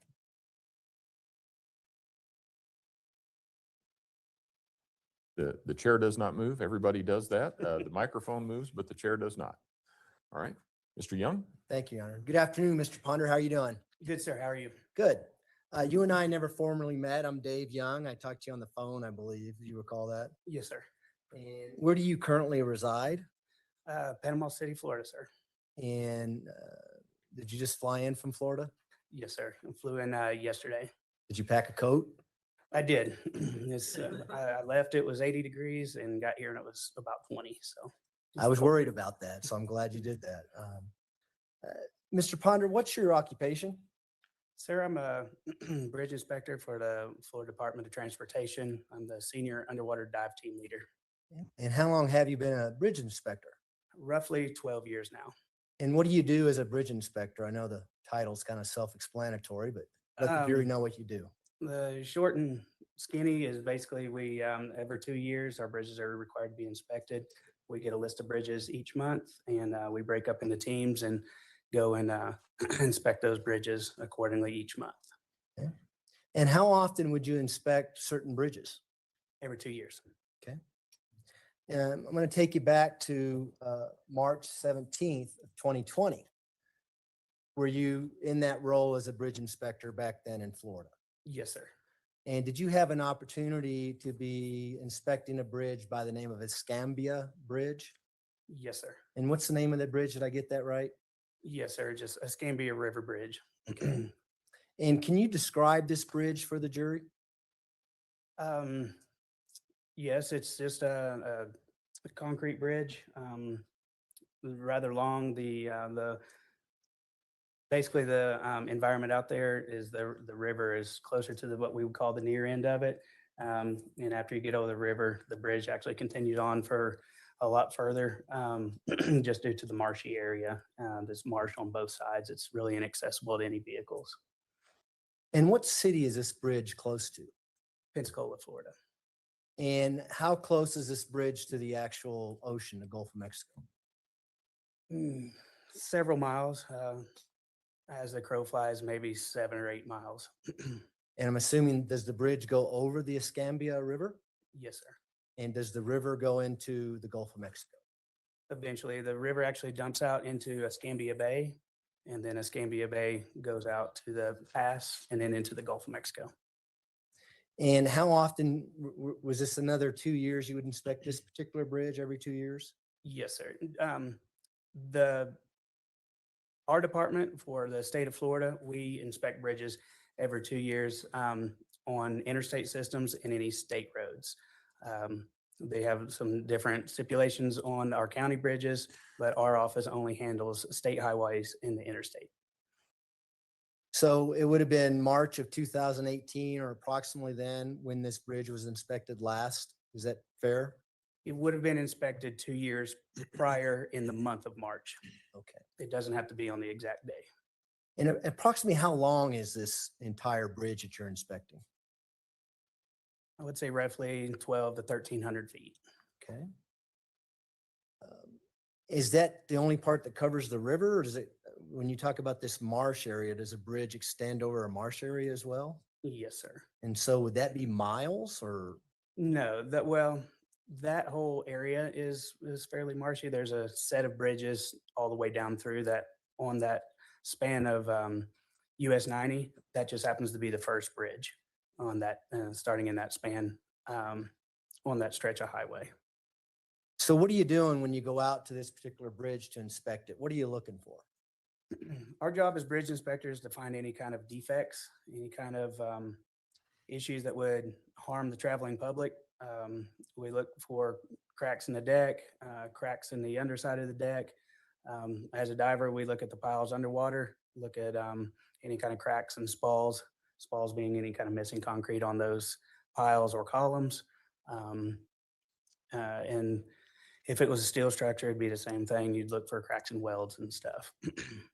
And so do you have someone, particularly on March 17th, 2020, with you as you're doing this inspection? Yes, sir. We always go out as a team, primarily for safety, but also, we're always on the interstate or on busy roads. So we're always having somebody watch our back when we're taking the notes and watching out for traffic or operating a piece of equipment if need be while somebody else is taking notes. And so do you inspect the surface area of the bridge as well as the side of the bridge and below the bridge? And you indicated you even get in the water and look at the pillars. Absolutely. Yes, sir. We try to do the best we can to look at 100% of the bridge every inspection. So could you please tell the jury about March 17, 2020? Did you locate something? Did you locate a suitcase underneath the bridge? Yes, sir.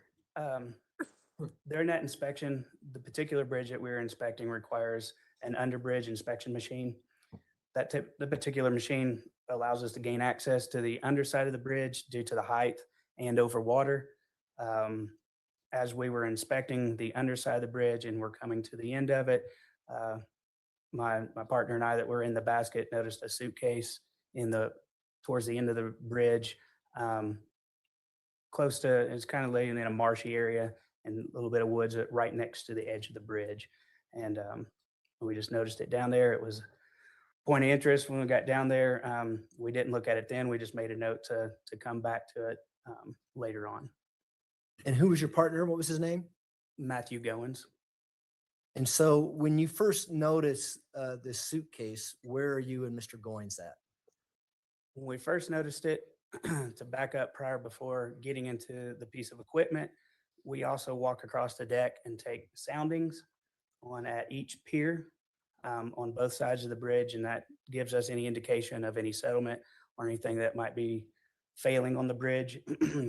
And that requires dropping down a measuring tape essentially with a weight on it and measuring the height up to the edge of the bridge to the top of the barrier wall. And when we looked over, the suitcase was right next to the edge of a bent where we were taking the measurement. Had it been in the middle of a bent or in the middle of a span, we may have not even noticed it. But because of its location, it was right next to where we dropped our profile tape, is what we call it, to take the measurement. We immediately saw it as soon as we dropped it down. And so I'm not a Navy guy. When you say deck, are you talking about the road area of the bridge where the vehicles go? Yes, sir. That's what we call the deck. We take our measurements at the top of the barrier wall. Anybody that's driven over a bridge, the concrete walls on the outside is where we take our measurements from. And so are you and Mr. Goins looking over the edge of the bridge and you see a suitcase directly down below? Yes, sir. What side of the bridge are you on, the eastbound lanes or the westbound lanes? We're on the eastbound lane and we were on the east or the right side of the structure. And so you note that there's a suitcase there, but then you go on with the inspection. Yes, sir. And tell us about that. Do you go all the way across the bridge and then work your way back, or how does that work? Well, generally when we're taking a profile, we'll start at what we call the near end, which for our reference is we work from west to east or south to north. In this case, we were working west to east. We started on the right side of the bridge heading east. When we finish that profile, then yes, we do turn back around and we work from east to west back to where we started. And that's when we get into the truck and start our under bridge inspection. And when you start your under bridge inspection, is that when you get back to the area where the suitcase is? It wasn't for, no, sir, it wasn't for probably roughly an hour, hour and a half later, maybe even a little bit longer, because when we started the under inspection, we start back at the beginning of the bridge. Okay. And where we found the suitcase was almost at the very end of the bridge. And this bridge goes east and west, is that right? Yes, sir. So you're starting the undercarriage portion on the east side, working your way west, is that right? No, sir. We're starting on the the west end, working towards the east. Okay. And so what happens when you get back to that area where the suitcase is? Because of the profile and as the bridge, there's the hump in the bridge. When we got towards the end of the structure, the bridge starts to become lower, closer to the ground. And at that point, we didn't need the truck anymore. So we were able to lower the basket down to the ground line and get out, and was going to finish our inspection from there. And that's when we lowered down to the ground, we've remembered that we had seen the suitcase. We finished up our inspection and then went back to the suitcase. And why did you go back to the suitcase? Pure curiosity. Okay. And again, is Mr. Goins with you at this point in time as well? Yes, sir. So what happens when you get back to the suitcase? We got back to the suitcase, and where it was lying at kind of an odd angle, but the handle was towards the underside of the bridge. So I reached out for the handle and immediately noticed it was very, very heavy. And I looked back and remember telling Matt, I said, I don't know what's in this. I said, but it's heavy. I said, and where it was at, it had a possibility of being waterlogged. We didn't know whether it was clothing or something in it. We just noticed that whatever it was probably waterlogged and saturated, just due to how heavy it was. And I imagine you get a lot of rain in Florida? Yes, sir. Do you get a lot of rain in the months of February and March? We can. March normally is fairly rainy season, but again, where the suitcase was really right at the edge of the marsh, and depending on tide, you don't necessarily have to have a lot of rain for that area to be influenced by tide. Okay. So you, Mr. Goins, get up to the suitcase. You said it appeared to be heavy. What happened after that? Because of where it was at, it was very, very marshy and muddy. We, of course, didn't know what was in it, but underneath the bridge where it was at was very flat and sandy. And we kind of like made a decision, let's pull it out of the mud and pull it underneath the bridge where it was flat and sandy, and whatever it was in it, we'll just open it there rather than in the muddy marsh, just sticks and a lot of sticks and stuff there. So we pulled it underneath the bridge. And what did you open it? Yes, sir. Tell us about that. I was the first one to unzip it. And before we opened it, as soon as we unzipped it, we immediately noticed the smell. That's what hit us first. I remember looking up at Matt, who's quite a bit taller than me. And I said, Matt, I think there's something dead in here. And unfortunately, we do come across, sometimes somebody will throw out a litter of puppies or something in a bag, and that's not uncommon. And it smelled, but it was so strong. It was different that day. So I didn't initially open it, and we kind of thought about what we were going to do first. When we finally went ahead and unzipped the rest of it, the smell was so overpowering. We kind of took a step back. And the first thing I remember seeing was just 2 little feet, and that had little football socks on them. The best I remember, I remember there being little socks on them.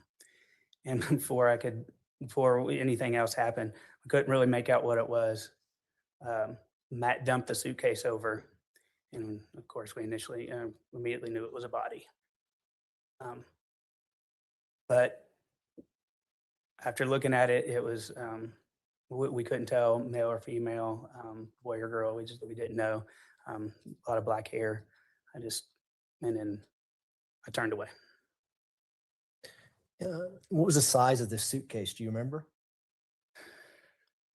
Roughly size of a checked bag. It wouldn't have been it was too big to be a carry-on, but roughly the size of an older checked bag suitcase. And was there anything else in the suitcase besides the body? Lots of blankets.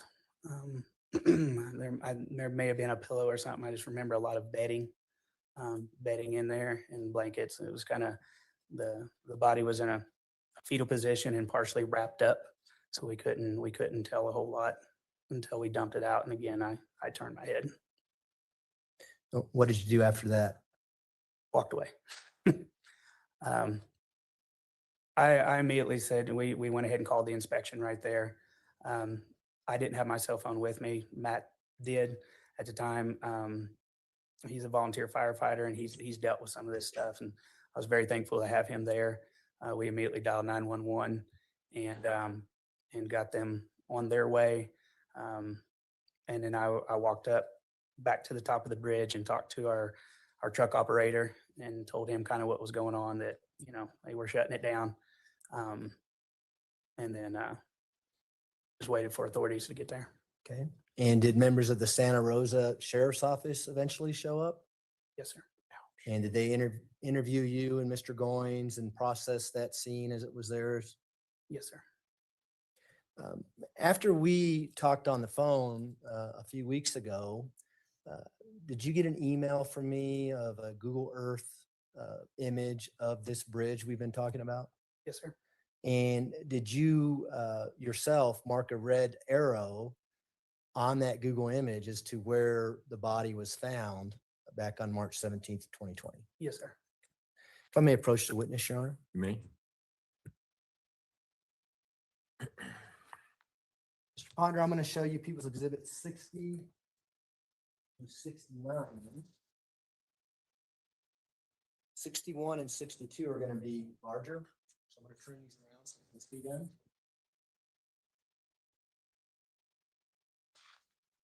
Mr. Ponder, Yes, if sir. you were Your looking for a drink of water, there's a water pitcher right there and some cups if you would like some.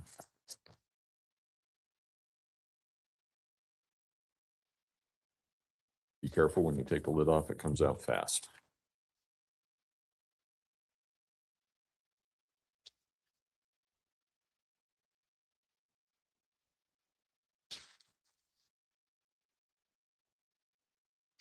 You could just take a moment to look at those photographs, and then I'll ask you some questions about them.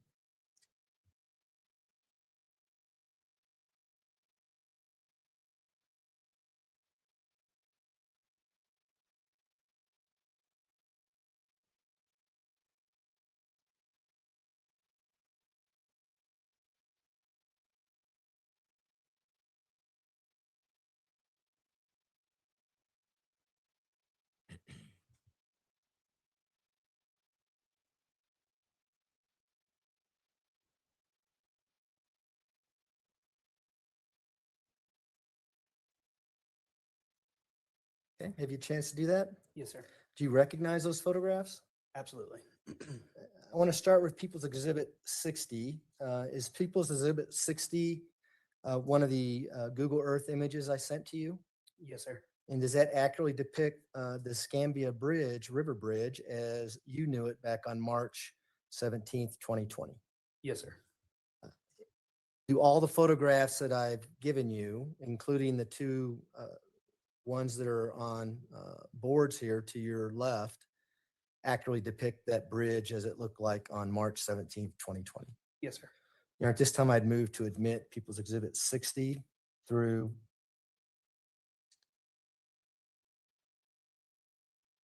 69. Defense? Exhibit 60 through 69 will be admitted. Go ahead. We're going to publish People's Exhibit 60, which is going to be on that TV behind you and on this TV to my left.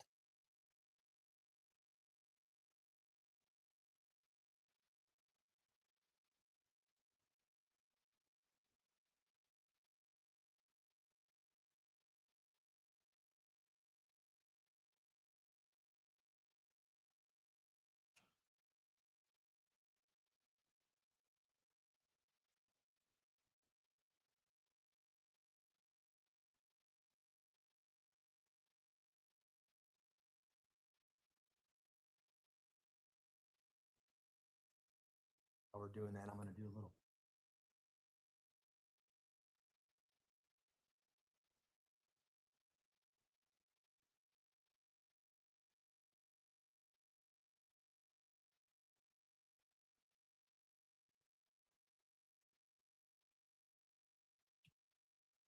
All right, let's look at People's Exhibit 60 here on the TV screen.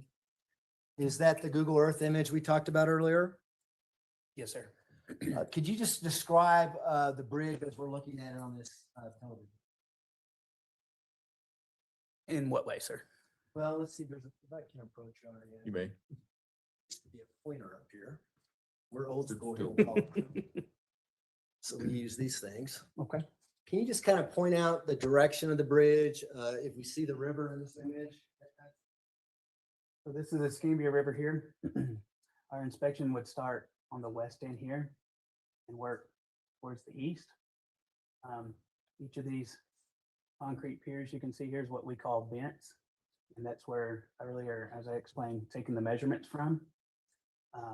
So that's each of those that we stopped at is where we take our measurements from, working from the near end or the west, working towards the east end.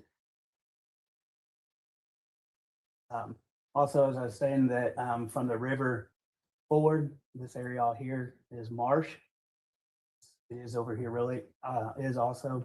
And actually it's just very inaccessible to, except for there's a little service road here. Doesn't really go anywhere, but there's even some boats and stuff still left out here from previous hurricanes that nobody can get to.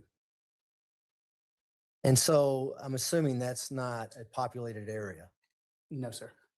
maybe some wildlife. Probably lots. Okay. Are there any lights on this bridge? I don't believe so. I don't remember. A lot of times the channel is lit. There is a fender system there that would have been lit in the evenings, but I can't remember if there's lights. I want to say there is. It's pretty dark out there, and I'm pretty sure there are light poles on there. Actually, now to come to think of it, because as we use our machine, we have to come up and over each of those, which is kind of a pain.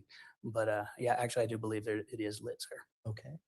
And as you're driving across this whole area, the marshy area here, if it's at night, would you know whether or not water would be underneath the bridge or not? If you were unfamiliar with the area, no.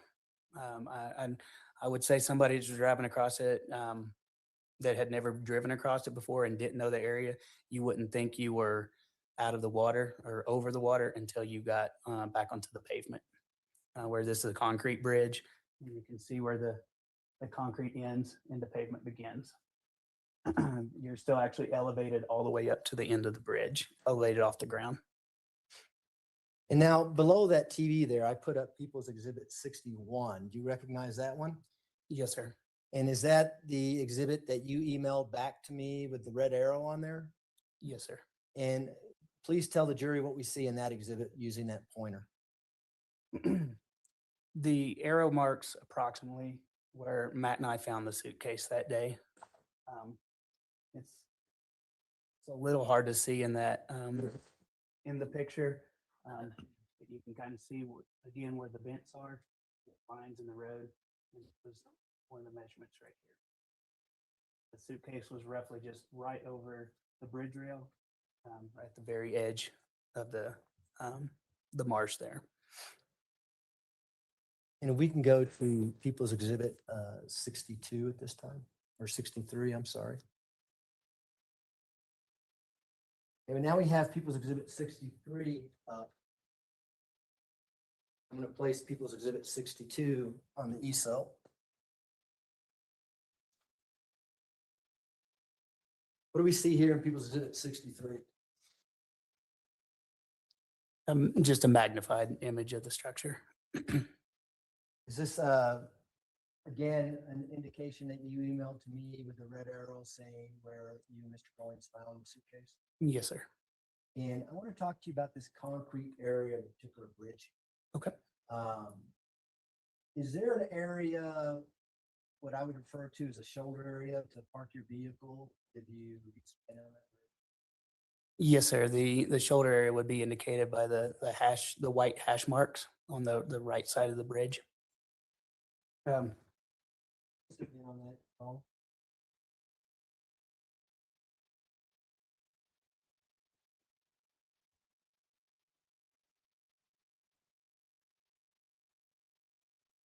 If not here, this is there we There you go. go. This is going to be your shoulder.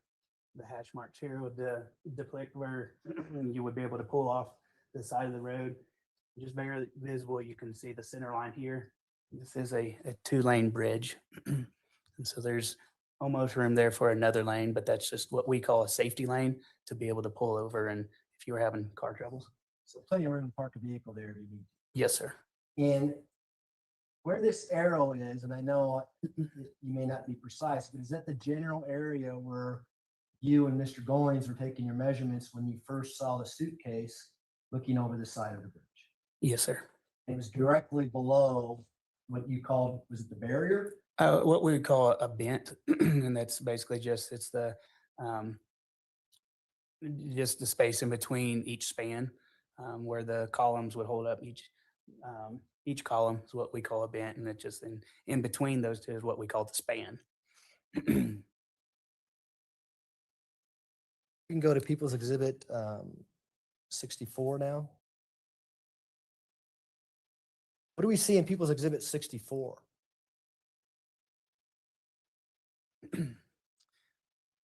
Yep. A picture appears to be looking on that is taken on the westbound bridge, and that is in the safety lane of the westbound, which would also be though on the far end of that structure. And that picture is looking west. Looking west, sir. And so can you refer back to People's Exhibit 62 on the board here to your left? Easel? Yes, sir. And just kind of point out which lane to travel we're looking at. That picture is approximately probably a little higher.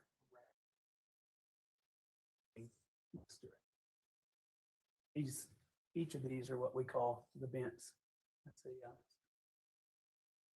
So could you have access to get underneath the eastbound lanes by pulling over in this area or walking under? You would have access, but it'd be very difficult to access that area. There's also what we call slope protection or rock rubble. And a lot of times those rocks move easily, they slip, they shift. You could walk down there, but you'd have to be very careful. So looking at this People's Exhibit 64, can you see the general area where the suitcase may have been from this photo?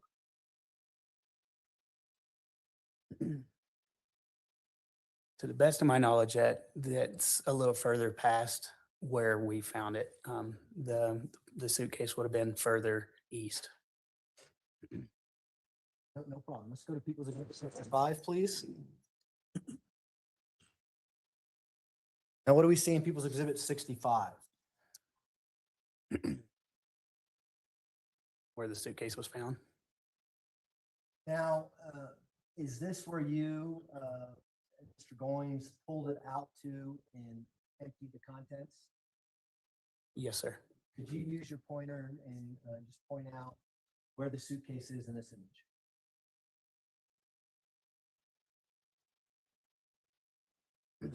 So would this photograph be taken from eastbound lanes, the westbound lanes, looking back towards? Yes, sir. We can go to People's Exhibit 66 now. What do we see in People's Exhibit 66? Again, where the suitcase was opened. And can you point out the general area of where you and Mr. Goins pulled the suitcase out of?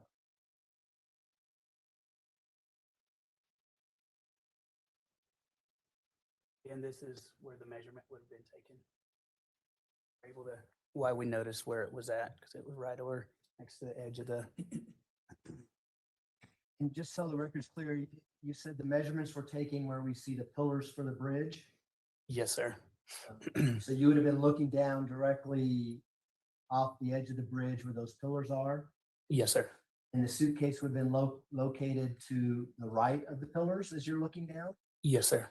And about how many feet, again, estimate, did you guys pull that out of that marshy area to its right? I would say roughly 10 feet, maybe not even that far. It was almost directly below the barrier rail. And when you moved the suitcase, did it leave an indentation in the ground? I honestly can't remember. I didn't notice. The part I did notice was the suitcase was at an odd angle. It looks like it had fallen on a corner of the suitcase. It wasn't flat, but it was sitting at an odd angle. Did you point out to members of the sheriff's department exactly where the suitcase was at when you first saw it? Yes, sir.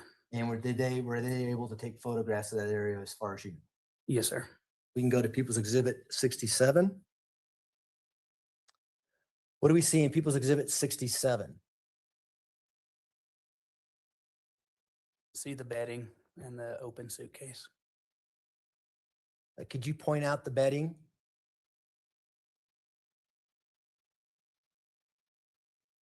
And was the body wrapped around this bedding? Yes, sir. And that's where you left it when you went to go call 911? Yes, sir. We go to People's Exhibit 68, please. What do we see in People's Exhibit 68? Just on the edge of the marsh line. Is this area consistent where the suitcase may have been when you and Mr. Goins pulled it out? Yes, sir. And go to 69. You recognize this? Yes, sir. And what is this? Just again, right there where the suitcase was found. And you can see, and I don't know how long it had been there, but the bushes and stuff are pushed to the side.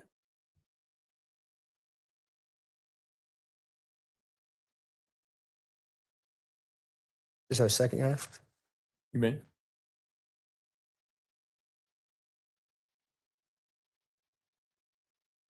Those are my questions. Thank you, Mr. Ponder. Cross-examination, Mr. Cook.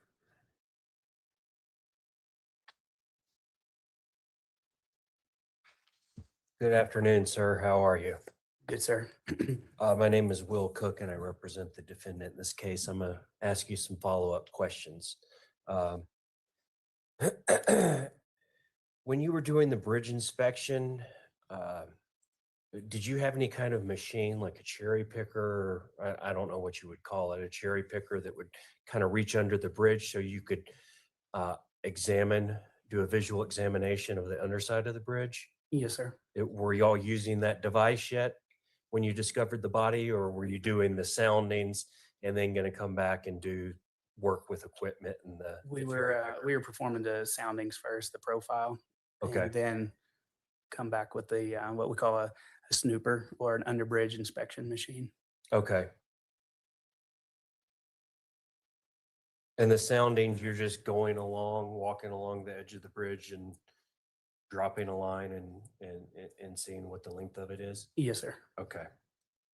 And you would take that sounding measurement at each pier Yes, sir. of the bridge?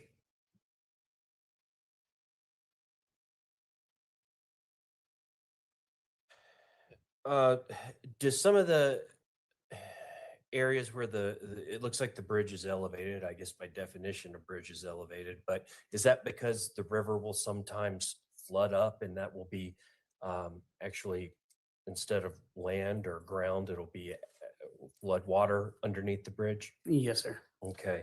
Does that happen every year, or is that like 100-year flood, 50-year flood, something that happens every spring or summer, or just It depends on the weather? depends on the weather, how much rain we've had. That area also, pictures are gone, but there's several boats in there. That area, it's a tendency to flood during, obviously during hurricanes, and also during tides. That area is all tidal. Mhm. So during high tides, it has a tendency for the water to be higher or lower at different times of the year. Okay.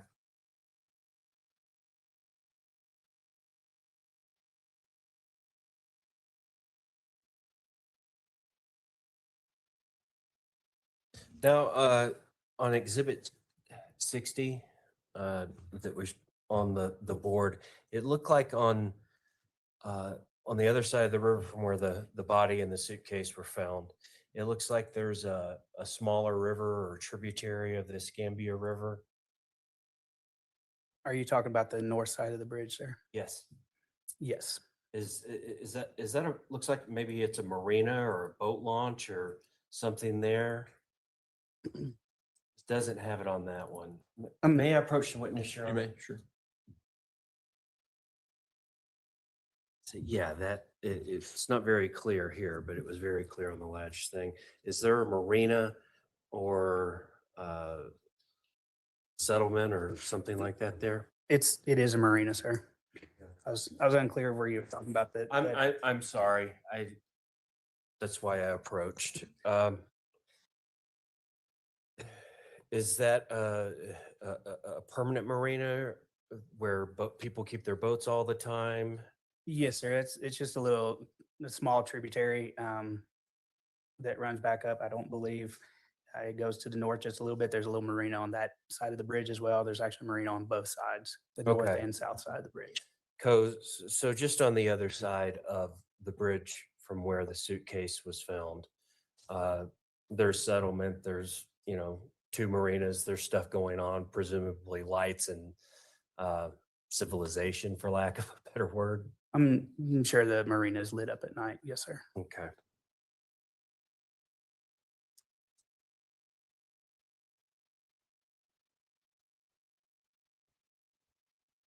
And you had mentioned the suitcase was very heavy and seemed waterlogged. This date back in March of 2020, I think March 17th of 2020, you testified to. Had there been flooding under the bridge in the weeks preceding the discovery of the suitcase? I'm not for sure, sir. Not for sure. Okay. Just a second, Your Honor. All right. That's all I have. Thank you. Redirect. Oh, thanks, Your Honor. Do any of the jurors have any questions for Mr. Ponder? All right. Thank you, sir. You may step down. Thank you, Your Honor. And I think at this point in time, ladies and gentlemen, we're going to take an afternoon break. So if I can have everyone back in the jury room and ready to go at, say, 3:10, we should be able to start on time at that point. All rise for the jury, please.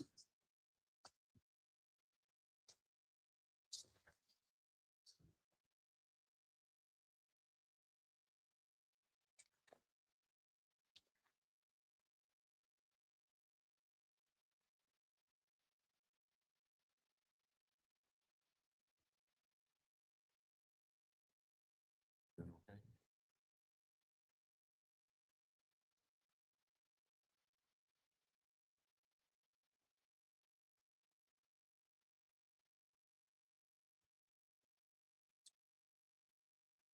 You may all be seated. Record should reflect the jury has left the court. And how do you recognize them? They were articles, items that were pointed out to us by Mr. Stauch that were, he found in the dishwasher. They're scrub brushes, scissors. The brushes appeared to have some type of carpet material or something on it. And are they fair and accurate representations of what you saw and observed that day? Yes. Your Honor, at this time, we would move for the admissions of people exhibits 186 through 190. Mr. Cook, No objection, Your Honor. exhibits 186 through 190 will be admitted. And you're under permission to publish. You may.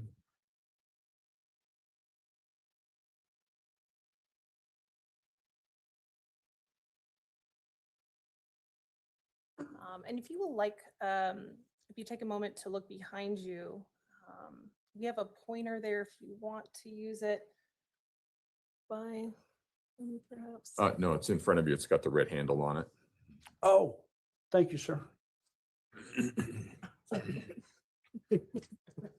Having a rough time. All right, now you'd mentioned that Mr. Stauch had identified for you and other law enforcement officers that day, various items of evidence. Can you point out here in People's Exhibit 186, some of those items? We had a brush here. This brush. Have the handle of a brush here and this brush, and I cannot see the scissors in this picture. We'll move on to People's Exhibit 187. And here, that might be a better look. These are close-ups of the last photo. The brushes that you were explaining. Yes. Okay. People's Exhibit 188. And here, what are we seeing here? This is what appeared to possibly be a strand of carpet or something that was on the brush. People's Exhibit 189. And here? Again, strand of whatever type of material that is. And then we have 2 pairs of scissors there. 190. Those are just close-ups of the other brushes.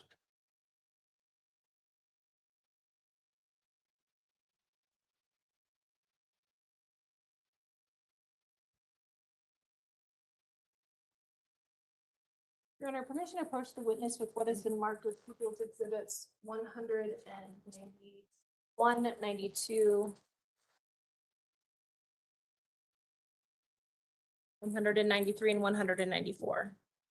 So 191 through 194. Yes, Your Honor. Okay, go ahead.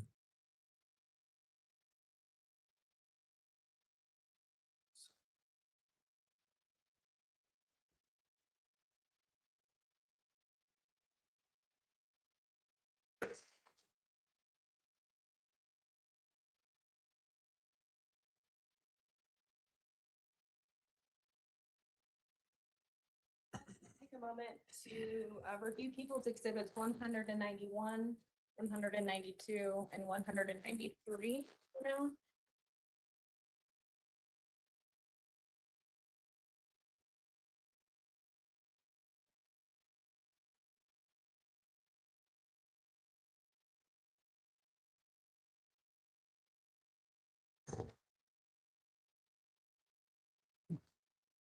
Yes, ma'am. And do you generally recognize those? From the type description, yes. Okay. Now you mentioned before that part of the processing includes creating labels with descriptions on them. Yes. Okay.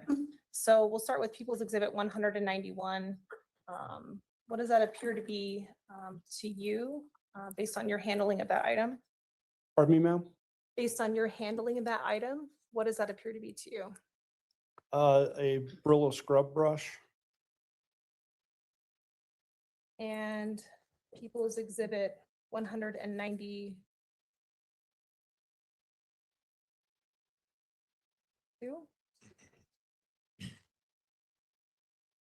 That is the blue handle, blue and white scrub brush. And People's Exhibit 193. The scrub brush with possible hair and carpet fiber. And you spoke previously about tape and tape that is used on each of those exhibits. The tape used that you personally placed there? I did not package these. The detective that collected the items actually did the packaging of them. And when you were present at the residence that day, you viewed each of these items as we see in the previous photos that were shown to you? Yes, I did. Okay. And based on descriptions of People's Exhibits 191, 192, and 193, do those appear to be the similar type of items that were photographed that you went over with the jury? Yes, ma'am. Okay. People's Exhibit 191, for example, is what particular item is that? That is the Brillo scrub brush. People's Exhibit 192, based on the description there, what is that? That is the blue and white scrub brush. And People's Exhibit 193, based on description, what is that? The scrub brush with possible hair and carpet fiber.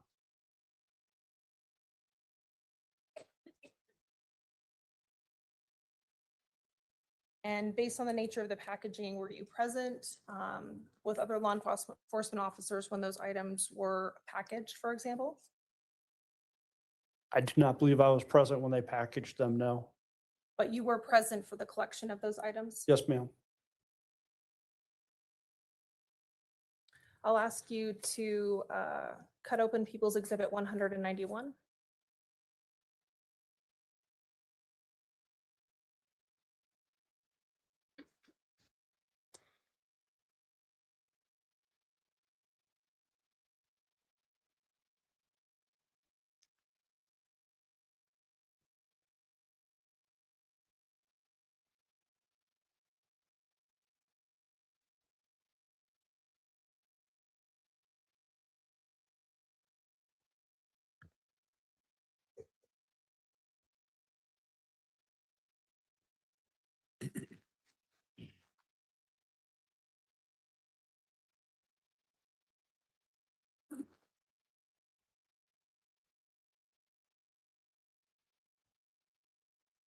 Yes, ma'am. And do you recognize what's inside of that bag, People's Yes. Exhibit 191? Yes, Is it in the same or substantially same condition as when you last viewed it on the day it was collected? it appears to be yes. Your Honor, at this time, we would move to admit People's Exhibit 191. Mr. Cook, No objection, Your Honor. Exhibit 191 will be admitted. I'll ask you to do the same with People's Exhibit 192. With 192? Yes.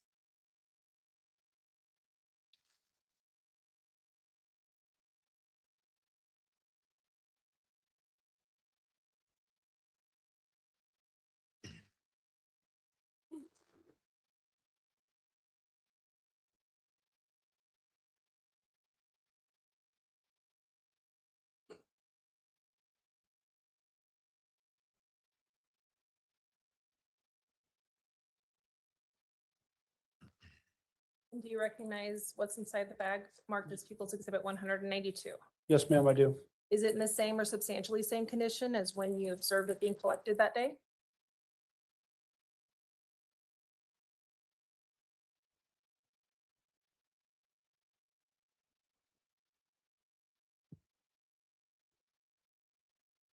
I do not recall seeing, it looks like there's writing on the handle. I do not recall seeing that when it was collected. Aside from the writing being present now, otherwise, does it appear to be the same Yes. subject? Yes, Your Honor, at this time, we would move for the admissions of people, Exhibit 192. Mr. Cook, No objection. Exhibit 192 will be admitted. And the same with 190.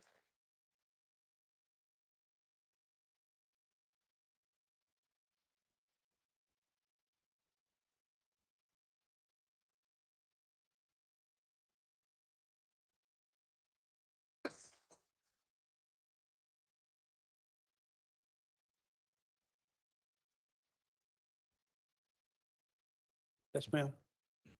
Does that appear to be something that you recognize as being collected that day? Yes, And does it appear to be in the same or substantially same condition as when you last saw it? yes, ma'am. Your Honor, at this time, we would move for the admission of People's Exhibit 193. Mr. Cook, Exhibit 193 will be admitted. Your Honor, permission to approach the witness? You may. In addition to a collection of various brushes that you've looked at, do you recognize People's Exhibit 194? Yes, ma'am. How do you recognize it? It's marked as being a empty vinegar bottle that was collected out of the trash can.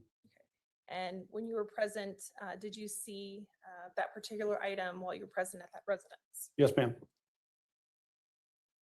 And would you also take a moment to cut into People's Exhibit 194?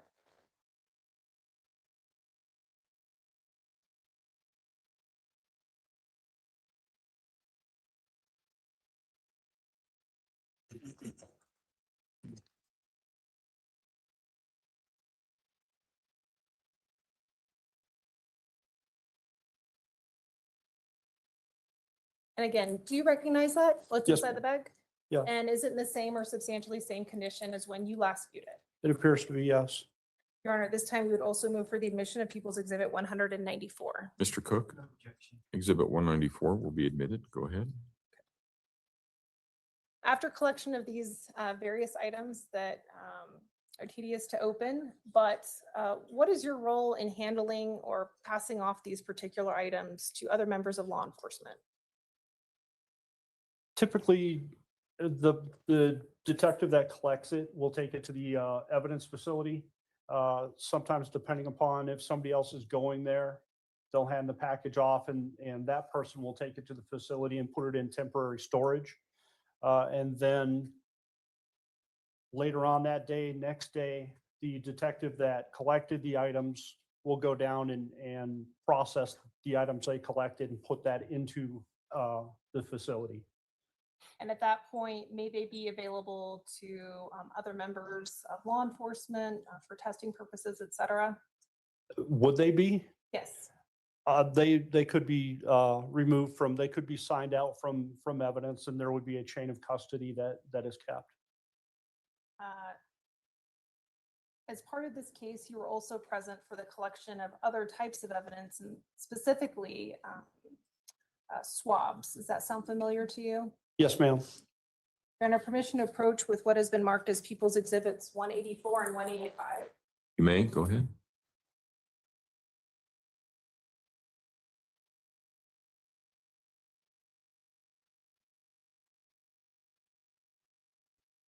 You recognize People's Exhibit 184 and 185. Yes, ma'am, I do. How do you recognize People's Exhibit 184? They were buccal swabs that were taken from Mr. Stauch and Ms. Stauch, And just or Ms. Hyatt, I'm sorry. specifically 184, what swabs are those identified as belonging to? These are from Mr. Stauch, And People's Exhibit 185. are from Landon Hyatt. And in terms of the collection of those swabs, were you present when those were collected? Yes, I was. And did you observe them being collected? I actually took the swabs. All right. And we see there appears to be some tape on there as well, those particular envelopes. Yes, ma'am. So as part of your processing of that, is that tape that you placed there? The red tape is, yes. And No, go ahead. I'm sorry, I did not package these. I handed those off to, after putting them in the package, I handed those off to Deputy Montville, and she's actually the one that sealed the envelopes. Now, in terms of, we mentioned some words that maybe not everyone is familiar with, but what is a buccal swab? It's a DNA swab that's taken from the mouth, saliva. We just use a long Q-tip and rub it around the inside of your mouth, your cheeks, and just collect the saliva. Okay. And what is in People's Exhibit 184 and 185, what specifically is that inside each of those envelopes? I'm sorry, could you repeat that? What is specifically in People's Exhibit 184 and 185? It's a package that contains two of those Q-tips, and you run them both at the same time. And as the packaging appears to you, is it in the same or substantially same condition as when you last viewed that? I would have to open it up to see those packages, ma'am. You can go ahead and do that, yes. Sure.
That one does appear to be the same.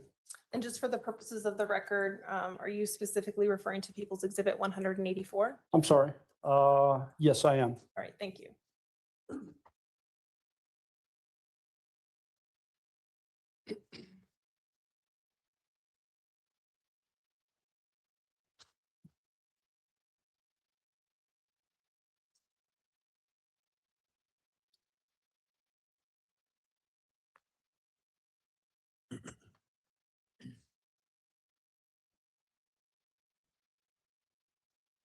And yes, on 185, they appear to be the same. Your Honor, at this time, we would move for the admission of People's Exhibits 184 and 185. Mr. Cook, No objection. exhibits 184 and 85 will be admitted.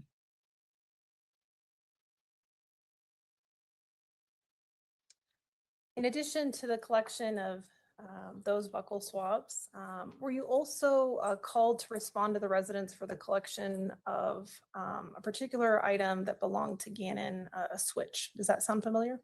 Yes, it does. Do you recall exactly when you responded that day? I believe it was the morning of February 29th, 2020. And who did you receive particular items from? Who provided them to you? Mr. Stauch. And did he indicate, well, let's take a step back. Your Honor, permission to approach the witness with what has been marked as People's Exhibits 195, 196, 712.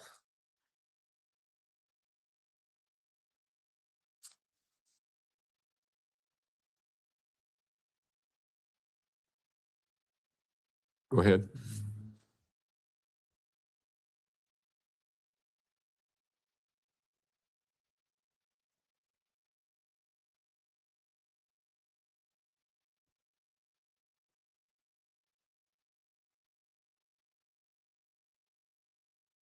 Ask you to look at People's Exhibits 195 and 196. I know it's getting packed up here.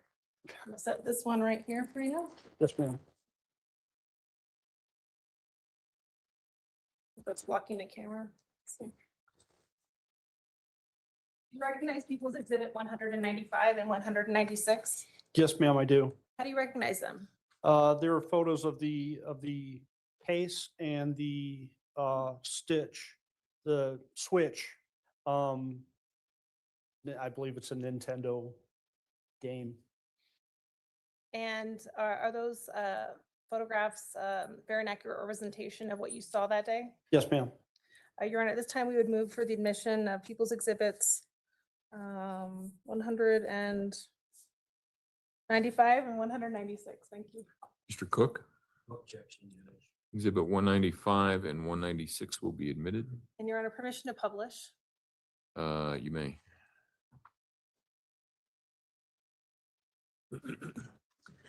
So behind you, we have People's Exhibit 195.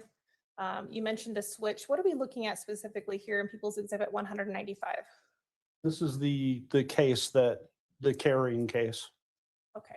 And in People's Exhibit 196, And that's the actual switch inside the case. and now before you is People's Exhibit 712, I believe. Yes. Can you take a moment to familiarize yourself with that and look at it?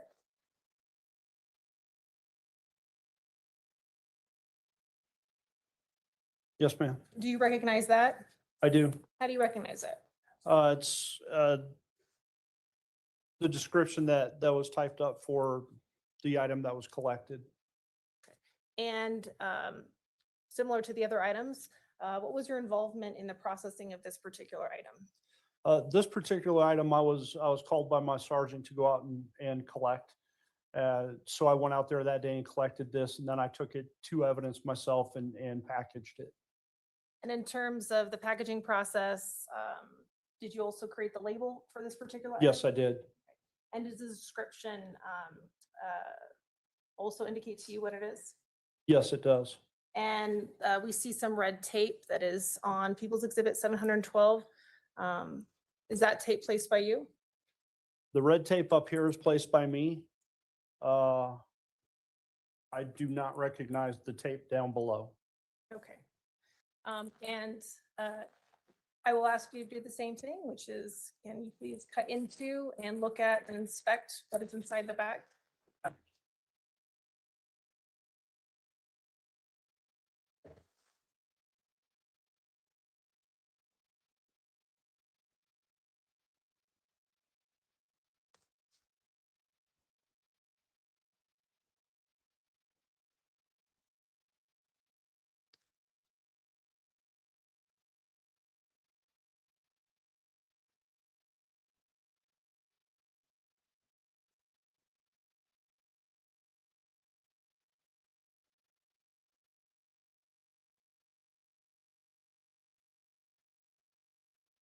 Yes, ma'am. Great. And in looking inside the bag, would you say that's in the same or substantially same condition as when you last handled and packaged that item? Yes, ma'am. Your Honor, at this time, we would move for the admission of People's Exhibit 712. Mr. Cook? Exhibit 712 will be admitted. Go ahead. The general scope of your role in this case, in addition to collecting various items of evidence, was that more or less the scope of what you did in this case?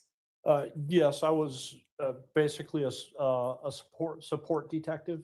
If there were leads that needed to be handed out and you're available, you get a lead and you go work that for the lead detective. Your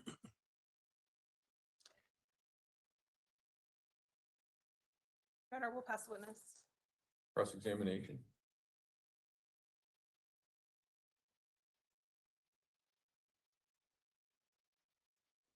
Hi, Detective. How are you? Good, sir. How are you? I'm good, thank you. Just a few questions for you. Did you actually watch the swabbing of the cheeks of Gannon's mother and father?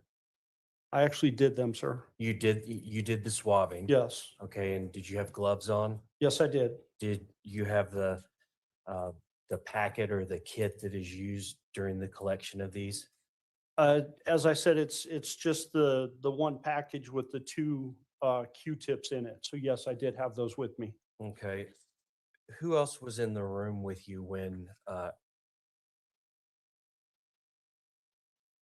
who else was in the room with you when you were doing Landon? I do not recall anybody being in there. It may have been Detective Montville, but I don't recall, sir. Okay. And was anybody else in the room with you when you did Mr. Stauch, Al Stauch? Again, I don't recall if anybody was in there with me. Okay. And when you're collecting the cheek swabs, I mean, you're not necessarily collecting the saliva, you're collecting the cheek cells, the epithelial cells that are shed in the cheek. Pretty much whatever the Q-tip picks up is what's being collected. Okay.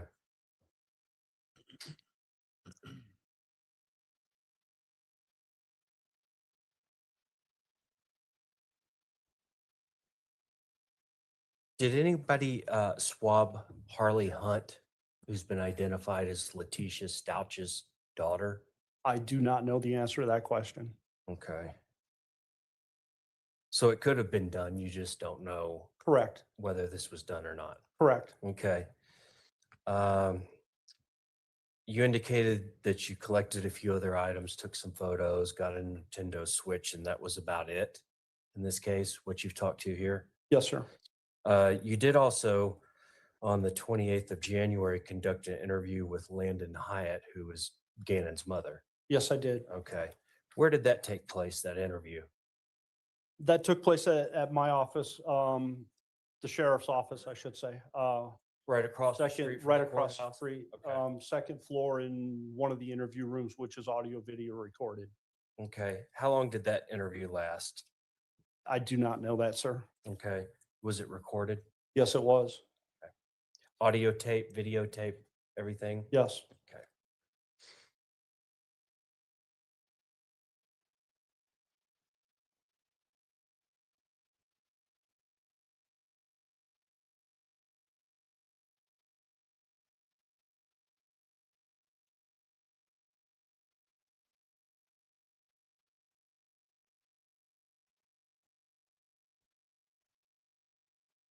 That's all I have. Thanks, Detective. Yes, sir. Ms. Gratiano, redirect. No redirect, Your Honor. Do any of the jurors have any questions? Nope. All right. Thank you, sir. You may step down. Thank you, sir.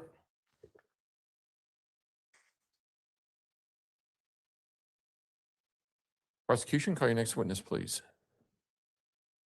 Literally on the elevator, Your Honor, on his way here.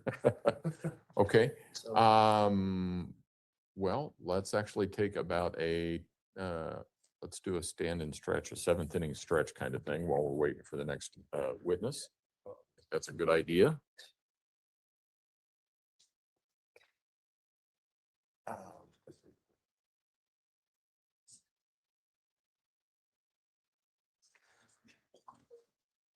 Also give Ms. Gratiano time to clean the witness stand off. Sorry, Your Honor. I said it'll give you some time to clear the witness stand off. That's what I figured.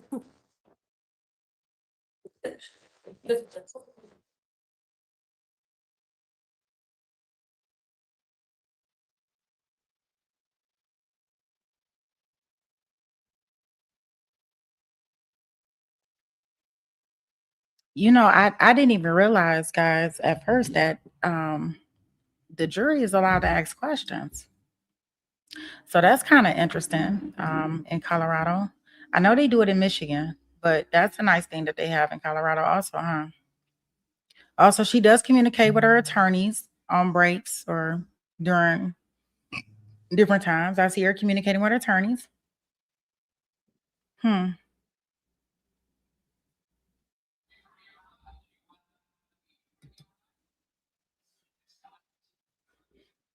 Interesting.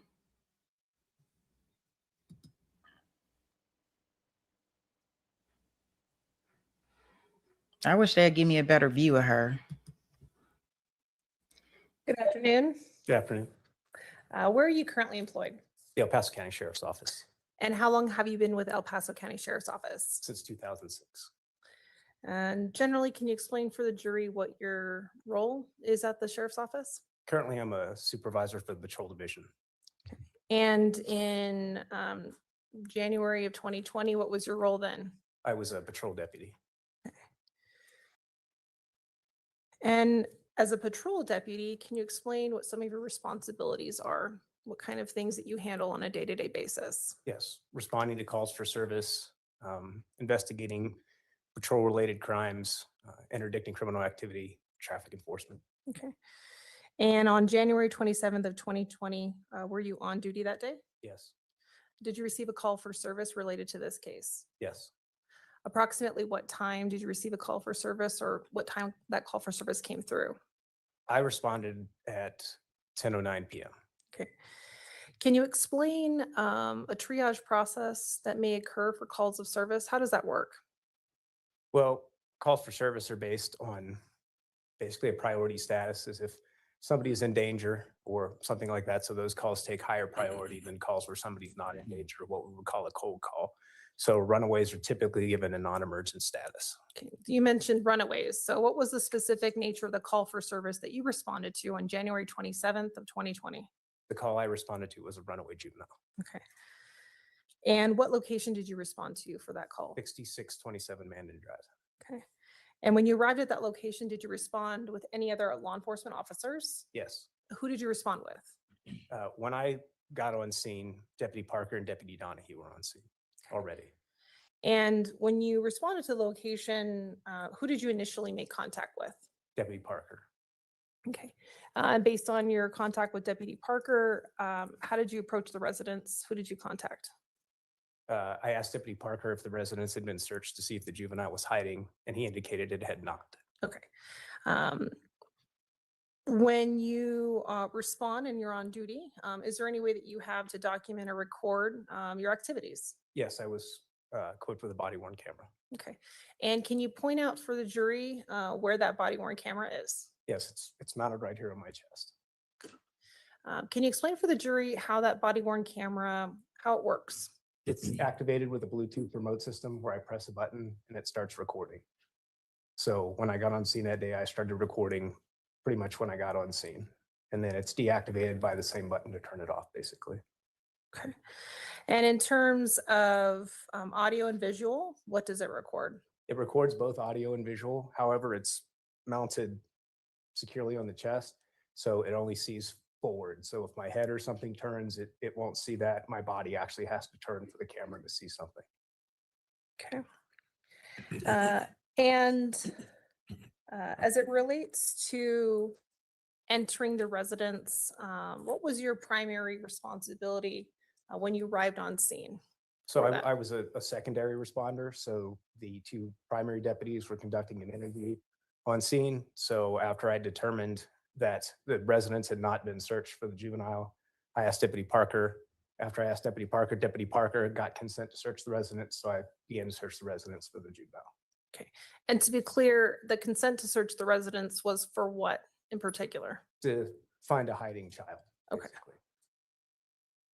When you arrived at that location that day, was your body worn camera working? Yes, it was. It was operational? Yes. Did you have an opportunity to review that body worn camera? Yes. Your Honor, permission to approach with what has been marked as People's Exhibit 210. You may, go ahead.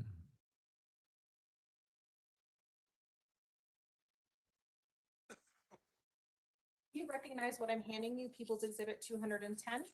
Yes, that's a disc with my initials containing my body worn camera footage. Okay. And did you not have an opportunity to review the contents of that disc? I did. Okay. And is it a fair and accurate depiction of your body worn camera when you responded on scene that day? Yes. Your Honor, at this time would move for the admission of People's Exhibit 210. Defense? Exhibit 210 will be admitted. Go ahead. Your Honor, approach. Sorry? Oh, yes, go ahead.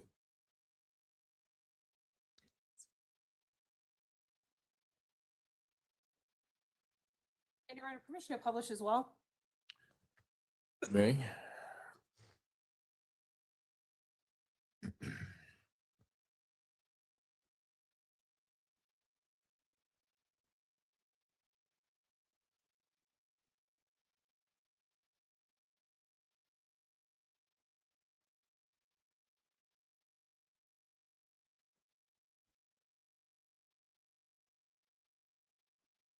I took the covers that he was laying down like had, and I just like threw it.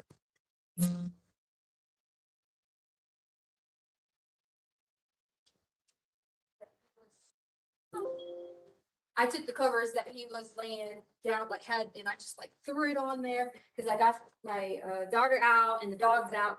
She was working, and it was something. I know, but it was something that we were just like. Did he take his bike? No. Okay, because somebody saw a little kid on a bike. They posted it, but I didn't know if he brought it. Well, he did, unless he took it sooner and brought it back because Lena ends up getting the bike. Okay. And rides the bike because hers had broke. When she ran into him, I say ran into him as in not physically, but she somehow got his bike because hers wouldn't work. So he could have at one point. Here. Yeah. They were supposed to go pick him up for Right. dinner. Blue And he never black. called. They thought he was at his Black. friend's house. He was like, Yeah. he just started sleeping. So We they had were gonna pick him him up down on the road. one. And he was never there. There's And he never a went to his picture friend's someone house. sent, he was on Okay. and he was holding, he was making the switch. Do you mind if my So partner it's- looks around the house real quick? Yeah, yeah. Because kids, they hide. and- Thank you. They get hide for hours. Yeah, no, we've already checked the camp, like the, Is there any other kids here? yeah, there's kids here. I say kids. There's my sister, 2 dogs.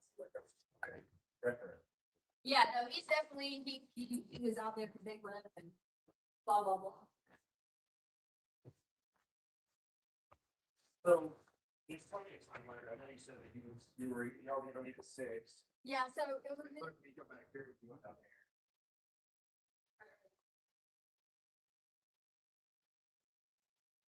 Okay, so. Bring me here.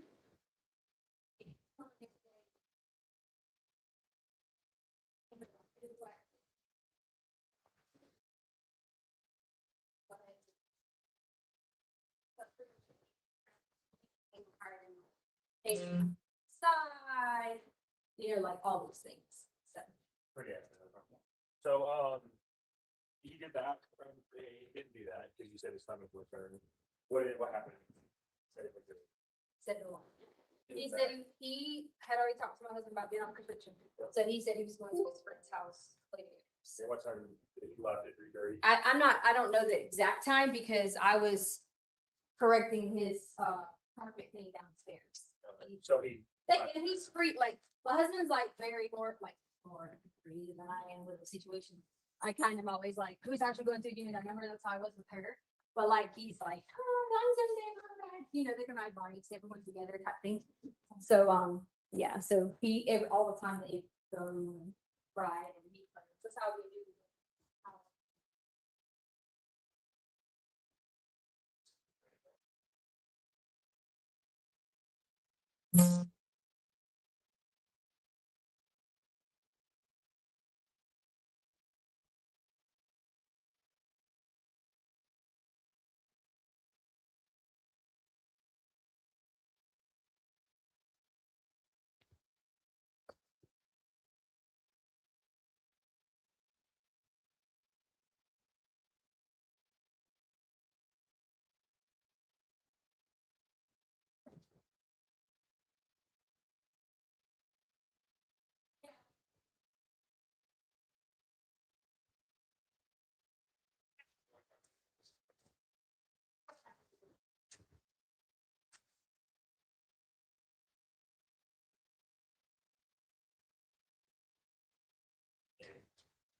Oh, yeah, that's right. I was withdrawn. Did I bring my thing in here? It might be in here.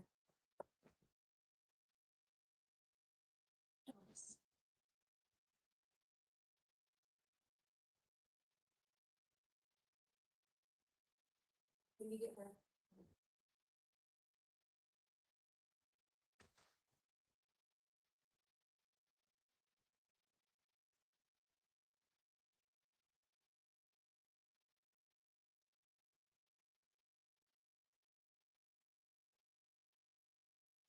Sir, I think it might be in the car, so whenever you're. What might be in your car? He wants my ID. Oh, okay. Was this the car you guys had with you today? You what? Was this the car you guys had with you today? What do you mean with me today? I mean, did you drive this car today? Yes. Okay. No, I didn't drive that car today. You did not drive this car. Okay, all right.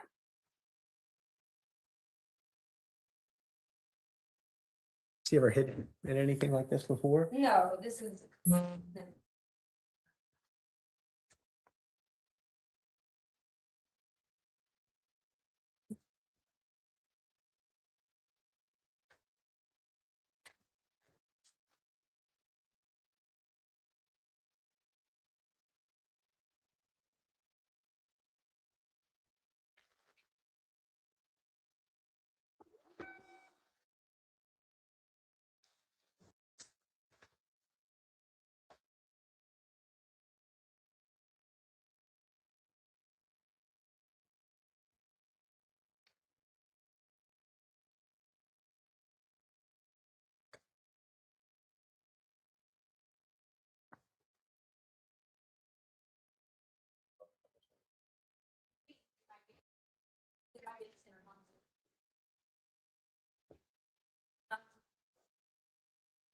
Oh, okay. So I'm like, okay.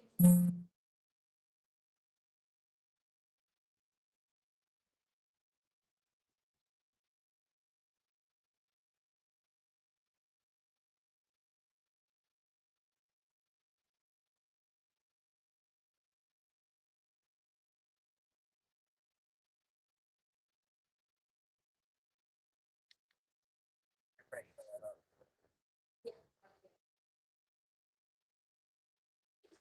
Oh, it's one that's needed. Initial for name for us. Is there anybody down here? The other dog, yeah, no, just no. No one's number. We know what it's down there. Okay. It's my maiden name, so Arden, ARDN.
Did you put mine? They're valid.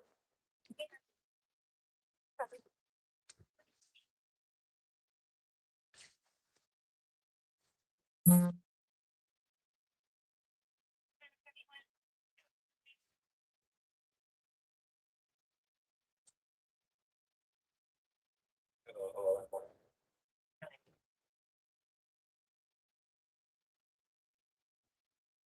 It's gonna be 101-275370 South Carolina. One kind of place.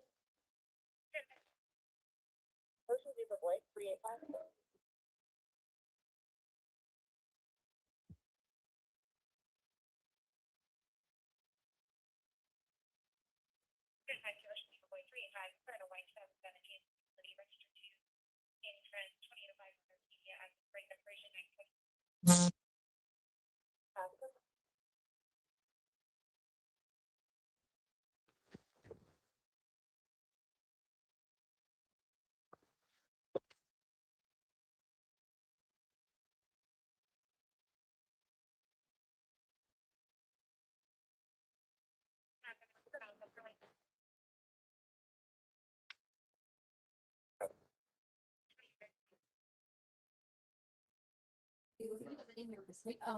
That something down there, sir? Yes, ma'am. Can I show you one about, so if I just didn't want to step on the cutter, the box thing, I think I still had down there. Okay, because you weren't in here in the beginning, right? I thought I didn't know if I had that box cutter and all that stuff in there, because I told him about, he dropped the candle last night, Okay. and I thought, I must have picked it up. I was just making sure, I didn't want you to be like, oh, there's the box cutters. But yeah, I had to cut this, and I told them I wasn't even gonna tell Dad, and I was gonna figure out a way to put this in there from the situation, but. At least you got a carpet. carpet. Right, I just took it and like covered up with the carpet and stuff like that, but. Does he have any friends around here? There is a, let me look on this thing. He did have this one, like boat thing. Where you're supposed to be at down the road.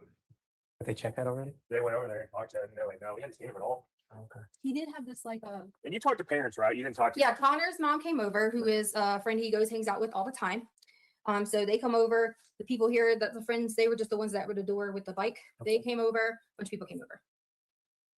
Yeah, so Any friends? he did have like a little book that had names on it, but I don't know, see it like anywhere specifically, because like his wallet, he's not like I teach fifth grade, and like, you got your like really, really mature kind of boys, but then waiting, he forgets to like bring this or bring that or bring this or bring that, Still good. Yeah. So So- no clothes are missing or nothing? No, we actually lay out all the clothes all the time, like for, like every day at school, we lay out clothes, we do whatever. Is And his jacket gone? he had on he has several jackets. Like it depends on, I'm very like fashion. So like, it just depends on jackets. Like he might have this black one with this, or there's a blue one with this. So he had a jacket. Oh, yeah. Okay. Several jackets. Like when you see the kid has you know, like tons and tons of clothes, and he just, you know, he has all that stuff, so.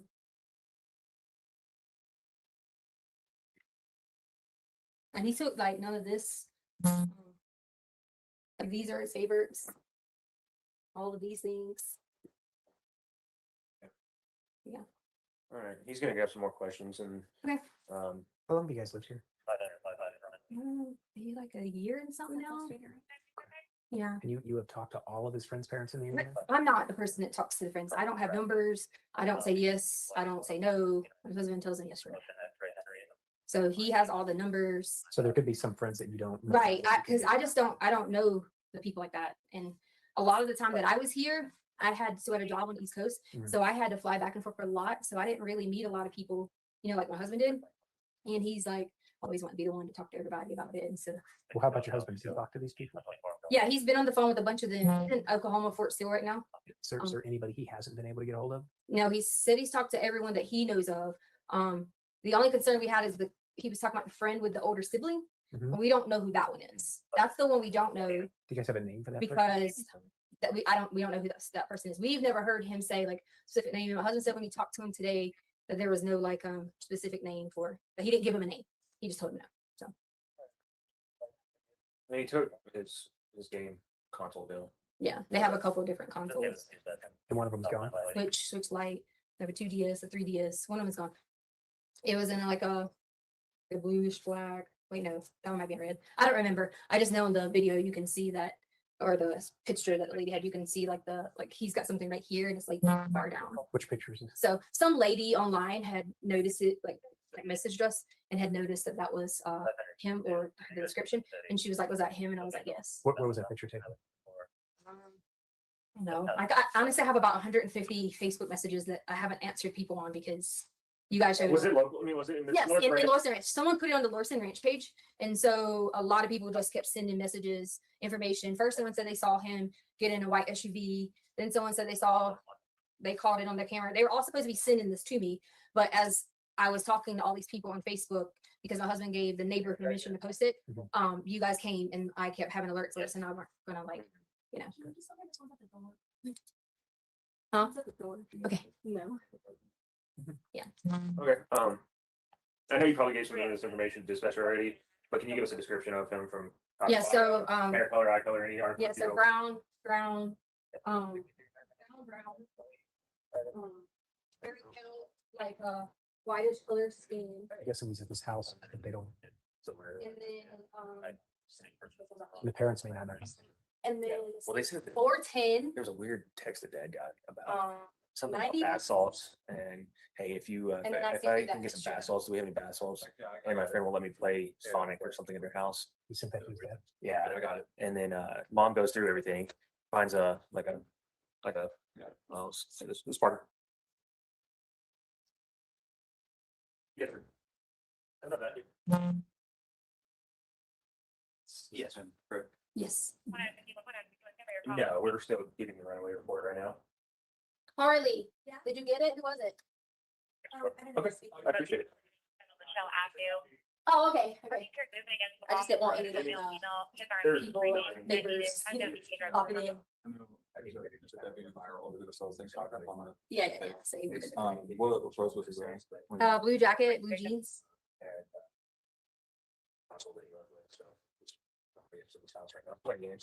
That's why me and my husband absolutely think, and we think we think that, and we've calmed our stress level down after our 4-hour week. Like a thick heavy winter jacket, a sweatshirt, windbreaker. No, like the ones I was showing you guys in there, kind of a little windbreaker type. Yeah. Okay, good to know. Is there anything to say? Okay, perfect, yeah. Where I'm mid, so I'll be on the line. They asked me about tattoos and earrings and all that. like So I'm there gonna was end up asking a whole lot of the same questions that dispatch asked. Oh, yeah, Right. yeah, if you hear anything from the school, let us know, please. All right. Oh, okay. Stop right there. Okay. Yeah, we already talked to a bunch of people at the school. Yeah, they said it's security. Because there was a game or something tonight, and so that was like one of the things we were thinking if I guess they went to like the basketball game or something. But He said there was Parks and Rec going on, so. Yeah. What? It was the off duty. no, Oh, okay. he said somebody in the neighborhood or something. Do you have a dentist he goes to? if you guys want to call my husband. Yeah, we can do that. We can do that. We'll follow up because I I have a little bit more information. Yeah. I don't do a lot of the, Okay. he does all that. How long has he been over there stationed? He's not, he's stationed here. He's just at Captain Career Course. Okay. Yeah. So they go to a dentist. I think it's like Fountain Dentist, maybe. All right, we can- Everything else is on base. We'll give him a 'cause call. it's- Yeah. What's his name? Al, A-L, Stauch, S-T-A-U-C-H,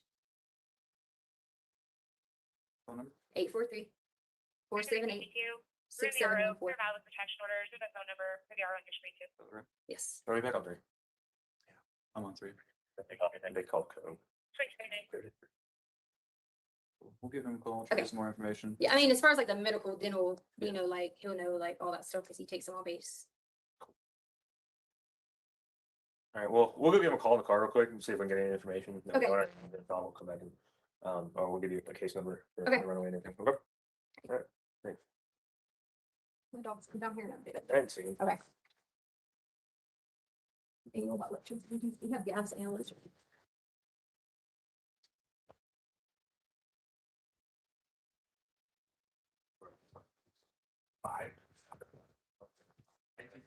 Any choice in gathering any vote? It's like bad.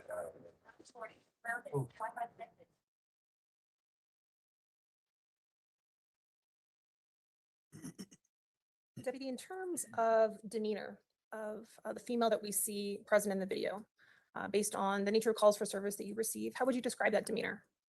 Fairly normal. Okay. Have you responded on scene to other reports of runaways? Yes.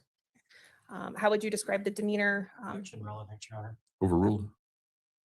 How would you describe the demeanor based on your training and experience in responding to calls for service related to runaways? The comparison of the female's demeanor in this particular video. I would say similar to other calls that I responded to for runaways. Okay. In the sense that their demeanors are calm? Yes, she appeared calm. She was able to answer questions intelligently. And how did the female present on scene with you identify herself?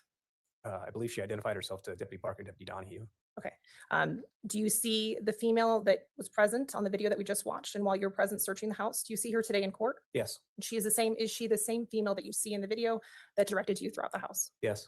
Can you describe her by where she's seated in the courtroom? She's sitting at the end of the defense table wearing a brown colored shirt. Your Honor, at this time, may the record reflect that Deputy Yunkin has identified the defendant? The record will so reflect. Go ahead. In terms of while you were present on scene, did the defendant identify by any other names or any other aliases, things like that?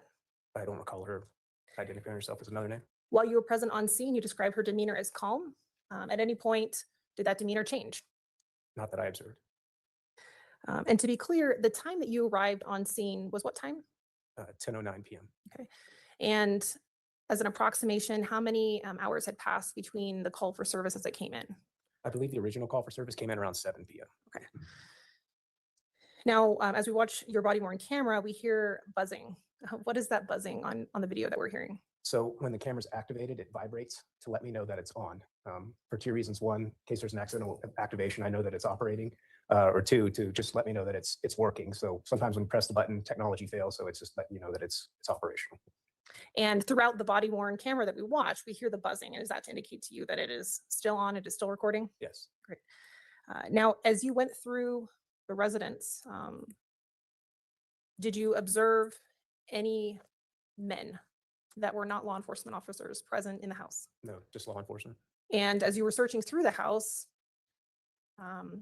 based on the various doors you opened and areas that you looked in, would you have seen a strange man, an unfamiliar man in the house? I believe so, based on all the areas that I searched. Okay. And to be clear, based on the call for service that you received, you were looking for a child, is that correct? Yes, in cases where children are this young and they come in as runaways, sometimes they're hiding in the house because they get in trouble or something like that. So they hide, especially on that night because it was quite cold. So he may not be outside walking around somewhere. He might just be hiding in the house. So that's why we check that stuff. And when you were present, you were also in the basement area. There appeared to be a storage room, which you paused in. Yes. Okay. While we see on the video you looking and pausing in a storage room, did you move any of the boxes? I believe I moved like a pillow and like a chair and some of that around, but there was a big pile of boxes in the middle and I didn't shuffle through a bunch of those. No. Okay. And while you were present on scene, did you personally observe any law enforcement officers moving those boxes? I did not. Your Honor, permission to approach with what has been marked as People's Exhibit 310 through 315. May, and if you could find a reasonable breaking point in the next 10 minutes or 5 minutes or so, please. I'm sorry. Yes, Your Honor. If you take a moment to familiarize yourself with People's Exhibit 310 through 315.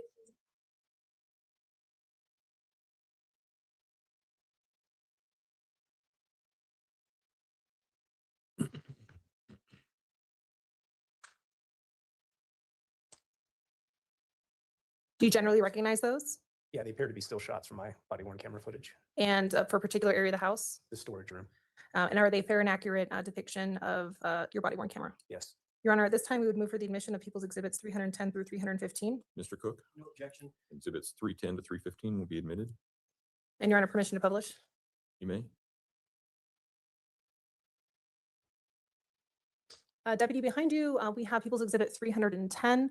What are we seeing here in your still shot? Picture of the storage room, some boxes and containers. Okay. In People's Exhibit 311, I guess that's a clearer shot of that. Yes. Okay. 312. Farther back. Okay. And to be clear, the boxes that we were seeing on the right side of the exhibit, did you move those?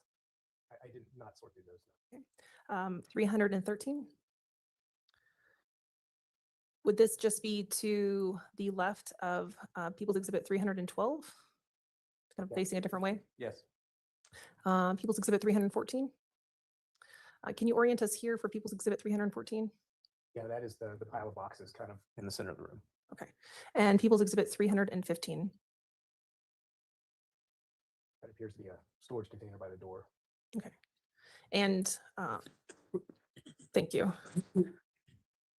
Deputy, in terms of while you're searching through the residence, at any point, did the defendant direct you where to search? No. Did she point out any particular areas that would be of interest to you? No. Okay. We see that when you're in the storage area, you paused. You appeared to look in, I don't know if you would describe it as a crawl space, or how would you describe it in the storage room? There's kind of a void under the stairs. Okay. Did you see anything there? No. In terms of while you were present on scene, based on your training experience, did the defendant appear to have a pervasive mental disease or defect based on your observations that day? No. And while you searched through various areas of the house, in the top floor and in the basement, at any point, did you see any shell casings? I did not find any shell casings. And if you had seen them, would you have identified them and collected them? I definitely would have identified them, and then we probably would have approached the investigation a little differently. And throughout your search of the residence on scene, was there any obvious signs of a struggle? No. Did you see any blood? No. If you had seen blood, would you have taken additional steps? Yes. Your Honor, we'll pass a witness. All right, I think we'll take our break. I'm going to make this real easy on the Okay. deputy. I don't have any questions. Okay. Do any of the jurors have any questions for Sergeant Youngkin? Looks like we might have one. So Ms. Gratiano, just pass that forward and put it on the bar in front. And Ms. Gratiano will retrieve it. Oh, another one coming.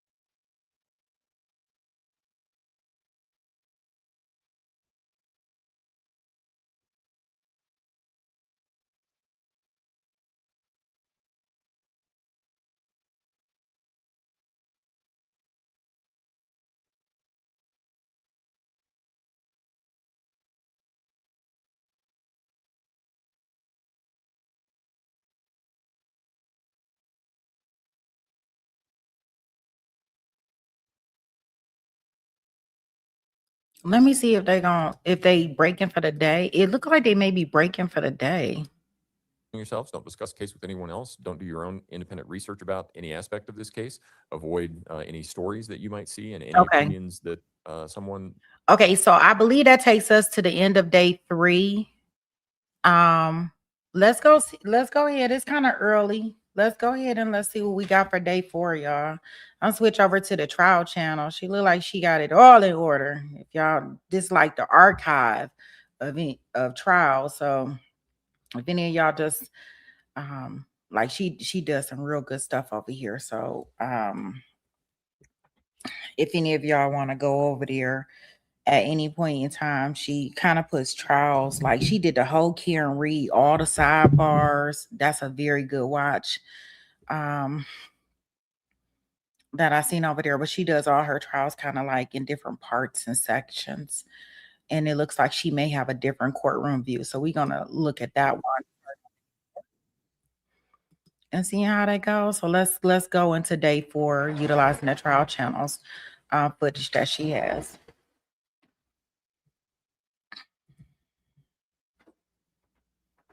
Yeah, I love, and I think she has some stuff where she has like the body cam footage and stuff. So we'll be getting into some of that here from what I was just like skimming to see. I think that, yeah. So let's get into this. Let me see what we have here.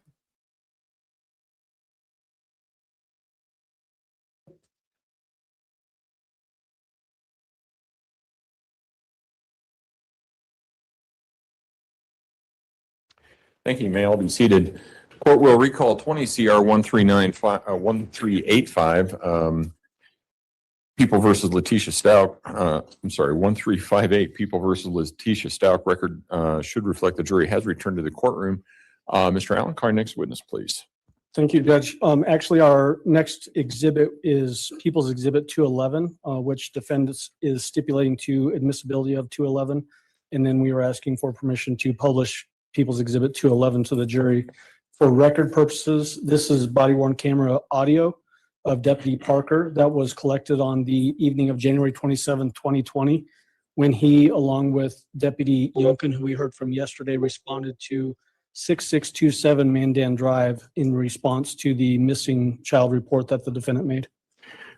Defense, do you stipulate as to the foundational elements that have just been recited by the prosecution? Okay. All right. Exhibit 211 will be admitted. Thank you. Go ahead. Permission to publish, Your Honor. Yes, you may.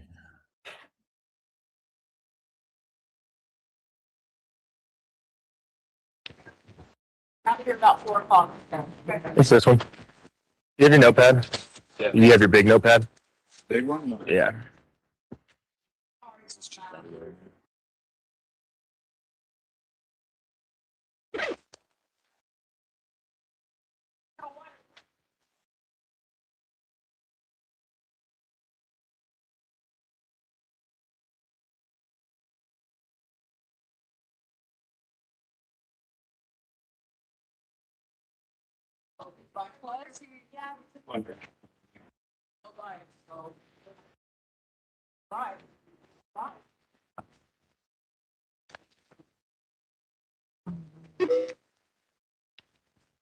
Recording mounted. Wi-Fi connected.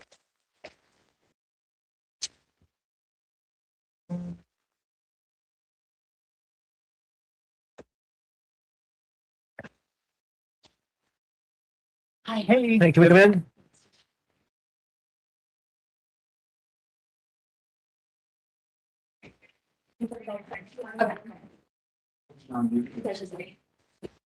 Sorry, my shoes are a little muddy on. Guys are busy tonight, huh? Yes, unfortunately. Sorry, we took us off. I mean, we go by priority, and I mean, Well, the neighbors have been awesome, so Yeah. they helped out. and they could probably do more than we. Yeah, I mean, we that's what- got 2 bodies, so Exactly. That's what I was telling my husband anyway, because he was upset. And I was like, honestly, the neighbors have already pretty much done a lot of the work. yeah, there's a ton of them out there. So Yeah. We could get posts and pictures, and we did find someone did send us a video picture or something, and he was holding a switch case. His what? Like his Switch, like Nintendo Switch. Oh, okay. Yeah. Not like a Switch. I don't know.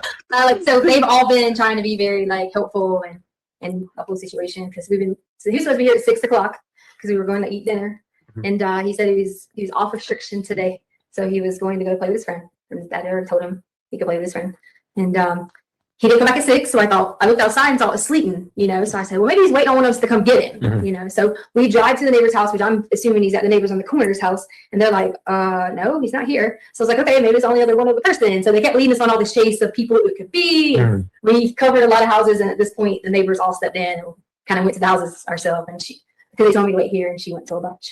Okay. But sorry, I've been like freaked out the whole time. To add to it, I'm almost positive he is with someone that he knows because he searched on his phone, can my parents find me if my iPhone is, or if my phone is off? He also, and I'll let you look at this, sent my husband some crazy stuff that was like, it was like, so he sent my husband that says, do we have any bath salt? And then my husband said, for a while, asked me. And then, because my husband didn't think, you know, like what he was talking about. And it says, my friend said if I get some, we could play, and he has a Sonic there this weekend. Because he's big into like Nintendo, but I'm And then my husband said no. So then he said, can we play today if my tummy stops hurting? And so my husband said, call him. Then he said his brother has a car for a sleepover this Friday. So that's why we were trying to find some of the kids that we knew had, well, we didn't know, but that had older siblings. So that's how the whole thing got started with this Jimmy kid. We feel bad, but we didn't start that. So everybody goes pounding on the Jimmy kid's house and looking for, you know, people baffling. And the kid was asleep, and he didn't have an older sibling. So it kind of got, you know, how social media gets blown all out of proportion and things like that. So yeah, so that's pretty much what we got. And then and we did. My husband was like, go through his book bag and stuff like that. And we found like a cigar in there. It was wild. I guess a cigar. Has any used the marijuana that you know about? No, he's never even been like this. Like he did start going to brothers are hanging around and smoking pot. The thing is, he is at Grand Mountain, and they're mixed with the, you know, he's 5th grade, 11 years old, and they also have the 6th, 7th, and 8th grade there now. Now, I know the school does a really good job because I work for the school district to separate the kids in the different, you know, like, okay, the 4th, 5th graders, 6th grade, you know, but that doesn't mean they still don't meet each other in Larson Ranch. And that's the thing, because he does go take his bike up to Stingray Park and what's that name, that little park, whatever the park is up there. Yeah, I know what you're talking about. And things like that. So it's kind of like pretty much that's what we got. Okay. Did you give our dispatcher the social? My husband has a social. I'm gonna have like a blurry version. I don't know if I can read it. But he was like freaking out, saying, I can't go find social. I'm upset. He is. Me. So I apologize once again that you got pulled. I mean, there was something pretty urgent on it. Yeah, definitely. You want to get people that are.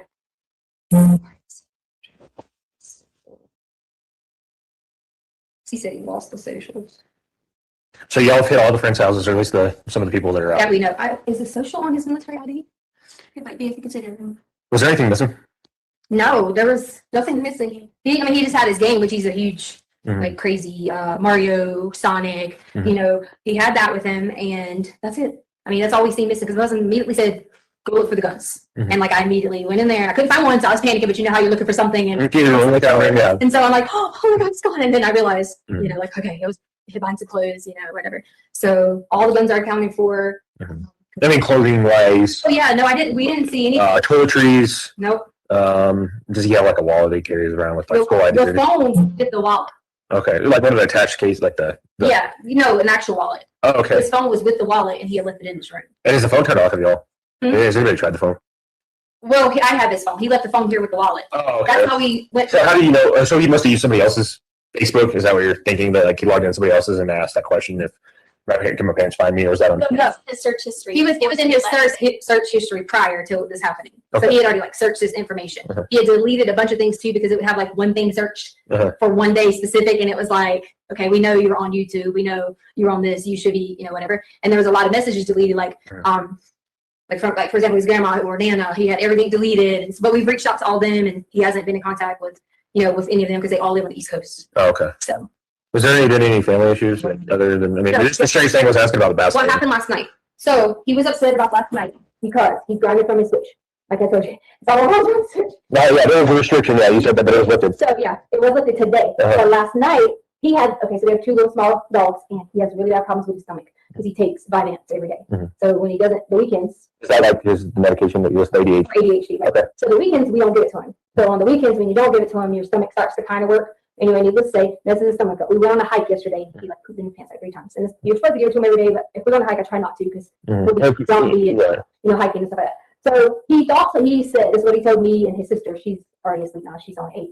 But he told me and his sister that he thought somebody was coming downstairs. So he immediately like tried to hide it. He knocked the candle over and it set the carpet downstairs on fire. Now it was nothing big, like a 12 by 12 spot. So I honestly wasn't even going to tell my husband. We went in there, we were like gonna cut it out and like just put like, Yeah. not, Yeah, I get you. you know, like, Yeah. because if I called you and said, celebrate how the car came out, we cannot- Yeah, you said fire, that's all I was going to do. Exactly. So I just took the covers that he was laying down, like had, and I just like threw it on there because I got my daughter out and the dog's out. She was working, and it was. You can have everybody know. I know it was something that we were just like. No. Did he take his bike? No. Okay, because somebody saw a little kid on a bike. They posted it, laying off his bike. Well, he did, unless he took it sooner and brought it back because Lena ends up getting the bike and rides the bike because hers at work. When she ran into him, I say ran into him as in not physically, but she somehow got his bike because hers wouldn't work. So he could have So at they one were point. here. Okay. Yeah. They were supposed to go pick him up for dinner. And he never came home. They thought he was at his friend's house. He was like, Yeah. he didn't start sleeping, so they were going to pick him up down the road. And he was never there. And he never went to his friend's house. He was on. Okay. And he was taking the switch. Do you mind if my partner looks around the house real quick? Just Yeah. because kids, they hide and they Yeah. they can hide for hours and give me some. Pretty check the can't like the ADT. There's kids here. I say kids here. Yeah. My sister and 2 dogs. Okay.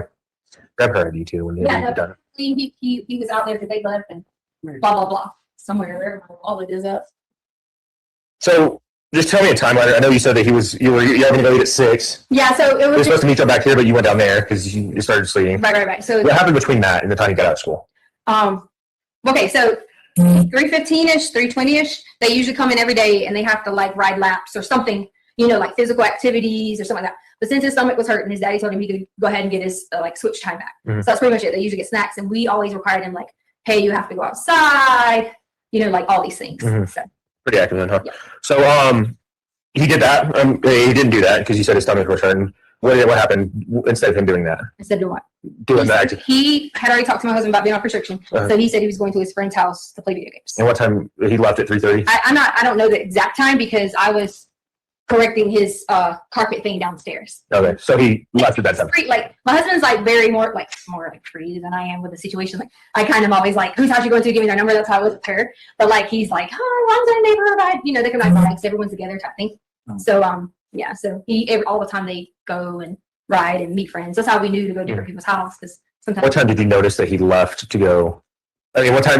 Between the 3:15 and when did you notice he left? I came back up here at like maybe like 4 o'clock and. He was already gone. Right, but then Lena came back in the house, which is the sister, and she said that she had to get his bike because her bike wasn't working, so he gave her his bike or whatever. Okay. Yeah. So he left before 4, between 3:15 and 4. Okay. Does he normally leave out the front door? Or would he have normally left out the front door? or the guards, they agree to do both, or the back because he takes trash out. We have a lock on that now, so. Well, the only reason I asked, it looked like there was a ring doorbell. Yeah, we already. That's how I told you that we already knew that he had left. Yeah. And what time was that? Just so we have it for done. We don't have the video recording. We just have like the thing on the ring. Oh, okay. We don't pay the fee. Okay. Yeah. And yeah, you can go ahead and grab your ID. Oh yeah, that's right. I was looking all up. Yeah, you're fine. Is that my thing in here? Actually, might be in there.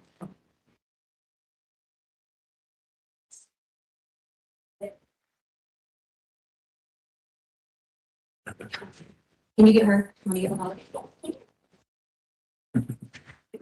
Cute.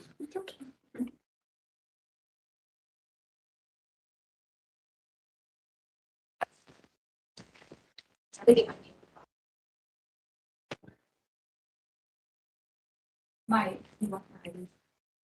Can you just give him your name and date of birth?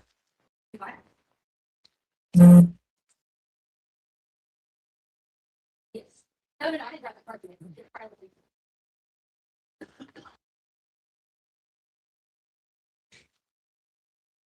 No, this is.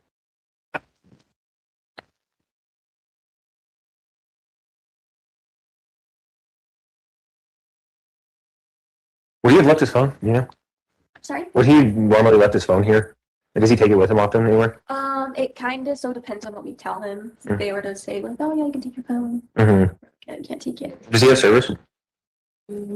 He does. Is that his phone?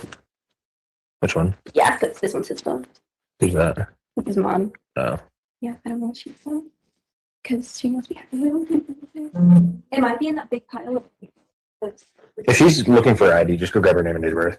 I think it might be. I'm just waiting on him because it might be in the I same. can get your name and date of birth. Yeah. That's okay. We can just get your name and date of birth. Oh, okay. Because I was like, I made it in front of him. Right. So Tesha, TCIA. Stauch, Tecia, Stauch, and Stauch, and 8483. Is it gonna be out of Colorado, like your driver's license, or is it another state? Another state, What state is that? South Carolina. South Carolina. Yeah. That's the accent, huh? Yeah, that's the accent. Yes, sir. 8483. Yeah, like August 4th, 1983. And then a middle initial or name for out of states. Is the other dog? Yeah, no, it's this one. No, What's your middle name? I mean, no, it is. Middle name? It's my maiden name. But they are DIN.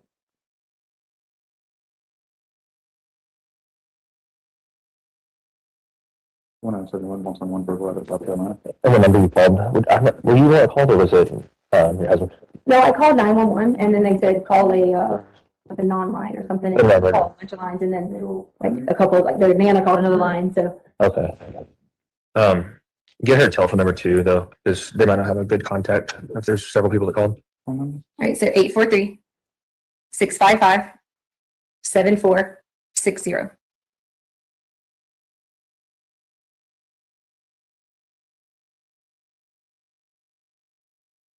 Do you have a picture of him on your phone?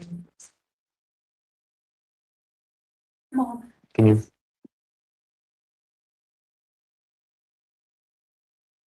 The ones we all have are like mostly him and his sister together. I mean, can you crop that out or is it? Yeah, if you want to too. I mean, Yeah. on your phone, you can send it. So this is the one that everyone has been sending. Is this one? Do you want me to send it to who? Yeah, his phone.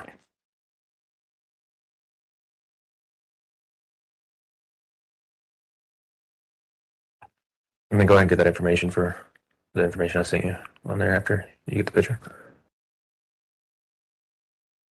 All right, what? Stand by. Listen. Sure. I just got a new phone number, so I Okay. don't know what it is. If you want to, while I do this, try and find the driver's license, or Yeah, they're not finding you. It's it's LE. If you're running me in, like instead of TECIA, it's LETCIA, Okay. like Letecia.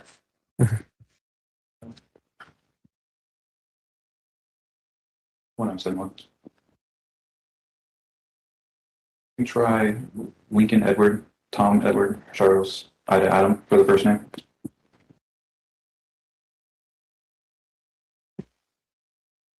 Has anybody been saying anything on the Facebook post or whatever that people are talking about? Just that they're looking. Okay, nothing. I accidentally let it lock. I'm sorry.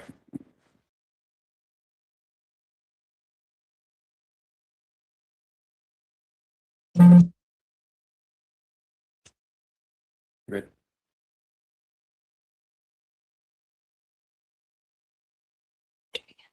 I'm sending you that picture, right? Okay.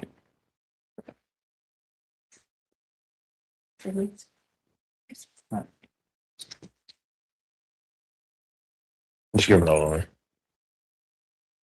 Negative. I have a OLN for you. 719-663. 719. So everyone, it's going to be 101-27-5370. South Carolina. So y'all contacted all the friends that y'all know about at this point. Parents, any of them saying anything that you know about that they said they haven't seen them today as well? Nothing like that. Okay. Nothing other than him taking his switch, his game thing. Nothing else missing. He didn't ride his bike. You just told her, right? Yeah. Okay. Nothing other than that. Then no suspicious circumstances. I mean, other than some weird text that I guess he was sending dad about bath salts. Mm-hmm. Okay. He's got some other information, just some medical stuff that we would like to have. And he's already listed as runaway. So if he's riding around with a brother in a car, he gets contacted. What are you doing out this late? What's your name? He comes up that he's running away. And so they'll give you a call. Okay. You want to get that stuff and then. He was You might not- in here with the smoke. That stuff is down there, sir. Can I show him about the smoke stuff? I just didn't want him to step on the cutter, the box thing. Yeah. I think I see him down there. Okay, because you weren't in here in the beginning, right? I didn't know if I had that box cutter in there, because I told him about he dropped the candle last night. Okay. And I thought I must have picked it up. I was just making sure I didn't want you to be like, oh, there's a box cutter. But yeah, I had to cut this. And I told them I wasn't even going to tell Dad. And I was going to figure out a way to put this in there from the situation. But At least you got a car. Yeah, you got right, I just took it and like covered up with the carpet and stuff like that. But It's not even any friends around here. There is a, let me look on this thing. He did have this one, like, book thing. That's where you're supposed to be at down the road. They check in on me. They went over there and talked to him. They're like, no, we hadn't seen him at all. He did have this, like, a. And you talked to parents, right? You didn't talk to. Yeah, Connor's mom came over, who is a friend he goes hangs out with all the time. So they come over. The people here, the friends, they were just the ones that were the door with the bike. They came over. A bunch of people came over. Yeah, so Any he friends? did have like a little book that had names on it, but I don't know. I mean, I don't see it like anywhere specifically because like his wallet, he's not like a.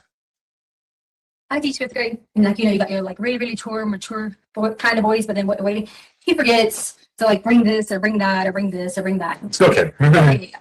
So, no, we actually lay out all the clothes all the time, like for like every day at school, we lay out clothes, we do whatever. Is his jacket gone? He had on he has several jackets. Like it depends. I'm very like fashion, so it just depends on jackets. Like you might have this black one with this, or there's a blue one with this. So you had a jacket. Yeah. Okay. Several jackets. I mean, you see the kid has like tons and tons of clothes, and he just Okay. he has all that stuff. So.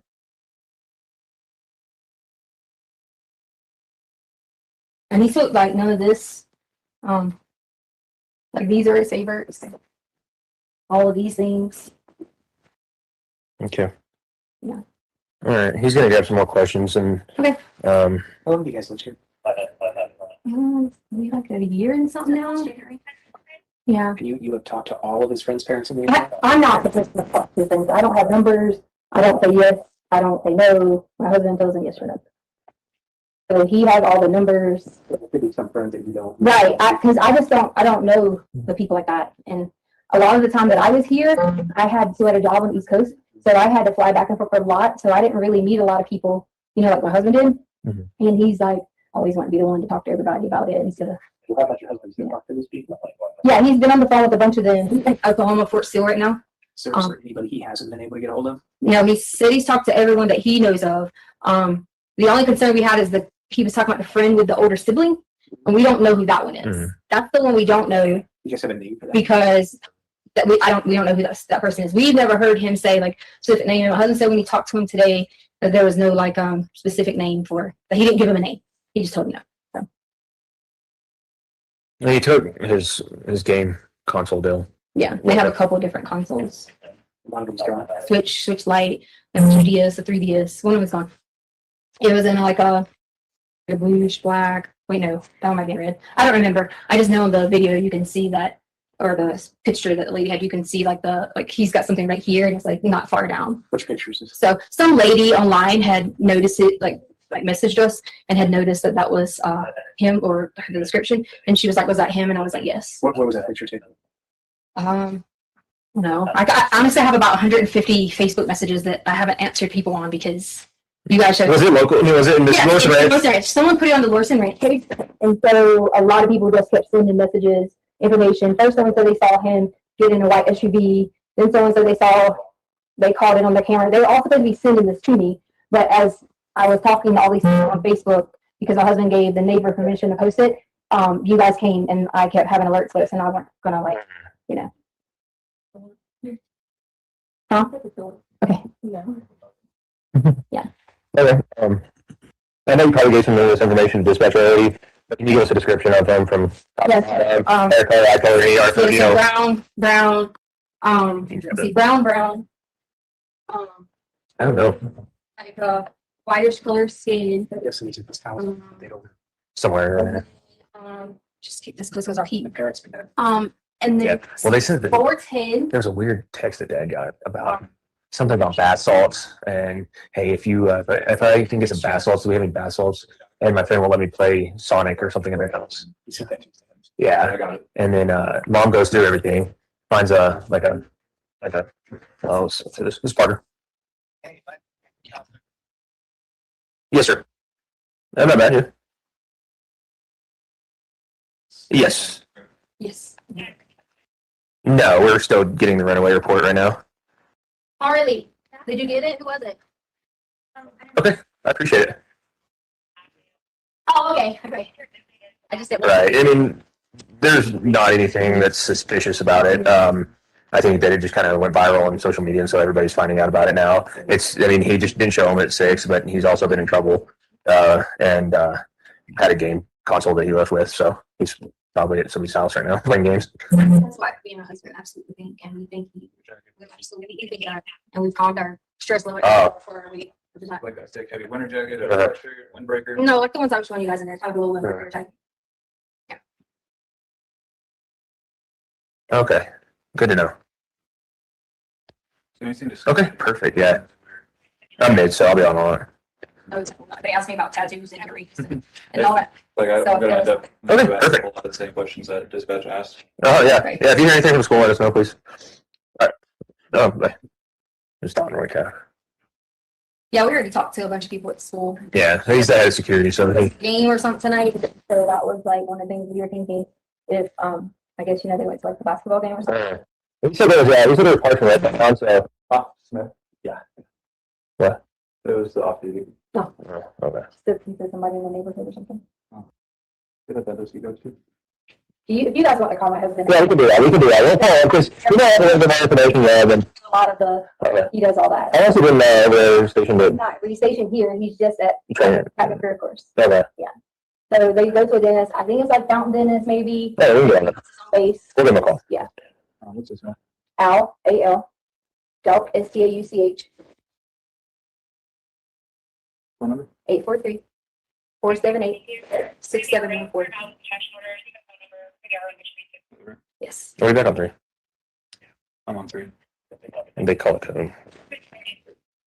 We'll give him a call, get some more information. Yeah, I mean, as far as like the medical, dental, you know, like he'll know like all that stuff because he takes them on base. Cool. All right. Well, we'll go give him a call in the car real quick and see if we can get any information that we don't already have. If not, we'll come back and we'll give you a case number for the runaway and everything. Okay. All right. Thanks. Down here, no. I didn't see him. Okay. You have gas nails.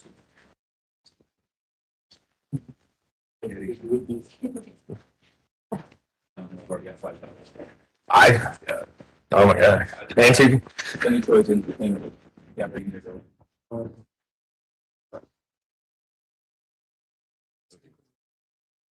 Right. Prosecution, for your next witness, please. Sergeant, if you would step forward and raise your right hand, please, sir. Good afternoon, sir. Hi. How are you doing? Good, how are you? Good. Will you please state your name for the record? Yeah, it's Christopher Ganstein, Ganstine. And while it may be apparent, how are you employed? I'm employed with the El Paso County Sheriff's Office. And what is your role at the sheriff's office? My current role is I'm a patrol supervisor. Sergeant? Yes. And in January of 2020, what was your role then? I held the rank of detective sergeant, and I was assigned to the Colorado Springs Metro Vice and Narcotics Unit. And in terms of your role specifically as it relates to that case, this case here, what were you tasked with doing with the Metro VNI unit? One of our many tasks that we do is covert surveillance, and we were asked to start a surveillance operation on the defendant. And as part of that surveillance on January 30th of 2020, where was your team located? We had started early in the morning at, I believe it was the 10,000 block of Intrepid Way, which was in the Lorson Ranch neighborhood.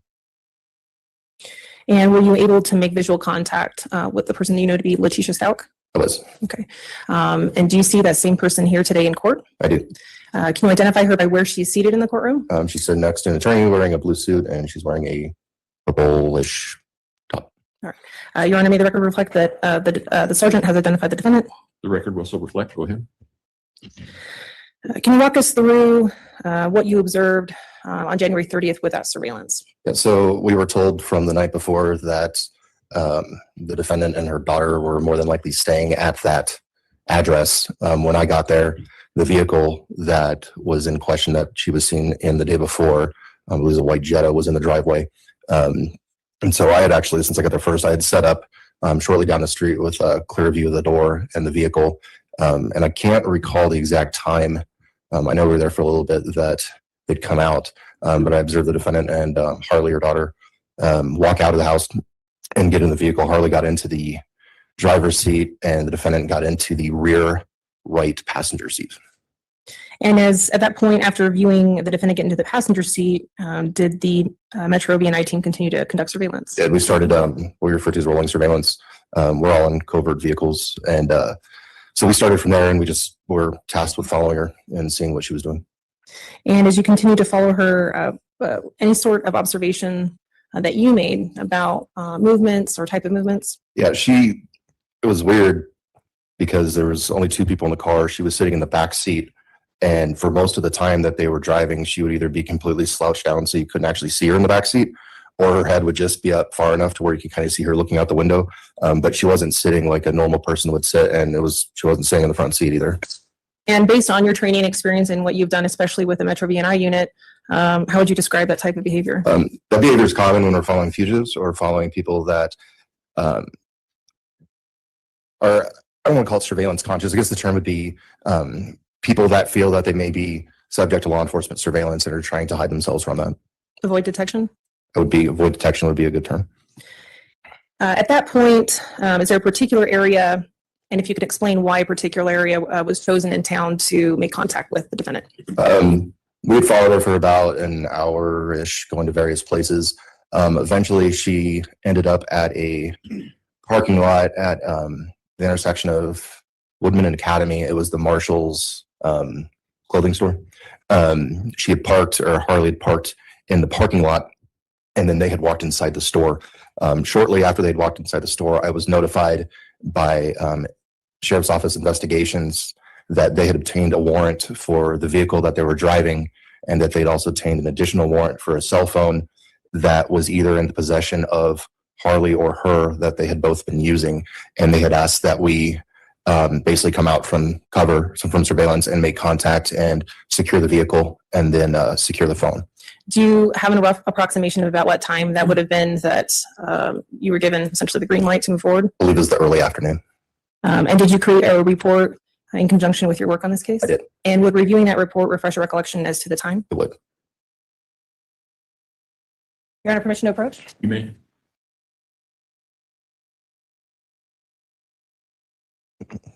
(13:24), so 1:24 p.m. Refreshes your recollection? It does. Sorry. So at, and not everybody thinks in military time, but what is 13:24? That'd be 1:24 p.m. Okay. At that time, can you explain for the jury what you did? So I'd coordinated my team.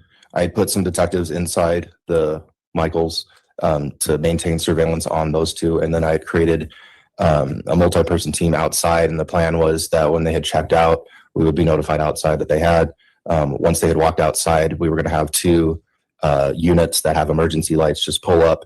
And we were going to do what we refer to as like a soft contact, just, hey, it's the police. We got to get your phone and we got to do this because we got a warrant. And that was the plan, that they'd come out and do that. Our main concern was obviously the phone and destruction of evidence, or being able to get back in the car and flee. So in relation to the type of approach you use and decided to use, was that important? I'm sorry, I've been over here with cough. In terms of the type of approach that you wanted to use, a soft approach, that was important for the purposes of evidence? Yes. Okay. Can you describe for the jury what you were wearing, how you looked that day? Yeah, so I was undercover, so I was wearing street clothes. However, we have what we refer to as raid vest or bus vest. So it's similar to this, except what I was wearing is all black. All of my stuff that I would normally have on a belt, kind of like what this is all on my vest, including my firearm. The main difference, it's black. The word sheriff is across the entire chest. It's bigger than what this is. And then I didn't have a cloth badge at that time. That one actually had my physical real metal badge on my thing. And then it was in January, so I would have been wearing jeans and a hoodie under it. So dressed in all of those things that you're wearing on January 30th, what occurred when you went to approach the defendant? So it didn't go as planned because Harley had stayed inside and then the defendant had come out. Specifically, when the defendant came out, she was holding the keys to the car. And so that's a concern. We can't let her get into the vehicle. Where her vehicle was, I was parked directly next to her vehicle, in between her vehicle and the store. So I radioed to everybody that we would stick with Harley inside, and that I was going to get out and just contact the defendant myself and just let her know what was going on, that we had a warrant for the car and that I couldn't let her in and I need to get the keys. So I had gotten out of my car that time, and as she walked up to me, I'd approached her. Actually, I didn't really approach her. She had gotten there about the same time. right in between the two cars. While that approach is happening, can you describe the defendant's demeanor? She was surprised. So she kind of froze, and I said, "My name is Sergeant Gansler. I'm with the sheriff's office. We have a search warrant for the vehicle. I can't let you into it. I'm going to need the keys." And basically, it was, like I said, it was a soft approach, just like I'm talking now. She didn't acknowledge me. She didn't say anything. Where she was, she had maneuvered kind of closer to her driver's door, and then just started slowly walking backwards. Were there any observations that you noticed about her gaze or where she was looking, anything like that? So the two biggest things I noticed is she was just stuttering, like one word, like key, warrant, like just repeating what I was saying. And then she kept walking further back. And I told her, I said, "Relax, you're not in trouble. I just need the keys to the car. I can't let you into it." She continued to walk back. And then I noticed she started to turn her head behind her because when that was going on, so there's my vehicle, her vehicle, and I'm here, she's here. So she can't go past me. She can't go left or right. So all she can do is basically turn around. And so I noticed that she was periodically turning around as she continued to walk backwards. As she walked backwards, what did she do after that? She turned and ran in a full sprint away from me. She had the keys in her hand. I was like, okay. Got on the radio and I was like, she's running. Like, I don't know what's going on. And I started running after her. As she was running away from me, she had taken the keys to the car and threw them across the parking lot. It took us a little bit of time to find them, but she had thrown them across the parking lot. And so she threw them one way and then kept running the other way from where she threw the keys. Ultimately, after running after her, were you able to make contact? Yes, to the two vehicles that had the lights that we were going to have come in, they rolled in. They got out. One drew his firearm and gave her commands, and she had stopped and got on the ground at that time. And then I didn't know what was going on. So I went up and handcuffed her at that time and detained her until we could find out what was going on and what had happened. And then she was given to two other people that had taken her back to a car. Okay. But to be clear, at that time, she was not being arrested, correct? No. While you were present on scene with other law enforcement members, where was Harley Hunt? She was, when that happened, she was walking out of the Michaels like within a minute of that happening and then me detaining the defendant. Okay. And with specifically as it relates to the approval of the search warrant for cellular telephone, was that able to be gathered that day? Yes. Initially, Harley was reluctant to give the phone. And so one of the detectives, she had it in her hand, one of the detectives just yanked it right out of her hand so she couldn't manipulate or do anything with it. Was there any interaction that you observed between the defendant and her daughter, Harley Hunt, while you were present on scene? Yes. The defendant was fairly hysterical. She was screaming.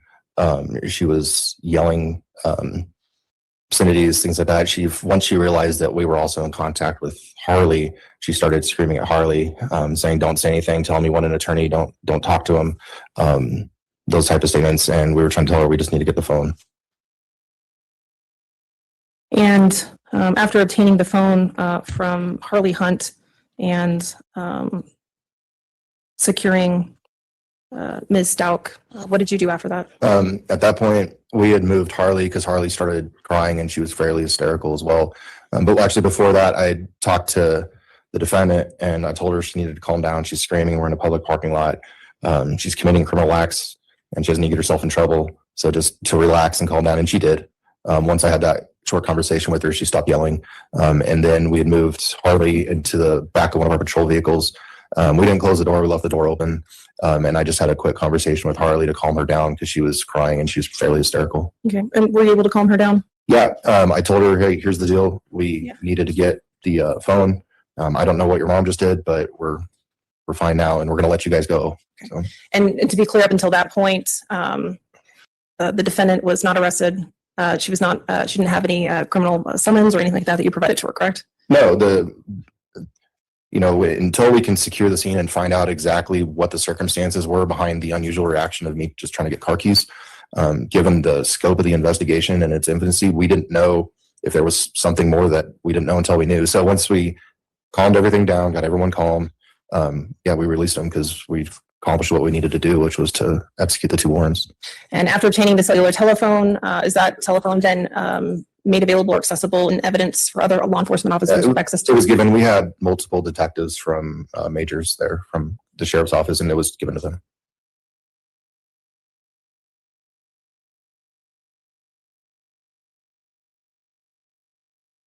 You talked a bit about your training experience and different things that you've observed over your career as a law enforcement officer. As it relates to this specific interaction with a defendant, would you describe whether or not she was suffering a mental crisis, mental disease, or defect at that time? So to get in, I've been a deputy for 19 years. I've had a lot of interactions and arrested a lot of people. And in terms of surveillance and a lot of that, when people are surprised by law enforcement, we've heard the term fight or flight. So people have to make two decisions when police tell them to do something. Number one, am I going to do it? And if their answer is yes, we're done. If their answer is no, the second decision they need to make is, well, what am I going to do? Am I going to run or am I going to fight? And so those decisions have to be made. And in this particular interaction, based on the totality of hiding in the vehicle, taking steps to be covert, those are overt acts. Those aren't, subversive acts. And between that and then what we refer to as target glancing, which means when a person wants to run from us, or let's say they have a gun on them or whatever, a lot of times they'll actually look to see, they'll forecast where they're going to run, because they'll be looking around, they're trying to find what their avenue of escape, and that's what they're going to do. Same thing if they have like a weapon on them, a lot of times they'll be touching it, or if they have a knife, we actually train that we see these things, and I've experienced those things through my 19-year career. So I saw the target glancing, and I was pretty evident when she was backing up and then started turning around that she was going to run. And I think that in my mind, those were conscious decisions that were made. Okay. But specifically as it relates to observing a severe mental disease or defect while you were present on scene observing her, did you observe that? I did not. Pass the witness, Your Honor. Cross-examination. Thank you. Good afternoon, Sergeant Ganstein. My name is Will Cook and I represent Ms. Stauch. I'm going to ask you a few questions. This encounter with Ms. Stauch and Harley Hunt, her daughter, took place on January 30th, 2020. That's correct. Okay. Had you ever seen Ms. Stauch in person before seeing her at this residence where you, I guess, were staking it out or had it under surveillance? I'd seen photos of her. Photos? Okay. And is that how you recognized her when she came out of this house and got into the car with Harley? Yes. When we do operations, we have briefing plans where we go over photos and all of other stuff. Okay. Had you seen photos of Harley? I can't recall. Okay. And you testified that it seemed like she was acting suspiciously, ducking down in the back seat of the car, seemed like she was avoiding detection. She wasn't in the vehicle consistent with the normal motoring public driving around, yes. Okay. But you said it seemed like she was avoiding detection or specifically contacts with law enforcement. That was my impression, yes. Okay. So the person driving her around while she's doing this is also helping her to avoid detection or contact with law enforcement. I can't speak to her intentions. I can only speak to my observations. Mm-hmm. My observations of her and her driving was not consistent with somebody that's actively trying to evade surveillance. What would evading surveillance be? When we follow individuals, drivers specifically, that feel that they're being followed by law enforcement, there's a number of countermeasures essentially that people will take. They'll make U-turns, run red lights, go down one-way streets, or go down to cul-de-sacs and turn around to see if anybody's following them, randomly pull over. It's in our training, our experience, it's pretty apparent when somebody's doing that, and I didn't see that here. And that's what drivers will do to avoid contact or be followed? If there's multiple people in the vehicle, the only one that can make those decisions to do that would be the driver. They're the only ones in control of the vehicle. Was Letecia Stauch on January 30th, when you had your interaction with her, was she a person of interest or a suspect in the death of Gannon Stauch? Stauch, I'm sorry. I wouldn't, in my limited observation, because I wasn't part of the investigations division, it was relayed to me that there was concerns and she was potentially a person of interest. I never actually heard the term that she would be a quote suspect. And when you were following them, did you know the driver of the vehicle at that time was Harley Hunt? I had a high probability it was, based on the information I received last night and who was in the vehicle, and the vehicle was Harley's vehicle. So you had gotten information that she was possibly staying at this residence with her daughter? Yeah, we had a surveillance operation the day before, and I was monitoring that operation the entire night. Okay. Did you have your body camera on? I see right here in the courtroom, you've got your body camera. It looks like the big black cell phone. At that time, no, I was working in undercover capacity, and undercover officers don't carry body worn generally. So you had no body worn camera? I did not. Did any of the other deputies or law enforcement officers at the marshals? Anybody that was on my team would not have had one. This was 3 years ago. Obviously, there's been legislative changes since then that have changed who has to carry them. It was not normal at that time for our investigations people to carry them either when doing contacts, because they weren't specifically required like they are now. Okay. Was Harley Hunt, since you knew her, she was at the residence, she was Ms. Stauch's daughter, was she a person of interest in this investigation into the missing, I guess at this time he was a missing person, but later death of Gannon Stauch? Not to my knowledge.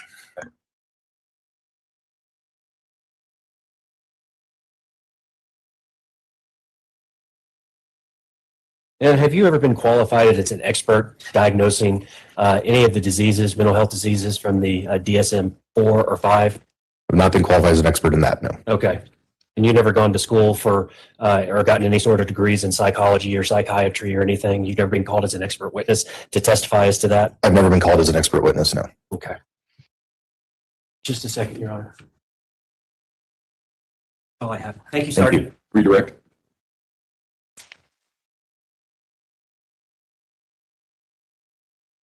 Ratiana? Yes. Pardon. As part of a unit conducting surveillance, why would it not be feasible to wear a body worn camera? Well, number one, we're in undercover capacity. We don't want other people to see. Basically, I don't want anyone to know my detectives and who they are, what they look like, or anything else. Certainly, body worn camera evidence is discoverable, and that could potentially put my detectives' lives in danger that are working significant undercover operations involving criminal. We purposely hide our detectives' identity to the point where they have different names and everything. In terms of how obvious it would be to have a camera in the center of your chest, would that also be an issue as well? Well, if we were wearing a camera, it would probably burn us, if you want to call it that. I think people would realize we were the police really quickly, and majority of our job is done behind the scenes, and people don't know that we're there. So. No further questions, Your Honor. All right. Do any of the jurors have any questions for Sergeant Gasting? All right. Thank you, sir. You may step down. Thank you. Prosecuting County next witness, please. Dr. Leon Kelly.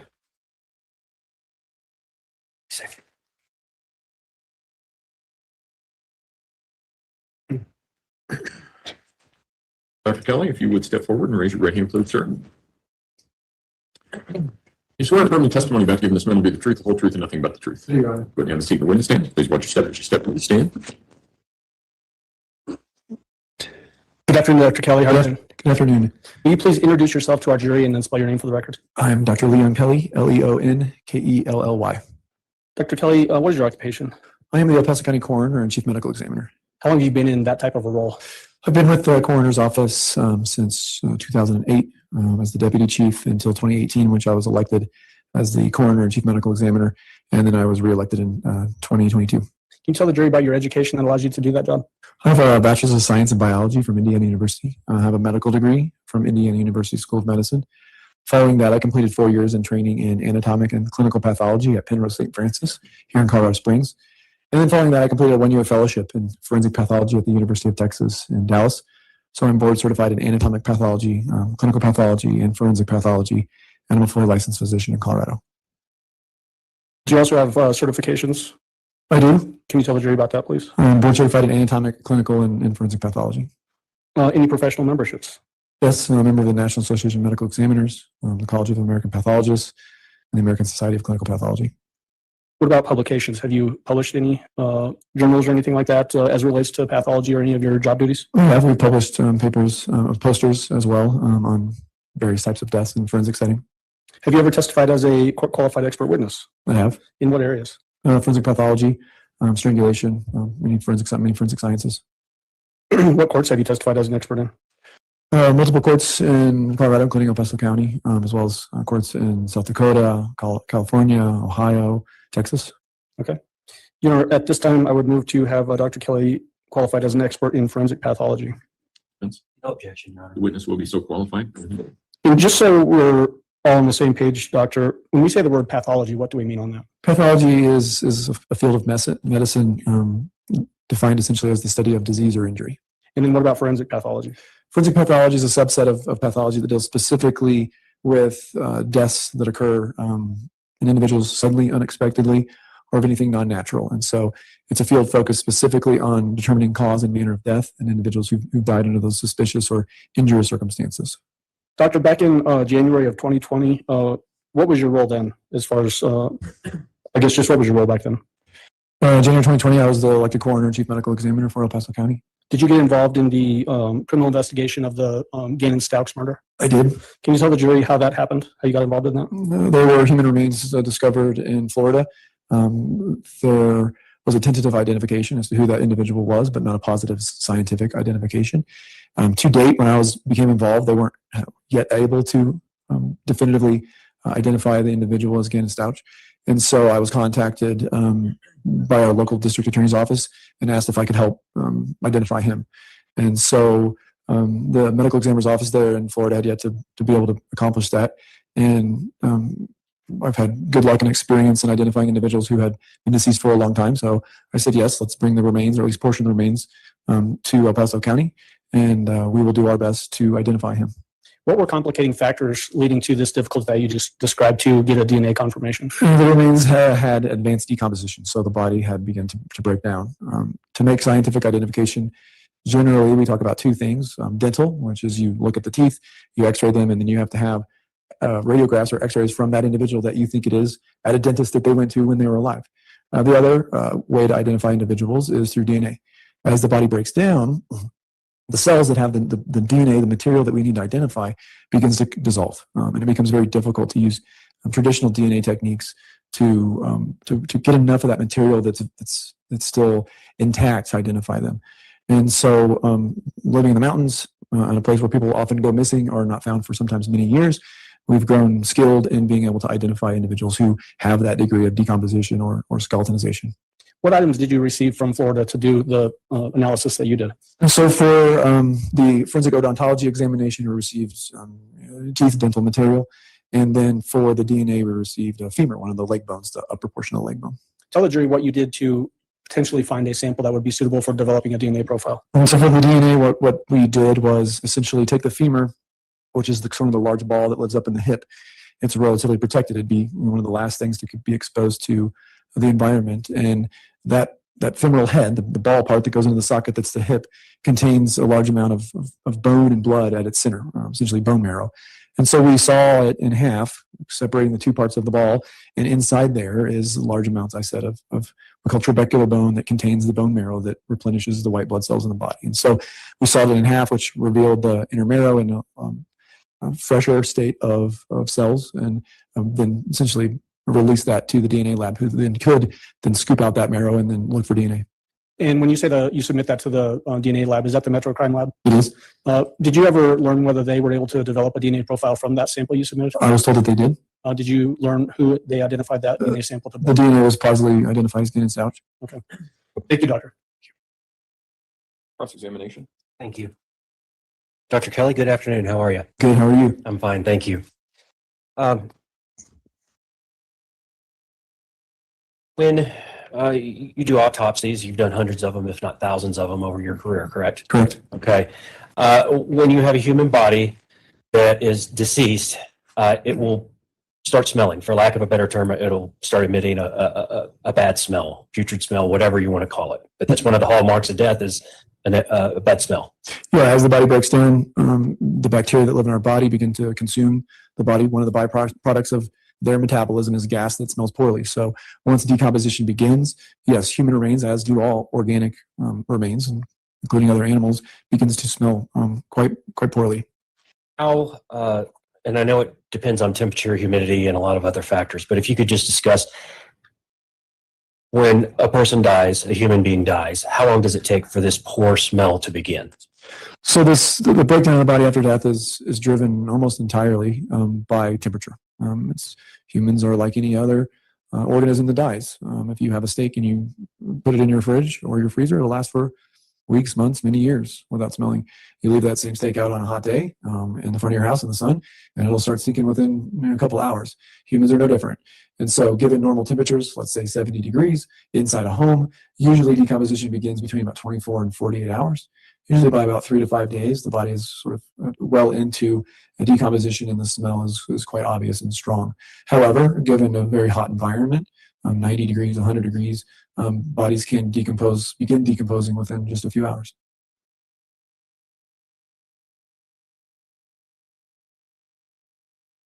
So inside a home or a building, 70 degrees, climate controlled, or perhaps in a vehicle that's climate controlled at 70 degrees, you're looking at 3 to 5 days before it could really start smelling poorly? That's correct. Okay.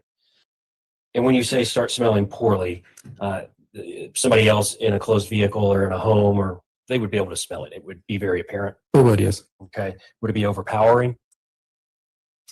You're probably talking to the wrong guy for that. It's kind of my everyday. You have a high tolerance for poor smells? Be careful what you get good at. Yes, I do. But yes, generally someone who's not used to dealing with that smell every day, it's tough. It's tough to deal with. It's essentially overpowering. Yes. Okay. So a normal human being, it would be overpowering. That's correct. All right. I think that's all I have, Doctor. Thank you. Redirect. Thank you. Doctor, your ability to withstand these odors notwithstanding, if a person freezes the body, will that delay when that smell becomes heavier? It will. Yes, freezing a body will essentially stop decomposition as it does with all meat. And then once removed, it will take sometimes several days for bodies that we have that are frozen out in the environment during the winter to thaw to the point where you can even autopsy them, sometimes 2 to 3 days. So yeah, a frozen body or a body kept at cool temperatures essentially can last indefinitely before those smells appear. And I'm going to ask you some probably very obvious questions here, but just bear with me. Gannon was reported missing in late January of 2020, winter months. If the body had been left outside in those conditions, would that be ripe for freezing that body? It would. If it was left overnight, would that be ripe for freezing that body? It would. And then if the body is kept in an enclosed container, like a suitcase with blankets in it, would that also potentially limit how quickly that odor escapes from that item? It would. First, it would insulate the body, allow it to stay cooler longer. And then also any closed environment helps prevent that smell from emanating out, from flies getting to it, which aids in decomposition. So yeah, it would reduce the smell dramatically. When your office responds out to crime scenes to retrieve a dead body from a crime scene, do you wrap them in, or do your folks wrap them in a body bag? They do. Is that to contain fluids and those sorts of things, and even potentially smell? Evidence, fluid, smells, yes. Okay. That's all I have. Thank you. Any of the jurors have any questions for Dr. Kelly? Looks like we have one. Just pass it forward. And Mr. Allen, if you would retrieve that counsel approach, please.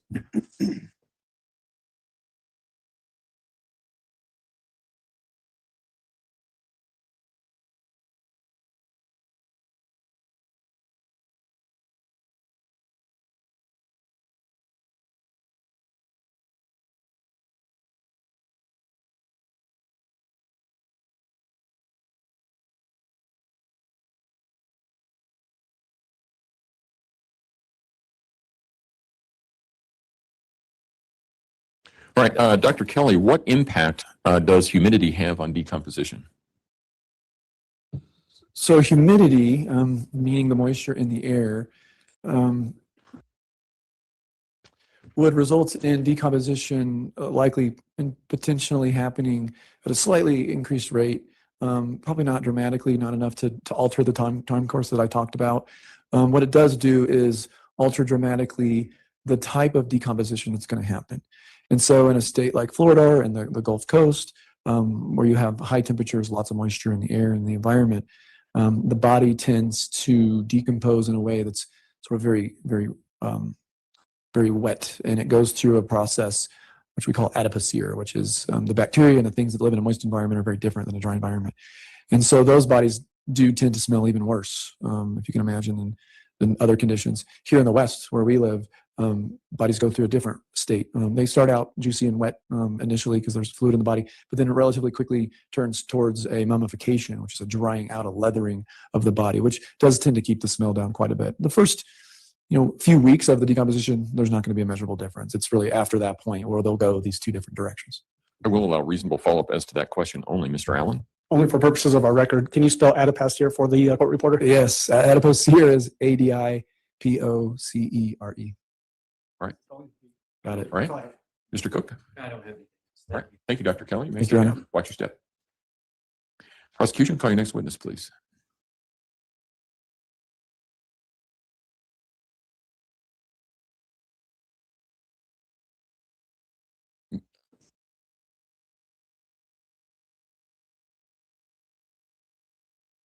Ms. Williams, if you would step forward and raise your right hand, please, ma'am.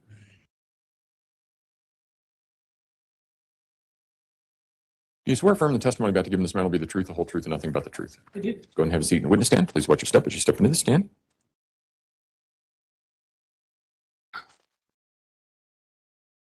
Good afternoon, Your Ms. Honor. Williams. Sorry, Your Honor. That's all right. Would you state your name for the record? Yes, my name is Marissa Williams. And where are you currently employed? I'm employed with the El Paso County Sheriff's Office How long have you been with the Sheriff's Office? for approximately 11 years. And in 2020, what was the nature of your roles and responsibility with El Paso County Sheriff's Office? I was assigned to the Investigations Division as a detective. And as it relates to your work, in this case, fair to say that you were the jack of all trades? Yes, although primarily handled the financial responsibilities. Okay. In terms of obtaining financial responsibilities, can you explain what you mean by that? Yes. I initially took interest in, I guess, tracking the financial records of the Stauches to determine what type of activity they had been taking part in during the time that Gannon went missing. And so as part of that, would you have been involved in applications for search warrants, things like that? That's correct. Did you also have observations of other law enforcement officers collecting evidence, for example? Yes, ma'am. There were other officers and investigators, both with the DA's office and the FBI, assisting the El Paso County Sheriff's Office in collecting the type of records I was collecting as well. Okay. And I'll direct your attention to January 28th of 2020. Were you on duty that day? Yes, ma'am. And were you present for an interview, or at least a portion of an interview that occurred that day? Yes, ma'am. Where was that? The interview was at the El Paso County Sheriff's Office. I observed Detective Mark Riley interviewing Eugene Al Stauch. Okay. And for other interviews that may have been conducted with Letecia Stauch, were you present for any of those? I was present, but I did not observe the full interviews. Okay. I will direct your attention to observations of Letecia Stauch. Did you see her in person? Yes, I did meet her in person. Okay.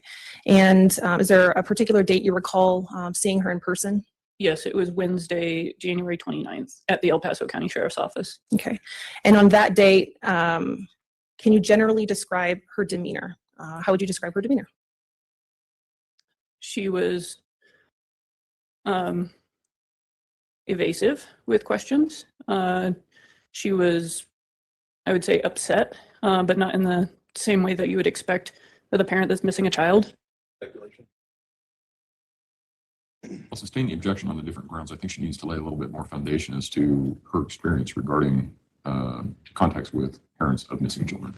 And again, you agree that she's going to be basing it on an observation or opinion on her work experience. I'm objecting under Stewart. All right, and under People versus Froehler, 373 Pacific 3rd, 672 Colorado Appellate 2015, I don't think that the Stewart standard regarding accident reconstructionist applies. This doesn't involve specialized training. This does involve her experience regarding contacts with other individuals who may have been similarly situated. The objection is overruled. In terms of your experience in law enforcement over the years, have you had contact with a variety of suspects, a person of interest, that sort of thing? Yes, I have, probably hundreds. Have you been exposed to parents of missing children as well? Yes. Parents of runaways? Yes. And in terms of your training experience, specifically as it relates to being around parents of missing children, how would you describe the defendant's demeanor on January 29th of 2020? My experience with parents of missing children or runaways comes from having worked on patrol during the years of 2014 through 2018. And most parents are primarily concerned with doing something to track down their child, such as contacting friends, going out and searching for their child, or providing any type of evidence that would assist law enforcement in doing the same. But Ms. Stauch, on the other hand, was bothered by the fact that she had to come in and talk with law enforcement and was more concerned about her well-being than her missing sons. In terms of being present on scene, and again, based on your training experience as it relates to your role as a detective, but also on patrol, did it appear to you at that time that she was experiencing a severe mental disease, defect, or crisis? I'm going to object to this testimony in general as to these officers laying an opinion that they lack the proper foundation with this. I'm going to specifically refer the court to People v. Medina, Colorado Supreme Court, 521 P2D 1257, Colorado Supreme Court, 1974. Right. Ms. Gratiano. Your Honor, for the reasons that we've had prior law enforcement officers explain their training experience and their observations while on patrol or other investigations, she's laid sufficient foundation to testify to that answer. And Your Honor, Medina specifically deals with law enforcement officers that says that the limited interaction they've had is not sufficient to make an opinion regarding them. All right. Any further record? All right, ladies and gentlemen, here's what's going on. This officer cannot testify about whether or not someone has a mental disease or defect in the form or in the same fashion that a psychiatrist would be able to testify as to whether or not somebody has a mental disease or defect. However, I do think that this officer can testify based upon her contacts with a defendant as to how she interpreted the defendant's mental status. I think that's a common issue that we all deal with. Some people are, when we talk with somebody, we all understand that someone may be under some stress, someone may be acting differently, those sorts of things. I think that this officer can testify about that. However, this officer cannot testify about whether or not she has a specific mental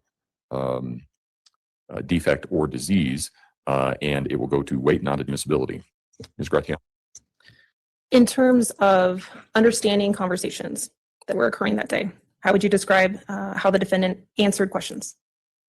I think she answered questions competently. She understood the questions that were being asked. There was no indication that she did not understand the questions or failed to understand the language that was being spoken. At any point, did she refer to herself or address anyone by a different name, referring to herself? Not that I recall. And in terms of her overall awareness of the situation, how would you describe that on January 29th of 2020? How would you describe her demeanor? I'm awareness not really as, sure how to answer. Yeah, awareness as to where she was, what was being done, what she was being asked, etc. I think she fully understood the gravity of the situation because the El Paso County Sheriff's Office had asked her many times to come in for an interview and to assist in providing some evidence about the location of her stepson's whereabouts. In terms of other documents that you assisted in retrieving from other law enforcement members, were you part of retrieving rental agreement from Avis Rental? Does that sound familiar to you? Yes, ma'am, it does. Okay, and who did you assist in that process, if you did? No, I was the one who collected the Avis budget rental records in March, on March 20th, I believe.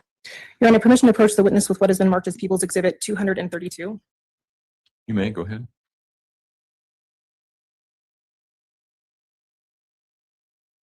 Moment to familiarize yourself with People's Exhibit 232. Yes, ma'am. Do you recognize it?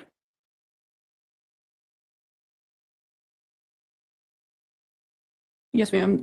This is a different rental record than the one that I had referred to as collecting in March. Okay. And when you talk about, you testified as to having contact with Avis, who in particular did you have contact with at Avis? Would have been a manager or somebody at the counter? I don't recall the name of the person for this particular record. I recall for the other one, but not for this one. Okay. May I refer to my report? You can. That would refresh your recollection. Yes, ma'am.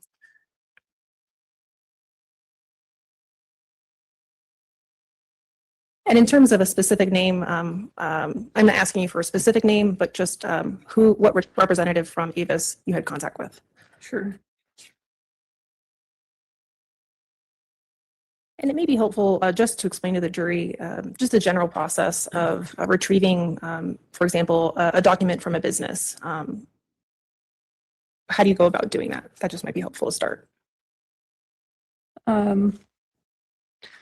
So yes, the process for collecting evidence from rental car business such as Avis is that I issue a court order or a search warrant addressed to the company in the first place, and then have a judge review the probable cause in the affidavit. And once the judge has signed off on it, I serve it either in person or via some electronic delivery method that's preferred by the company.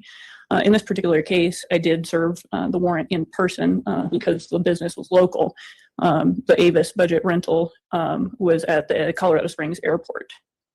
And to retrieve documents referring to a rental agreement, did you respond to that location? I did.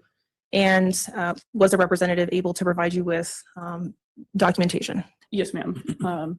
They provided the rental agreement that showed the signed agreement.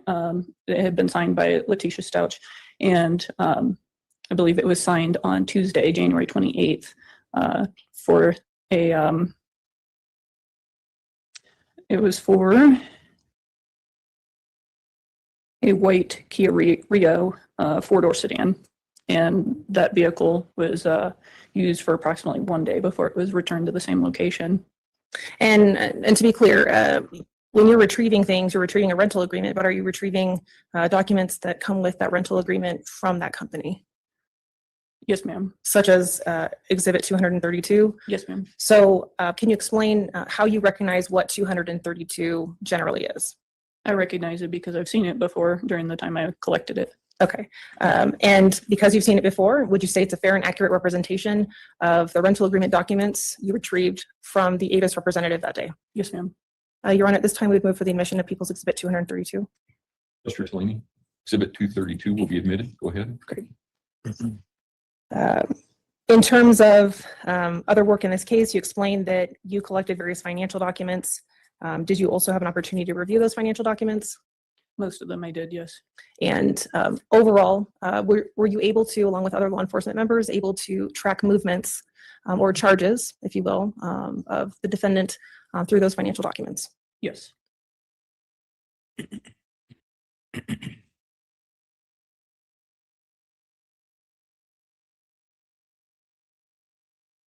Your Honor, we'll pass the witness. Cross-examination. Do any of the jurors have any questions for Detective Williams? No? Well, hold on. Your Honor, I'm sorry. Are we passing or not passing? Your Honor, just pursuant to the stipulations that we've already put on the record, Yes.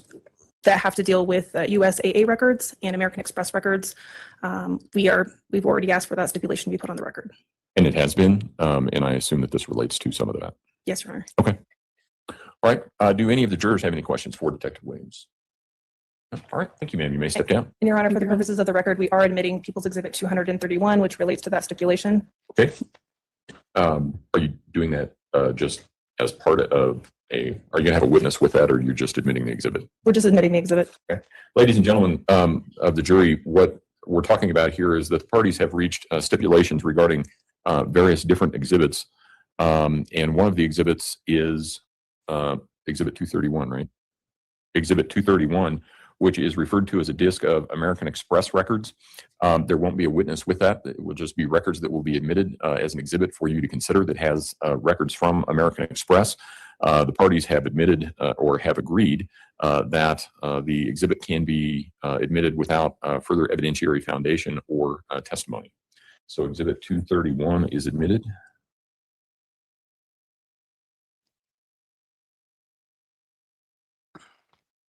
Good afternoon, ma'am. Will you please introduce yourself to our jurors and spell your first and last name for the record? Yes, my name is Janine Sanchez, JANINE Ms. Sanchez, I want to just do some preliminary stuff with you. You live here in Colorado Springs? Yes.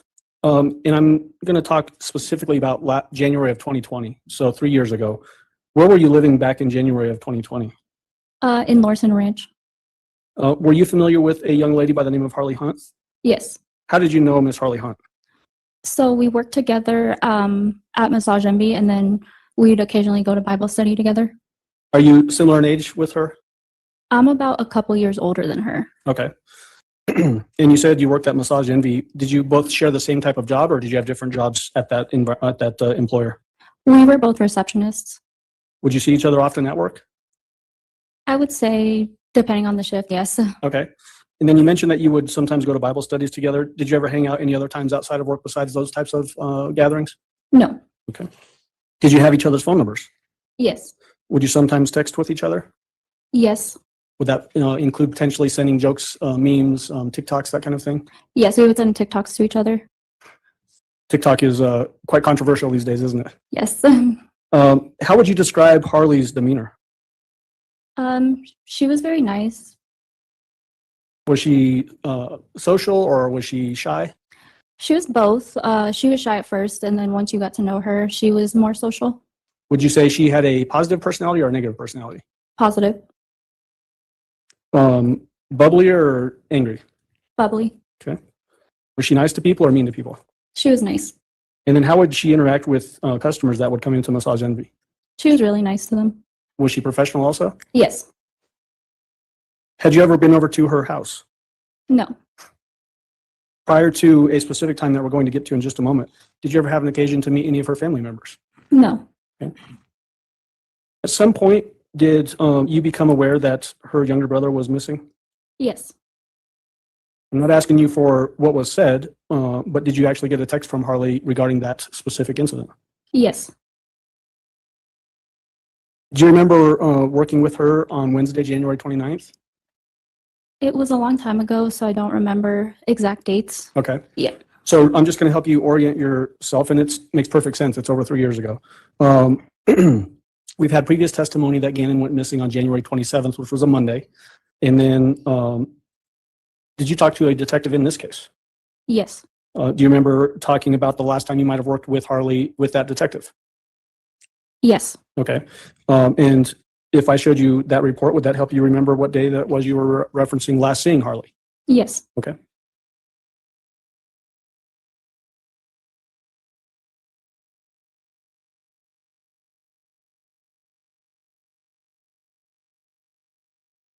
Yeah, may I approach the witness? You may.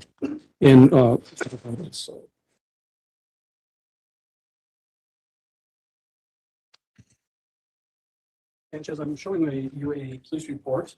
And I want you to look at this last paragraph on the page and read through it and then tell me when you're done. This. That paragraph, yes.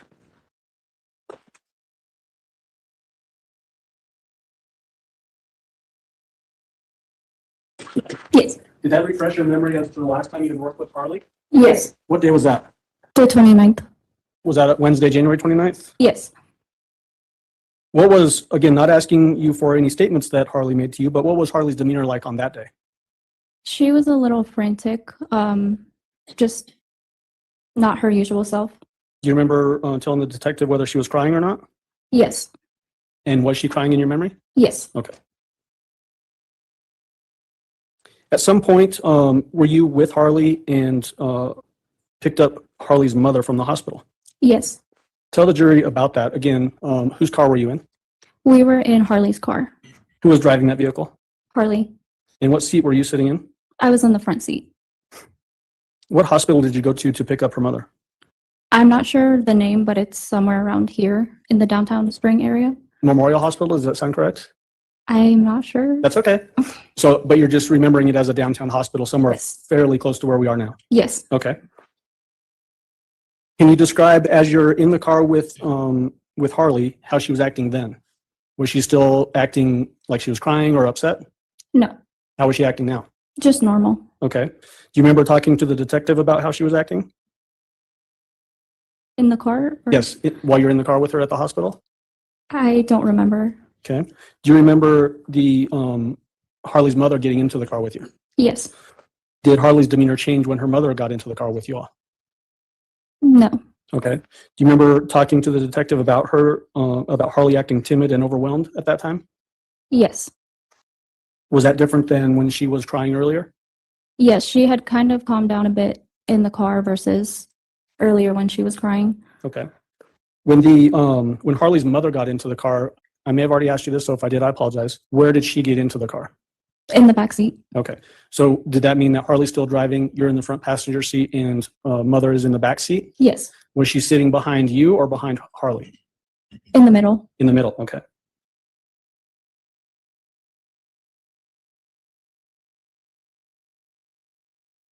Do you remember telling the detective anything about whether Harley was quieter or louder than normal during this car ride from the hospital to your house?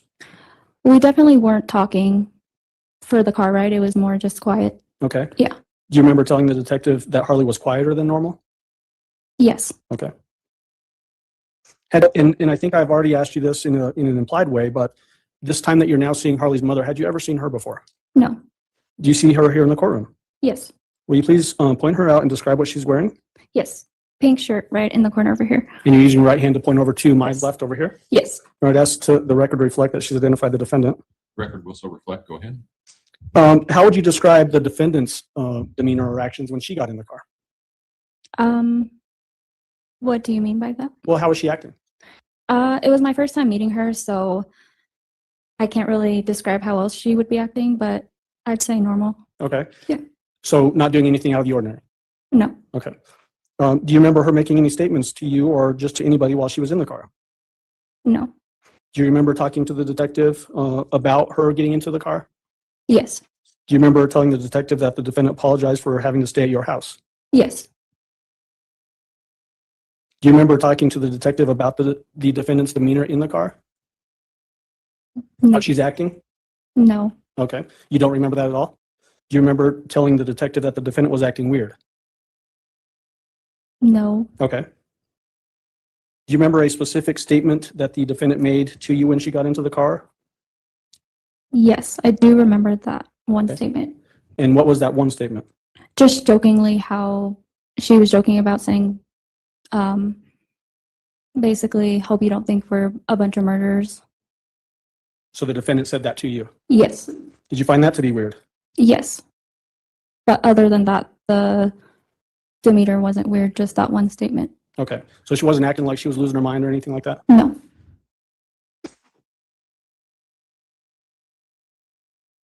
Do you remember whether the defendant started using Harley's her cell phone?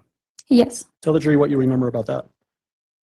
I was in the front passenger seat, and her mom was in the back seat. Harley's mom was in the back seat, and I remember her taking her phone, like Harley's phone, to the back and kind of texting people. I'm not sure who. So what you remember is that Harley had her phone in the front seat? Yes. And then the defendant, did she reach up and take the phone from the front seat? Yes. And how did you know that she was texting using Harley's phone? Because I was there when she took Harley's phone in the back. Okay. I guess, could you hear the keyboard clicks or anything like that? Or how did you know that she was sending texts? She made a remark saying, hey, can I see your phone real quick? Okay. She being the defendant made that Yes. comment. Okay. Did you get a text from Harley's phone while the defendant had Harley's phone? Yes. Did that seem odd to you? Very. Why was that odd? Because we were all in the car together, so there's really no point to be texting when we were all there. And what did that text say, if you remember? Not sure exact wording, but basically if her mom could stay as well. Did that seem to you to be then that it was almost like Harley was asking you if her mom could stay with you at your house? That's kind of a confusing question. I know. Yeah. More that Harley had originally asked to stay over and then later on asked if her mom could stay as well. Okay, but really it was her mom asking on her own using Harley's phone if she could stay. Yes. Did that seem weird to you since you're sitting right there and it could have been verbally said as opposed to texted? Yes. Do you remember a particular time when the defendant said something about turning off location services? Yes. Tell the jury about that. It's been a while, but I remember that they had turned off Harley's location service basically on her phone. Okay, so let's dive into that just a little bit more. Is this while the defendant has Harley's phone? I do not remember. Okay. What does location services mean to you? Just basically seeing where someone's at based off of Google Maps. Okay.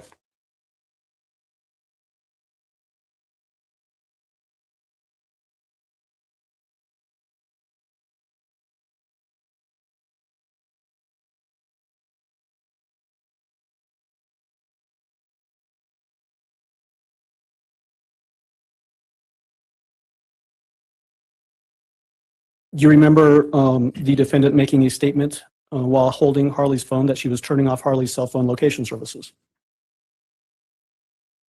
I do not. Okay. If I show you a report, would that refresh your memory? Yes. Your Honor, may I approach the witness? You may, go ahead.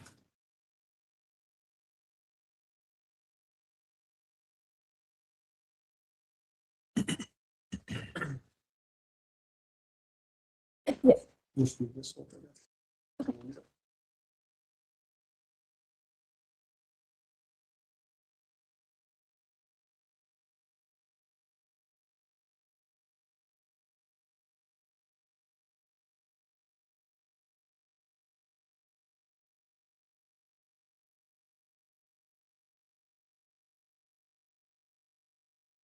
Yes. That refresh your memory? Yes. So do you remember the defendant making a comment about turning off location services? Yes. What did the defendant say about that Just that she was turning off her location on her phone. on Harley's phone? Yes. And do you remember her saying because she had to? Yes. And then what did the defendant do with Harley's phone after that? After turning off the location? Yes. I believe she still had her phone. Okay. Do you remember telling the detective that she then passed the phone back to Harley? I do not remember. Okay. Sorry. If I show you the report again, when that refreshes? Yes. Okay. And I know this has been a long time, so don't worry about it. Okay. Did that refresh your memory? Yes. So after the defendant turned off Harley's cell phone location services, do you remember the defendant passing Harley's phone back to Harley? Yes.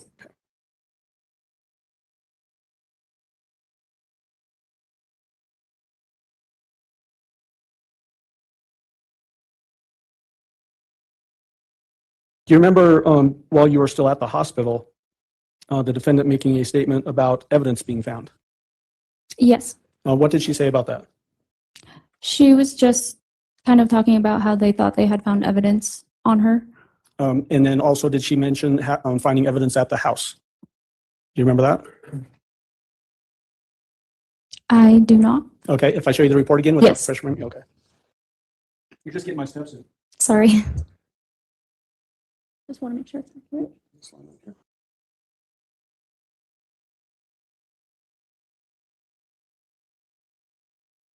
Fresh memory? Yes. Do you remember the defendant making a mention about there being evidence found at the house? Yes. What did she say about that? Just about like the carpet situation, how there was like a fire with the carpet. Okay. Hold on just a moment.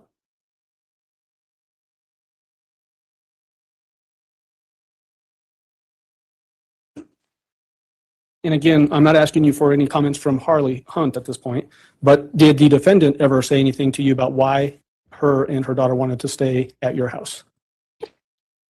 So Harley was just wanting to stay at my house because she didn't really feel comfortable at her own house. I'm not really sure why her mom wanted to stay at my house. With the whole texting thing, that was kind of odd, but we were already at my house, so I just let them both stay.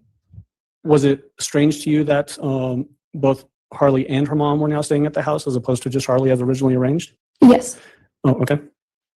Did it make it even more strange that this is also at the time that Harley's young little brother was also missing? Yes. Okay, thank you. Oh, a second. Good question. How was her behavior, the defendant's behavior at your house? Really, we just walked into my house, talked for a little bit, and then I let them get settled in the living room, and then I just went upstairs. Okay, so you have a two-story house? It's technically a 3, but the basement's unfinished. Okay, so is your bedroom upstairs? On the 2nd floor, And then, technically the 3rd floor. okay. Yeah. And then where did they stay, Harley and her mother? On the 2nd floor, when you first enter the ground level. Okay. Did you hear any strange noises the night that they stayed the night there? No. Did the defendant do anything out, that didn't make any sense or loud or anything like that? No. Did she act as if any other house guest would act while she was there? Yes. Okay, thank you. Mr. Cook, cross-examination? I don't have any questions for this witness. Thank you. All right. Do any of the jurors have any questions for Ms. Sanchez? No? All right. Thank you, ma'am. You may step down. Watch your step. Prosecution, call your next witness, please. Good afternoon, Judge. We'd call Nicole Mobley. Just going to cross Nicole. You guys want me? You want to do this? Ms. Mobley, if you would step forward and raise your right hand, please, ma'am. You're just going right up to that. Right there's fine for right now. Do you swear affirm the testimony about to give in this matter will be the truth, the whole truth, and nothing but the truth? Yes. Go ahead and have a seat in the witness stand. Please watch your step as you step into the stand.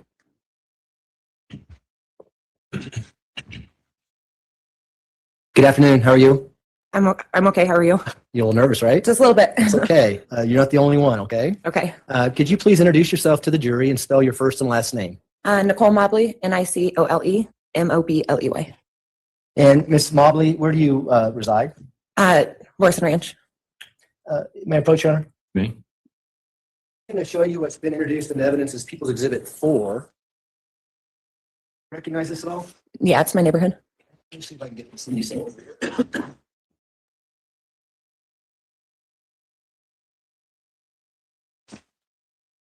We're going to put it on the easel here, and I don't know if you can you still see it? Yeah.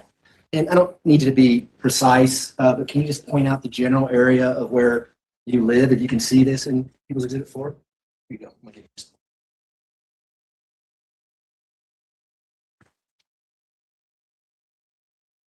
I'd be over here somewhere.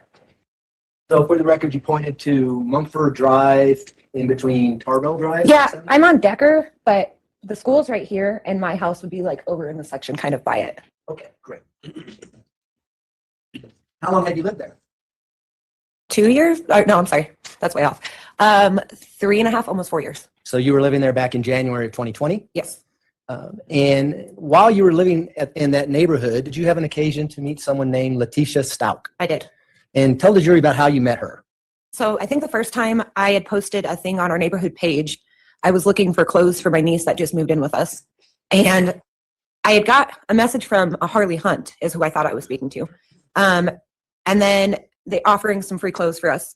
And when the person actually showed up to my house to drop off those clothes, it was Letecia. Okay.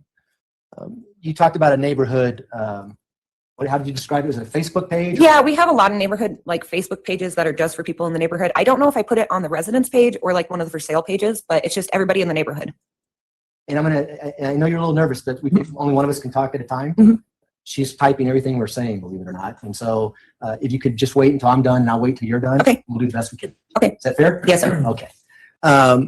So someone named Harley Hunt responds to your page. Is that what happens? Yes. I assumed it was Harley Hunt. And did you then make arrangements for them to come by your house? Yeah, to come drop them off at my house. Okay. So tell us about that. Did someone come by your house? Yes, Letecia came by my house. And what happened when she came to your house?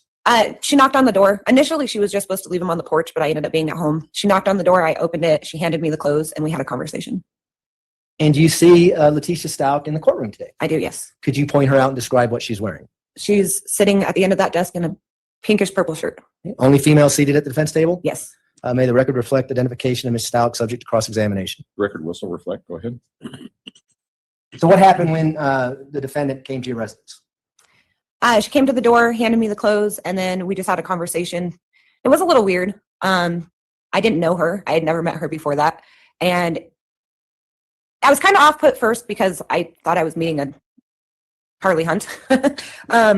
And it obviously wasn't, but she didn't introduce herself as to who she was. And it was just kind of weird because I didn't know her and she was kind of just talking to me about life stuff. And like we had been best friends. Okay. So it was a little off-putting, but. And do you remember about when this may have happened? It was right before Christmas, probably December 20-something. It was before Christmas of 2019. So it would have been December 2019? Yeah. Was it the Christmas before you later learned that Gannon went missing? Yes. Okay. And so was there anything unusual about this initial contact other than it seemed like she was spilling her guts to you? No, not really. Okay. Did you have more conversation with her? I did. She wrote me later on telling me she had forgot a pair of pants. That was just nothing. The next time was a couple days later on Christmas. She had sent me another message. And what was that message about? Do you recall? Yeah, she said that she was going on a work trip, that she worked for an airline and she needed to go to a training, and had asked if my teenage niece wanted to go over and basically watch the house, but also hang out with her teenage daughter. And so did you learn that she had a teenage daughter when you initially met her at your house in December of 2019? I kind of put it together considering she wasn't Harley Hunt, and that's who I was like that was the name of the person I was messaging, and she kept saying my daughter in those messages. And did you have a teenage daughter? My niece was a teenager. Okay. And so did the conversation come up back in December 2019 that, hey, maybe your niece my daughter could get together, that kind of thing? Yeah, she said that her daughter Harley didn't really have any friends because she didn't go to school here. So she needed somebody to watch her house and help with the dogs, and that it would be maybe a good way for them to kind of hang out too. Right. And did that ever happen? I didn't feel comfortable with it because I didn't know her and I wasn't sending my niece to somebody else's house. And was your niece living with you at that time? She was, yes. All right. When was the next time you heard from Miss Stout? The next time I heard from her, or the next time I had any communication? Well, either. Had you talked to her, let me just ask it this way. Had you talked to her prior to Gannon reporting missing? No. So it was just... Or not that I recall. I don't think so. And so how did you learn that Gannon Stout, her stepson, went missing? There was a post on one of those neighborhood pages saying that, I don't remember exactly what it said. It's been a long time. I just remember there was a post that went up saying that her son or stepson didn't return home from a friend's house and basically asking for help if anybody had seen him or could help find him. And so prior to seeing that post, had you and the defendant talked about the defendant's family situation, who was living in their house, how many kids and that kind of thing? I don't, not that I remember. You only remember her talking about Harley, the teenage daughter? I remember when she was at my house that first time, that weird conversation that we kind of had was talking about weird things, just like, I'm trying to remember exactly what it was. No, because that, I do remember. So when she was asking if we would come and stay, or if my niece could come and stay at the house, she had mentioned her husband works nights and is in the Army and is gone a lot. She mentioned Harley because of hanging out with my niece. And then she mentioned, I think it was the little girl, talking about her going to Grand Mountain, but I think that's it. I don't remember hearing anything else. And when you say talking about weird things, what do you mean? I just mean, I didn't know her, but she kind of talked to me like I knew her and just being frustrated at home life. It was a very short conversation. It was just, I think to me, the reason it's weird is because if I don't know someone, I don't usually start talking about things like I know them and like I should know what they're talking about. So was it like, wait, too much information here? Yeah, kind of. And I'm used to, in the neighborhood, we do porch drop-offs. So you don't usually have to communicate with the person. They drop it off and leave. I'm not a very sociable person when I'm in the comfort of my home. And it was just kind of, thanks, have a great night kind of thing. Not, I want to stand on the porch in the cold for 20 minutes. Gotcha. So let's talk about when you see the post about Gannon being missing. What did you do next? Told my husband, and he just knows how I am. So he was like, do you want to go? Do you want to go help look? So we did. We got dressed in warm clothes and we headed out and went to start looking. And would this have been on the night of January 27th, 2020? Yes. And approximately what time was it that you went out looking? Do you remember? I don't remember what time we started. I don't remember. Was it nighttime out? It was nighttime. What was the weather like? Freezing. I think it started snowing while we were out there because I remember being soaking wet and it was absolutely freezing out. Was there any plans or any areas that people were looking? I mean, this post that you saw, did you have a game plan on where you were going to go look and things like that? So there weren't really any plans like communicated with anybody. I think thinking of the age of the boy, it was, let's go look by the school. Let's go to any of the parks in the neighborhood. And then let's go look over by the house. And then we have these like ditches that are in the neighborhood that a lot of kids like to go down and play under. So it was just kind of staying in that general area. Okay, if my, kid was to go roaming off and hanging out with friends, where would they go? So we just kind of went based off of that. And so you indicated that you thought it might be a good idea to go look at his house, Gannon's house. Would that have been 6627? Yes. People that were before there, we have a big label that says 6627 Mandan Drive. Is that the area we're talking about? Yeah, there's a lot of like field where you can see there's not really any houses. Majority of what we did was in those fields. And so were there other people out looking in the neighborhood? There was a bunch. No, you probably didn't count them, but approximately how many? I'd say 40 at least. I mean, there were people out there with drones. There was a lot of people. Flashlights? Flashlights, vehicles, drones, people on feet. Excuse me. There were some people out there with dogs. I mean, it was like an unorganized / organized search is what it looked like. And so best you know, was everyone reacting to this Facebook post about, it's okay, about a child being missing in the neighborhood? Oh yes, most definitely. The neighborhood's kind of coming together? Yes. And did you talk to other people as you're searching and you're all searching for the same person? Oh yeah. When you're in the area of 6627 Mandan Drive, did you stop by and see Miss Stauch, or is Miss Stauch out searching in that area, or do you remember? I didn't stop by her house. I thought it was kind of weird because we're all out here looking and it was very obvious that she was at her house and not out here looking. Why was that obvious? I'm trying to remember exactly how. I mean, there was a lot of people that were going up to her house, and she was opening the door, and you could just tell lights were on. I mean, plus I met a majority of everybody that was out there, and none of them were her. And obviously you had met her before, and so did you tie it together that Gannon Stauch was living in the same house with Letecia Stauch? Yeah, as soon as the post went up on the neighborhood page, I recognized her right away. Was she a picture of her on the post? Not on the post, like her Facebook picture. Oh, okay. And so as you're out that neighborhood, did you ever see any police cars coming to 6627 Mandan Drive? I don't remember seeing any when I was there. How long were you out there, do you think? Hours. We were out until about 2, 3 a.m. Oh, so you went in that into the early morning hours of the 28th. Oh yeah. By the time we got home, we had mud all the way up our legs, our arms. We were covered. And were people out there pretty consistently until the early morning hours looking, or? It died down a lot, probably around midnight. I mean, it did get really cold. If I remember correctly, I think it started snowing. So some people I think did have to kind of start giving up. So at that time, like as long as we went, there was probably maybe a handful of us at that point. And so into the 28th of January, 2020, did you continue to follow the progress of the case, the Facebook postings and things like that? I did to an extent. Tell us about that. I tried not to read into, or I guess look too much into the drama stuff that was going on through it. More of, I tried to focus on the facts of things that were going on, or posts that were made directly from the defendant. A lot of drama and a lot speculation and things like that on social media? Oh yeah. Was the media reporting pretty heavily on Gannon's disappearance as well? Yes. Were you watching that? Yes, those things I would. Did you reach out to Ms. Stauch and offer her to help or do anything in any way? That was another thing that kind of set me off. The night that he went missing, I had sent her a message. I cannot remember what I said in it, but I remember it was something trying to get information like where we should be looking, and she blocked me immediately.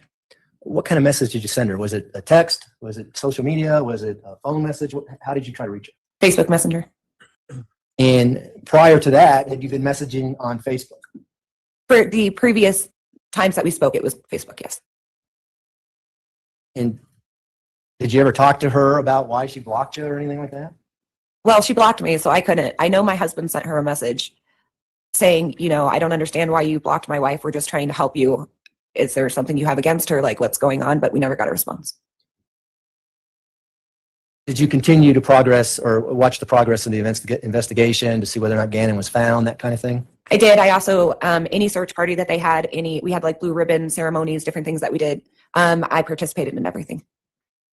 Do you recall seeing the defendant, Ms. Stauch, being interviewed on KKTV during this time frame? I do. What do you recall from that interview? Can you, as in, like, what do you mean? I don't know how I'm supposed to answer that one. No, I answer it truthfully. I mean, did that spark anything and want you to be involved in the investigation based on what you saw her say during that interview? The first thing that stood out to me, I think, with that interview is she didn't face the camera. And then there was a lot of, in my opinion, it sounded like her speaking in past tense when she would mention Gannon. But I also thought it was really weird that a majority of that newscast was her worrying about what people thought about her instead of worrying about where Gannon was. And did that trigger your personality as to want to know more or find out more about what had happened to Gannon based on everything you're seeing, not only this interview, but the post on social media and things like that? Most definitely. Was there a point in time where you tried to reach out to Ms. Stauch again via some Facebook pages? I did, yes. And what kind of Facebook pages did you reach out to? Do you recall? Do you mean which one of hers or what? What do you mean? Well, let me, was there a Facebook page called Support E or Ms. Stauch or something? Yeah, there were several pages. I don't know if I communicated with her on any of her responses that were happening on those pages. I might have made comments to other people, but I don't remember if I communicated with her on those. I just know that I reached out to her on personal Facebook Messenger. Is this the same Facebook page that you were blocked on previously or another Facebook page? Another one. Do you recall the name of that? I think it might have been, it was either Letecia Stauch or T. Stauch. Okay. Did you get a response? No, not initially. When you say not initially, does that mean you eventually got a response? Yes, I ended up creating a fake Facebook page. Talk And about that. Why did you do that? I wanted to see if I could get her to respond to me. And I knew she wouldn't on my original page. And why did you want her to respond to you? I felt like the conversation that we had on my front porch the first time that I met her, I kind of could figure out ways to get her to communicate with me based off of her, like the kind of things that she wanted to talk about. So I figured if I wrote her on a different page and could get her to start talking, if I worded things properly, I might be able to get her to start talking to me. So did that happen? It did. Tell the jury about that. What did you put in the Facebook page messenger to get her to start talking to you? I went on and kind of based it off, or started writing things based off of things that I had seen in the news or on social media, like things that she was saying. She had a lot of, I think, hate for Landon. And I think that I kind of started off with a combination of agreeing with her about things that involve Landon. And I also, there was a video that came out about a truck in a shadow. And I also wrote her saying I believed her about the shadow under the truck.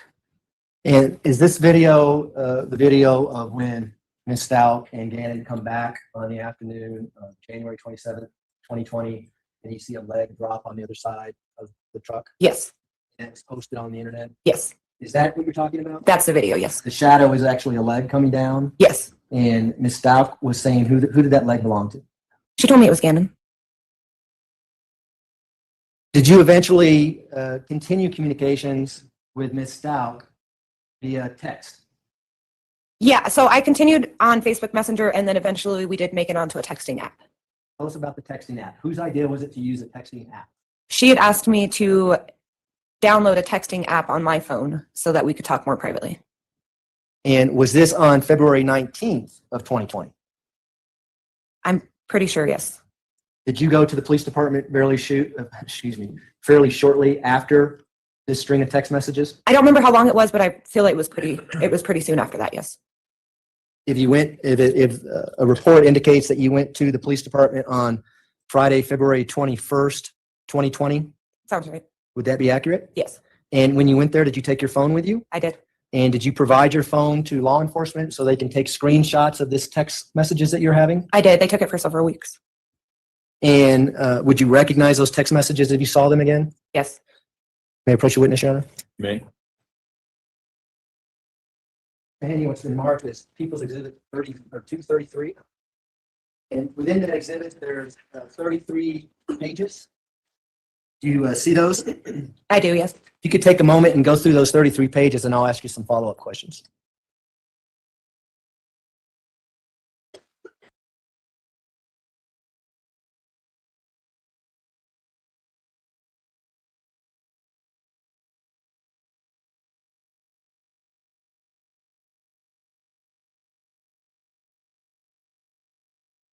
Okay. Have you had a chance to do that? Yes.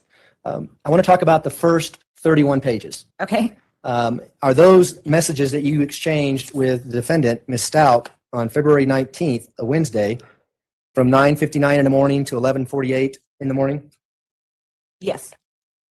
The second to last page, is that a text message that you exchanged with a Harley Hunt?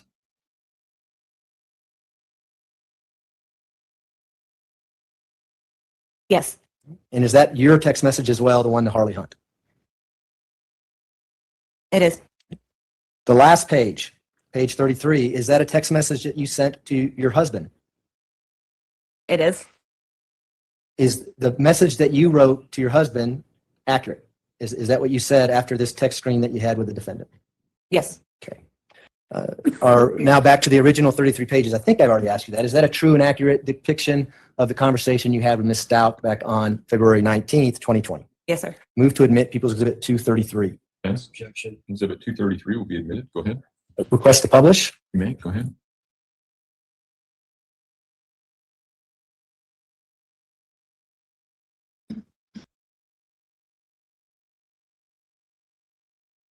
You can zoom in. Thanks. You can either look at the TV screens or actually look at the notebook, whatever you're more comfortable doing. Okay. We're on to page 1 here.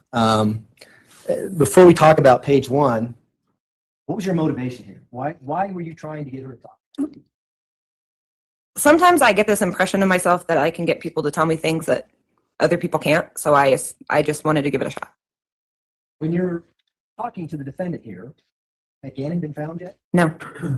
Were you trying to find Gannon? Yes. Were you trying to get information from her so that Gannon can be found? Yes. The top of the text says Barbie Girl. You know who Barbie Girl is? It was Letecia. And did you know that that was her name through the Facebook messaging before you started this text app? I didn't know that she didn't tell me the name, but it was the phone number. And it says Wednesday at 9:59. Is that approximately when this all started? Yes. And that would have been February 19th? Yes. So when it says to verify it's you, what was your real first name, LOL? Is that Ms. Stauch talking? Yes, sir. And prior to getting the string of messages, were you certain that it was Ms. Stauch who you were talking to? Yes, sir. We did a thing on previous messages where I had asked her something, I don't remember what it was, but to validate it was her, that only she would know, and she did that. And is she now validating who you are? Yes, sir. I.e. Nicole is what you respond? Yes. So if we can scroll down a little bit. And again, everything that you say is going to be in green, right? Yes. She's saying, yep. Go ahead. And what does she say? That she was realizing who I was, verifying that that's. She said, okay, so listen, I didn't hurt my son or kill him or anything. I want you to know that. I also want to know that I can trust you on here. Yes. How did you take that? I guess kind of in a couple ways, that obviously she knows something, but that I needed to work really hard to gain her trust and maybe I could get her to tell me something. I don't know. And so how did you respond? Go ahead and read that. 100%. If you look up both my real profile and my fake on any of the Gannon pages, you will see I've been pointing out the shadow and I have not bashed you. So is that what we're talking about, the leg drop that we see January 27th when they get home? Yes, sir. And why did you tell her this? So there was a lot of drama and things that were going on. People trying to zoom, like on social media, zooming in and trying to determine if there was a shadow or a leg. Because there was a lot of, well, we didn't see him come home. So she, I think at one point was involved in some of that communication, trying to push that. So I knew if I reached out and said, I believe you, this is what I saw, that she would start to trust me. And so just so we're clear, there's a video that was posted on the internet that sees the defendant and Gannon get in a truck and leave about 10, 13, and 7. Yes, sir. And then there's also a video that comes back. The truck backs up into the driveway. You can't see the other side of the truck. All right? Correct. You see Ms. Stauch get out of the driver's side. Yes. And then that's when you see this leg drop on the other side. And there were people saying Gannon never came home with her, so she must have did something. Yeah, there was a lot of videos, people circling it and saying that's not a shadow or that's not a leg, trying to say that some people thought he came home and some people didn't. So it was a lot of back and forth on that. So that's what's going on social media. And so that's how did you want to gain her trust by saying, hey, I'm with you on this, that type of thing? Yeah, she wanted to make sure she could trust me. And the only thing I could think of is if I went along the lines of certain things that were going on in the moment and I was on her side for that part, that I would gain that trust. Okay. And so she responds, thank you. I do need some help though. And I could help you in return before you think this isn't anything bad or anything like that. You recall that? I do. What did you think that was all about? I didn't really know where she was going with it. Let me think on that. I'm sorry. Well, we can scroll down and see what your response is. Yeah.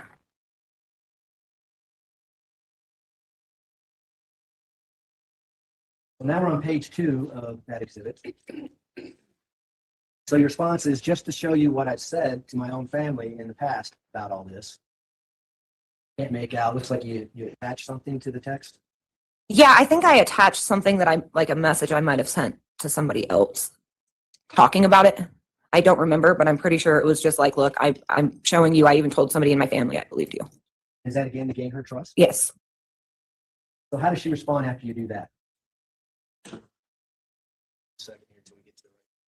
Did you want me to read it? Yes. Okay.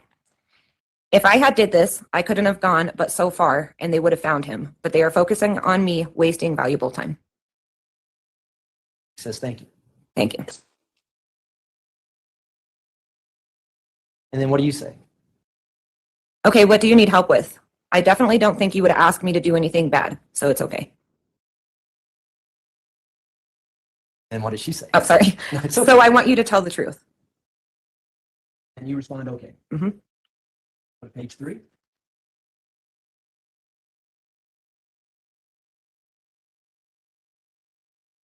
And some of these are kind of repetitive just because of the way they did the screenshot, so bear with me. So you say okay, and then what did she say? Someone was in the home when we got back. I gave this to police at my initial interview, but I thought he was being defiant and just going against his dad's wishes, leaving. I blacked out. What do you think from that?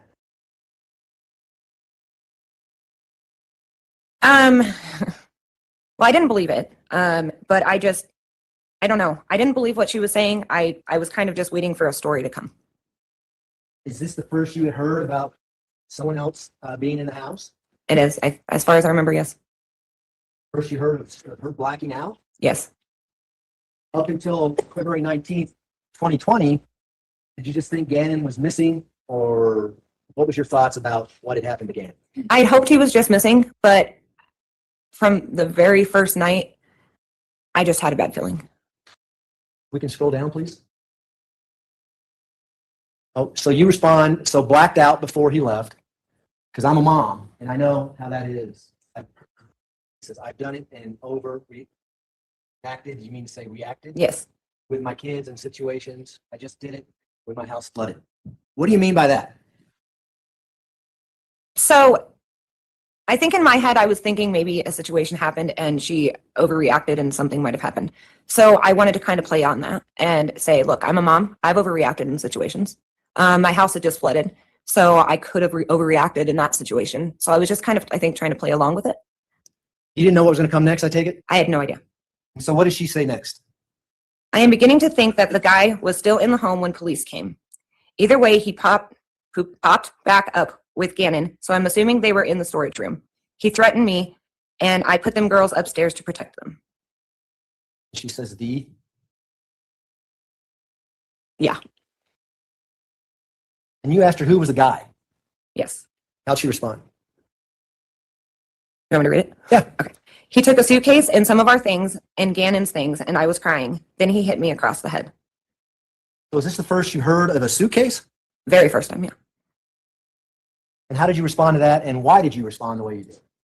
This is why the cops are being the way they are. They knew you didn't do it, and that's why they are being so quiet. I knew you were innocent. So I responded in that way because, once again, I'm trying to keep her thinking that I'm on her side so that she'll continue telling me more. So how does she respond to you saying that? Someone had to see him leaving with a suitcase and G. I don't know if she, I assume was he, was hurt when he did. I was scared. Someone has to be a witness to having seen this guy. Someone had to and is scared. So as you're out there, 9th up to 27th, searching the fields and the ditches and the whole neighborhood around their residence, anybody carrying a suitcase walking around? Not at all. I would have questioned that. Would anybody stop that person, strange man in the neighborhood? In a heartbeat. Our neighborhood has cameras everywhere, and you can't be a guy selling solar panels walking up to somebody's door without somebody posting, who's this weirdo at my door? We can zoom in on the next page, please. So she said someone has to be a witness to having seen this guy. Someone had to and is scared. And you say, can I ask you this? You think Landon sent this guy? Yes. How does she respond? I will do anything to find that person, but I don't know how. She could have, and then things may have went wrong. Now, had you gotten to know Landon and Al and Lena and the rest of the family from efforts that were going on in the neighborhood to try to find Gannon? I remember, I think I met a few of them maybe once for a very small amount of time. I think there was an aunt and Lena at one of the events that I got to play with Lena and do a few things with, but I didn't get to know them, no. Was there a church in the neighborhood that was heavily involved in the search effort, and people would meet at the church and discuss things and try to find Gannon? Yeah, we would do it at the church, but we also had a point when right off of Mandan, there's that field, and we actually set up tables with food and snacks and waters, and everybody would gather there and do search parties. And I think that's where I did most of my communication, the one time that I think I spoke with a couple of them. So why did you ask her if she thought Landon was involved? It was made very clear, and I don't remember how, if it was social media or what it was, but that she didn't like Landon. So I think I was trying to play off of, okay, well, she doesn't like her. So if I start talking about Landon, it pulls her in more because I'm kind of siding with her. Okay. We can scroll down, please. And you say, I've been thinking she sent someone to get both kids. Yes. Same thing? Same thing. You're trying to draw more information out of her? Yeah. And that's what I had meant in the previous, or when she had said things may have went wrong in the previous one. I'm sitting here thinking, okay, if I play off of, okay, maybe Landon sent somebody down here and it didn't go right. They were only able to get the one kid and, you know what I mean, kind of played it off. And then she responds to that, says, but Lena was gone, so he couldn't. Yes. And did you know who Lena was? At this point, yeah, I did. Was that Gannon's 8-year-old little sister? Yes. And you asked her, how did he get into the house? Did he force his way or did he act like he was there for a reason? Do you recall asking her that? I do, yes. Trying to get more information? Yes. And how did she respond to that? Can you read that for us? When we went in through the garage, I went into the bathroom. So either already in there or came gate. Maybe G had seen him before. That's why he kept checking the gate to make sure it was locked.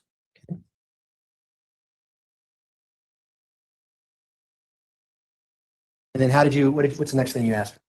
Do you think the detectives believe you but have to act the way they are so this guy doesn't know they are onto him? Where'd that come from? Again, just I think I had heard things of her talking about, I did actually, I think some of it might have even been in the news. She was really against those detectives.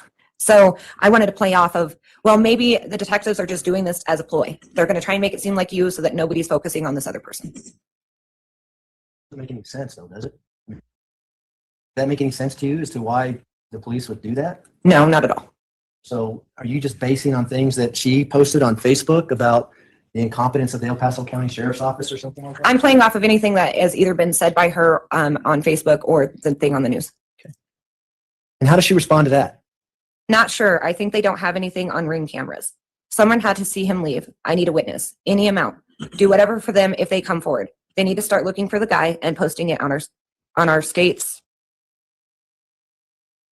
It's just on our states. I don't know. Okay. And then how did you respond to that? Oh my God, I'm telling you, I think Landon did this to try to get her kids back, and it went wrong. So now she is using this to get money for her nasty habits. Poor Gannon, I really hope he isn't being tortured. Where are you getting this information from? Posts. There were things that were going around about Landon potentially having a certain kind of background. Why was Gannon and Lena in, out their custody anyways? So I kind of just played off of that because, again, I knew that she didn't like Landon. Were these posts that were in this support T Stout website or Facebook page? I'm pretty sure supporting her. I'm pretty sure it was, yeah. And how did she respond to that? Can we scroll down, please?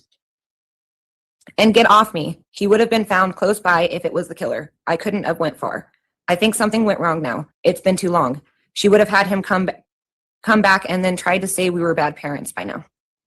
Now, what do you think she meant? Can we please leave that up? What do you think she meant when she said he may be close by if I was the killer? Object to she can. Yeah. That's a speculation. It goes to her response to this, right? Well, no, she can't testify as to what somebody else was thinking. She can testify as to what somebody else said and why she undertook a certain course of action, but she can't testify to what somebody else was thinking. What was going through your mind when you heard her say, if I would have killed him, he would have been close by? Just trying to think of how to answer that the right way without going against it. Was this the first time you ever heard her say anything about if I was the killer? Yes, 100%. I'd never heard anything about him being killed prior to this. Can we scroll down now, please, to see what your response is?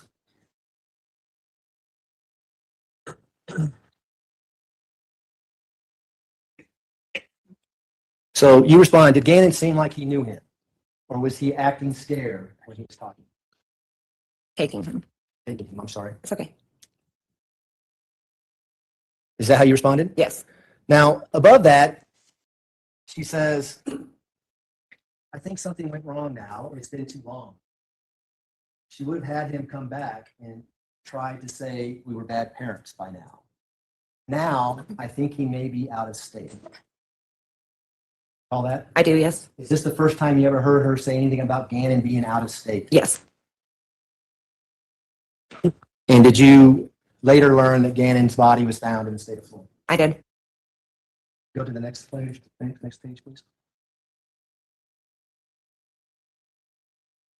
So she responded to when you asked if Gannon knew him. He didn't act like he knew him. Do you recall that? I do, yes. And what else did she say? The guy did say friends with Uncle Matt, but I don't know if that is real. He doesn't have an uncle named that on our side. And how did you respond to that? Oh my God, see, this is what I was thinking. And I told my husband, I think Bio Mom did this. Does Landon have anyone she knows named Matt that she says is like a brother? And again, why are you saying this? Again, just to continue going along the lines of what I think she wants to hear. And how did she respond to that? I need a witness that the guy left. I will do anything. I'm not asking you. I'm asking if you know anyone who will. I will give them my life, a reward, whatever. Anything to get them to expand the search.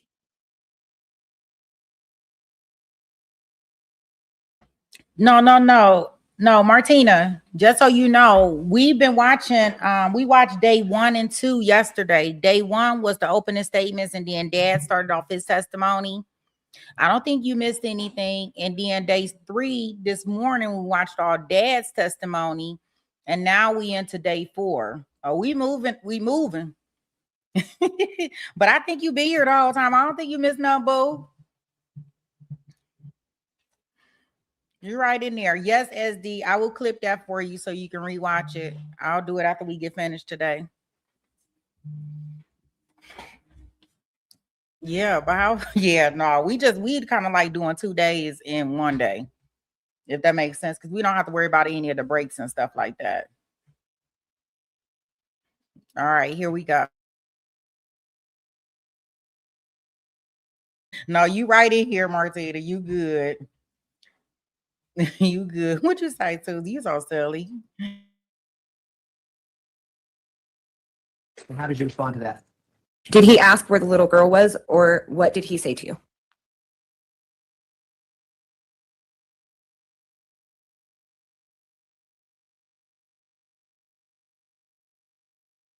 So he said, is that your daughter at the door? You recall that? I do, yes. And then says, but I sent her to the mailbox. Yes. You know who she's referring to when she says daughter? Yes, Lena.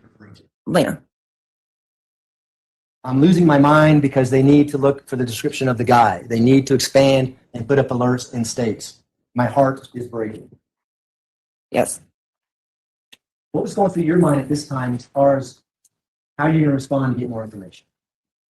I think this time it might have taken me a little bit to kind of think about it. I guess I had kind of got thrown off because earlier she had said, when I had made when I had said something about maybe Landon had something to do with this and intended to come get both kids, the defendant's response was, but couldn't because Lena wasn't home.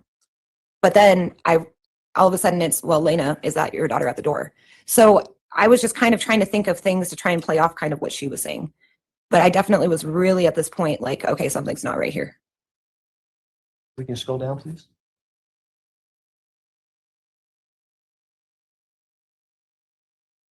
So go ahead and read what you say there in green at 30 now on page 13. Okay, let me think on this. On a way to help. I've been on the news and I know I can't just all of a sudden say that, but I will help figure this out or something. Who can help? Just give me a little time to think. I will help. Anything to get him found. I'm so sorry to go through that and then be accused. I can't imagine how you feel. I'm here for you. And then she responds, you were on the news? Yes. Were you on the news? I was, yes. What were you doing on the news and what were you saying? I was one of the searches I think that we had at the school. We did a search and maybe it wasn't a search. I think it was like a ribbon thing. We did a bunch of blue ribbons that we put all over the school. And the news had asked me to go up and speak about searching, like locations and things. Were the blue ribbons, what were those all about? Why were there blue ribbons? We turned the whole neighborhood blue for Gannon. Is that his favorite color? I think it was his favorite color, but he also loved Sonic. We can scroll down, please.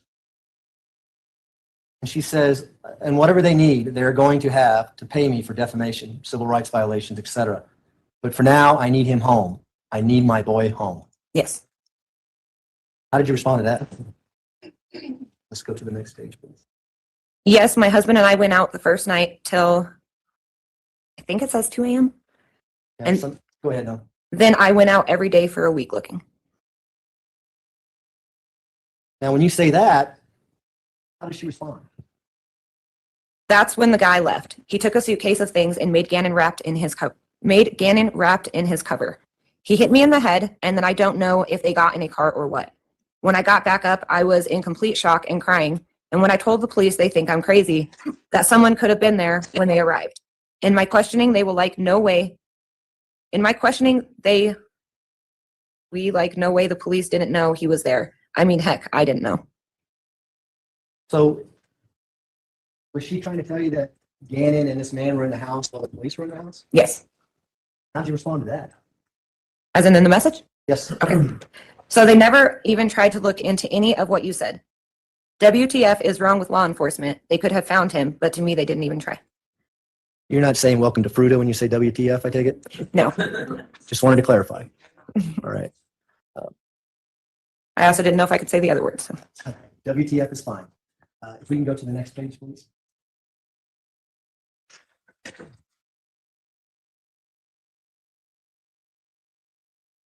So she responds to that by saying that's when the guy left. He took a suitcase of things and made Gannon wrapped in a cover. Yeah, we need to go. I thought those pages looked the same. One more duplicate because we didn't catch all the screenshots.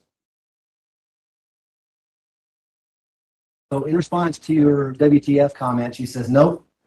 They were it was someone you were cheating with. Dumb stuff. I'm telling you, when this is said and done, I will have a heck of a lawsuit from them. Do you recall her saying that? I do, yes. What does she continue on to say?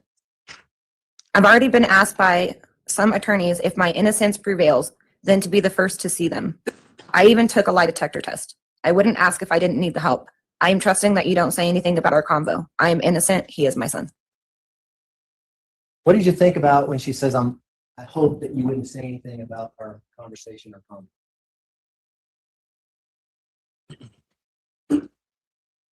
I'm sorry, say that one more time. Well, what was going through your mind when she says, I am trusting that you don't say anything about our convo? That she's probably getting ready to open up and say more. Did you get the impression that she was going to be asking you to do something at this point? I did, yes. What was that? Lie for her.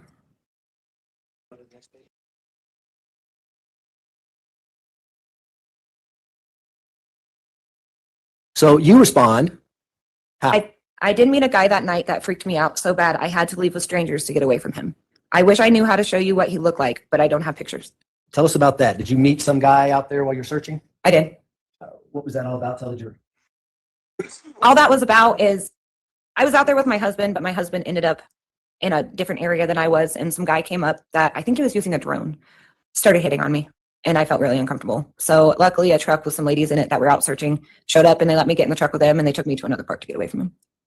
This guy had a big green suitcase that he was rolling around? He did not. Or a little boy next to him. Is this what you're talking about? Are you trying to lure her in by giving her some truth? So I kind of had a feeling what she was getting ready to ask me or get more in detail of asking me. So I was trying to give her kind of that, oh, well, I did see somebody that made me uncomfortable. So she says it may have been him, but he left with a suitcase and G was walking and took his cover. Yes. Did you ever ask her, what are you talking about? What is G leaving with a man and taking a cover? I don't remember if I asked. I know that. I think I just played into everything. I don't think I asked anything specific at very many points. Do you know who she was referring to when she said G?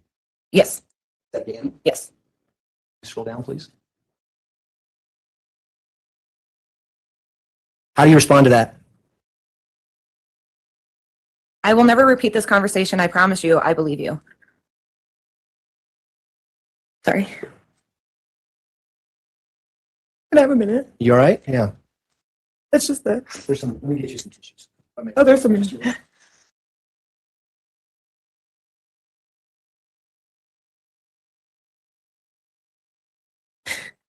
Could you read it? Sure. Did you say this was hours later and I told my husband this guy that creeped me out, what if he had something to do with it? Then hours later came out to help search, just to be close to the house to see what was happening. And I told him this that night before I knew any of this. Yes. You all saying that? I do, yes. You actually think that? No. Why'd you tell her this? Again, just to keep her going.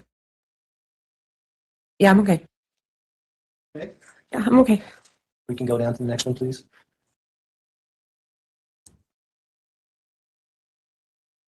Now, did she actually send you a picture during this conversation? Yes. And what is that picture of? Do you recall? Gannon's bed and his blanket. Is that why you're getting emotional because you saw this picture coming up? Yes. And I apologize for that. It's okay. What did she talk to you about when she sent you this picture? She said, this is the cover he left with. This is online now because it showed G back at the house with me timestamped. What if you just said you remembered something suspicious after seeing this picture? And explained the description and you didn't think was relevant until now because the kid had the same cover. I swear to you, I didn't do this. I just need help with someone getting this out there so they can start posting in other states.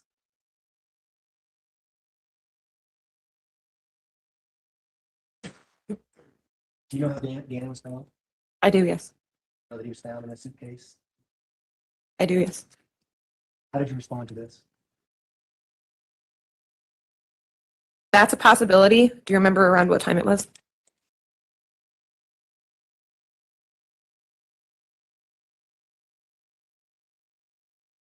And what did she say? After police left, so it was last night, maybe one or so. I didn't know he was still there until police had left. And on some people were out searching, he could have blended right in. We can scroll down, please.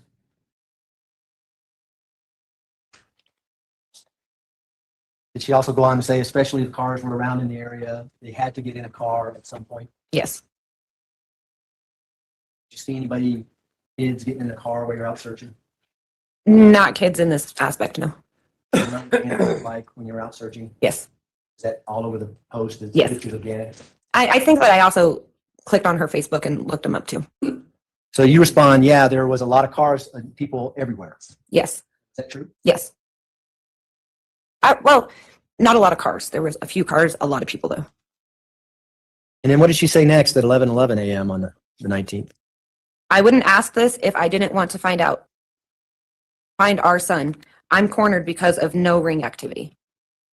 Did you know what she meant by that? Yes. And what did that mean to you when she says that? Just there was no footage of him leaving or any man walking out with a suitcase and a blanket and a little boy. So no footage of that on the internet posted on Facebook pages? No, and none on anybody's rings. We can scroll down, please. Looks like you asked a couple questions here. Could you go ahead and read that for the jury? Yes. So this was before the cops searched the house. So he was making Gannon hide with him and be quiet. That's not only scary, but also really sick. Do you remember? I think it's supposed to say what he looks like. Tall, short, skinny, fat. So I can think of a way to say it when they ask details. Why are you saying that? To play along.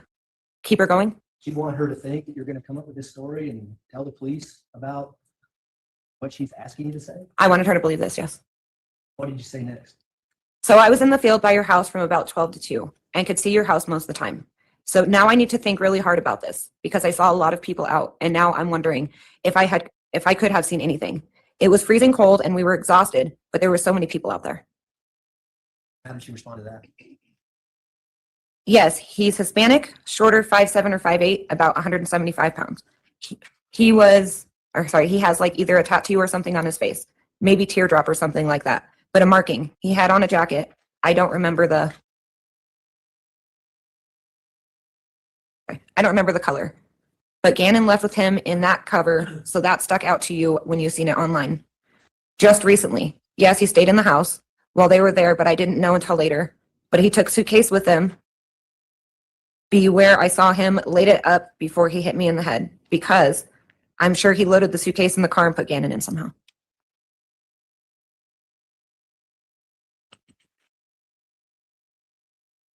Then how did you respond to that? I wish I could remember that night better, like a car in front of your house or close because I parked on your street a few houses down to get out and search the field. And then when she says, at this point, I just need the main info out there. Again, I only ask because it's our child.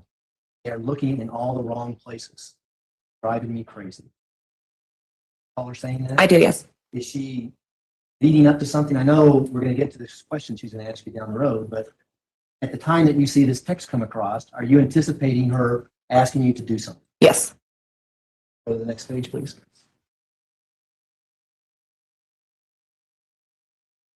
She says, most people want to always help, but I know this is tricky. I mean, if it's money or whatever, name it. I want them searching the right way. Yes. What'd you take from that? That she's getting ready to ask me to do something and offer money for it. And how did you respond to that? I want to help, anything to find Gannon. My daughter knows him, and this is destroying her. And I feel broken now that I've been searching and doing what I can. And I met Lena, and that made me break down. So I'm about to meet with my dad to help him put together a chair. He just got a new house. He is nosy when I'm on my way on my phone, so I only want to message when he isn't next to me. So if I'm slow to reply, that's why. I don't want anyone knowing I'm talking to you because then people get nosy. And like I said, anything we talk about is between us. Okay. And you go on to say, I'm not even telling my husband, right? Correct, yes. If you can scroll down, please. He says, okay, I think that's best. You think you could do it? Let me know what you need. Gannon is who I want home, and they can turn their searches the right way. Then they could call me back in and take me seriously. Yes. And how did you respond to that at 11:39? I'm going to see if my first post is still up from that night, because that will prove that I was right by your house at that exact time and will help. And no, you don't need to give me anything. I just want to help get him home. Why did you say that? Just to keep her going. And I don't recall at this point, I might have already been in touch with law enforcement. What do you mean by that? I reached out. I think there was a number that we could call if we had any information, but I'd reached out and they ended up having me sit down with a guy from the FBI. I think it happened around this time I don't remember though. But yeah, I met with the FBI and they kind of gave me some things to go along with as well. Do that during this conversation, or did you make a call and keep the conversation going? I think I made a call and then kept the conversation going. Because what do you say at 11:39 and then she responds at 11:40? Okay, I could help with that to say, or with what to say, and yes, I will. You guys need some help too. I'm desperate to find G. So it sounds like that you guys are having pretty constant conversation based on the timestamps on here, at least within a minute of each other? Yes. Was that accurate? Yes. And she says, I'm desperate to find G, and then how did you respond to that? You passed the polygraph, so why don't they start listening to you? I don't get it. They're dumb, and I know you passed it because they posted that you did. Probably know what I'm going to ask now. How did you know that she took a polygraph and passed it if she did in fact do that? Well, she had told me she was taking a polygraph, but it was posted online. And again, were these on these pages that were support the defendant type pages? Yes. You can scroll down, please. And how did she respond to your polygraph question? Well, I wanted this, and then when they call me back in, I will take that. Then they will listen. I will take a witness too. So they say, let's call me back in, and then I think they will refocus on search and search differently. And then I will take results then. The police can keep you anonymous to the public. Now, on February 19th, were you familiar where law enforcement were searching for Gannon's body? I think so, yes. Where was that? I think it was like Palmer Lake or somewhere. So did you know that as she's talking about them searching in the right place, was the media running stories that they're searching for Gannon in the Palmer Lake area? Yes, if I recall correctly, I think this is when they were searching the Palmer Lake area and they had put like wall barrier type things up so people couldn't see that. So there was a lot of people posting speculation and it was all over the media. If we can scroll down, please. You say looking for my first post now, and then how does she respond? Okay, even if you could just call Albert and tell him first. He would keep you anonymous, except to the police. Besides, it's for Gannon. I can't stop at anything to get them to refocus and find who that was. So what were you thinking she's asking you to do when she says, call Albert? She wanted me, in my opinion, she wanted me to call him and tell him that I... Object to speculation again. Yeah, sustained. what were you thinking? Sorry. Okay? I know we're Sorry. talking about what you thought she was thinking. Yeah. But what were you thinking when she says, I want you to call Albert? I was thinking I was supposed to call Albert and tell him that I saw a man leaving the house with a suitcase and Gannon in a blanket and give a description of a man. Okay. And do you know Albert Stauch to be the same person who's seated right over here? I do, yes. Front row? Yes. Had you met him during this process at, again, these events for Gannon? I think I met him once, but I definitely saw him a lot. Yeah. He was on the news as well? Yes. If we can go scroll down, please. So you say found it, and what are you referring to when you say found it? I found the first post I had made. Scroll down, please.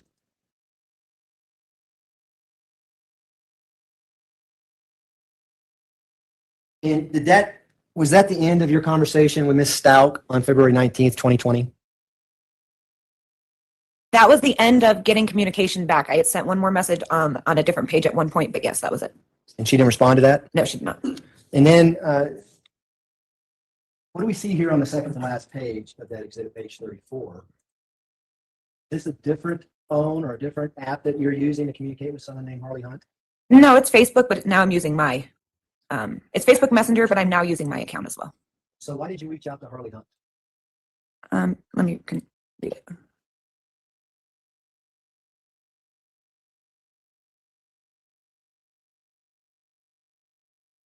We can give this some context. Do you remember when you reached out to Harley Hunt based on what you said there? I think this is actually the night on the 27th. This was the message that I sent. I got that response, and that's when I got blocked. So you're reaching out to Harley Hunt. Why? Trying to figure out where we should be searching. You also reach out to Ms. Stauch about the same time. I did. Well, I wasn't sure what account she was using because she had contacted me previously on the Harley Hunt account. Okay. So I initially did that, but then yes, I also tried her account as well. And then the last page, if we can go to the last page of People's Exhibit 233, this is a text message with you and your husband. And I really want to just talk about, why did you tell your husband she wants me to lie and say I saw Gannon leave in a car with a man? Because that's what she wanted me to do. And is that when you went to the sheriff's office and had an interview with detectives about what we just went through? Yes. And you turned your phone over and let them have everything on your phone? Yes.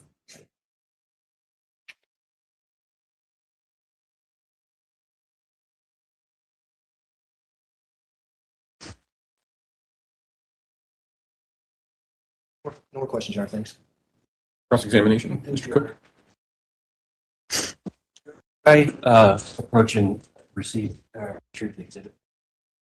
First? Yes. Yes.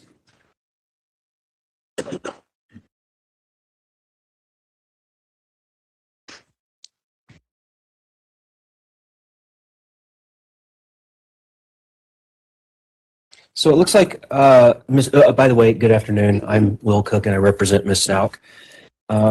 It looks like all the information in the text messages we went over, except for the last two, it all took place on a Wednesday from 10 a.m. in the morning to about 11:48. Sounds about right, yes. Okay. So all this happened in a span of less than 2 hours, this back and forth. I think so, yes. Okay. And did you know her, not by Letecia, but you knew her by T-E-E? I mean, I don't know that I necessarily knew her by anything at that point. Okay.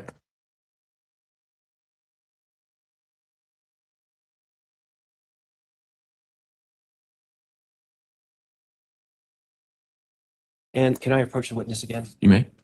So, Ms. Mobley, it looks like all of the information, the text between you and Ms. Stauch, you talked about, it looks like it has a specific person, Barbie girl, a green background. And then the last text you show between you and your husband, it's listed as my love. It's got the green background. One with Harley Hunt, it doesn't have that listed up there. Was this was in fact like a Facebook community post that you put out? I think And Harley Hunt just happened to respond to the main community post, correct? you might be right. I can't, that might just be a post, yes. Okay. I know this is definitely 100% Facebook. Okay. But you see here when your post where you're talking about it was just out walking the house for 2 hours. 3 weeks ago, it says like or reply that has Harley Hunt 3 weeks ago. saying thank you so much, like a reply. Yes. That's a community post you were making, correct? Yeah. And probably. you responded to a community post, correct? Yes. This wasn't just a text message just between you and Harley. Yes. So you are correct. I was wrong on that earlier. Okay, Yes. that's fine.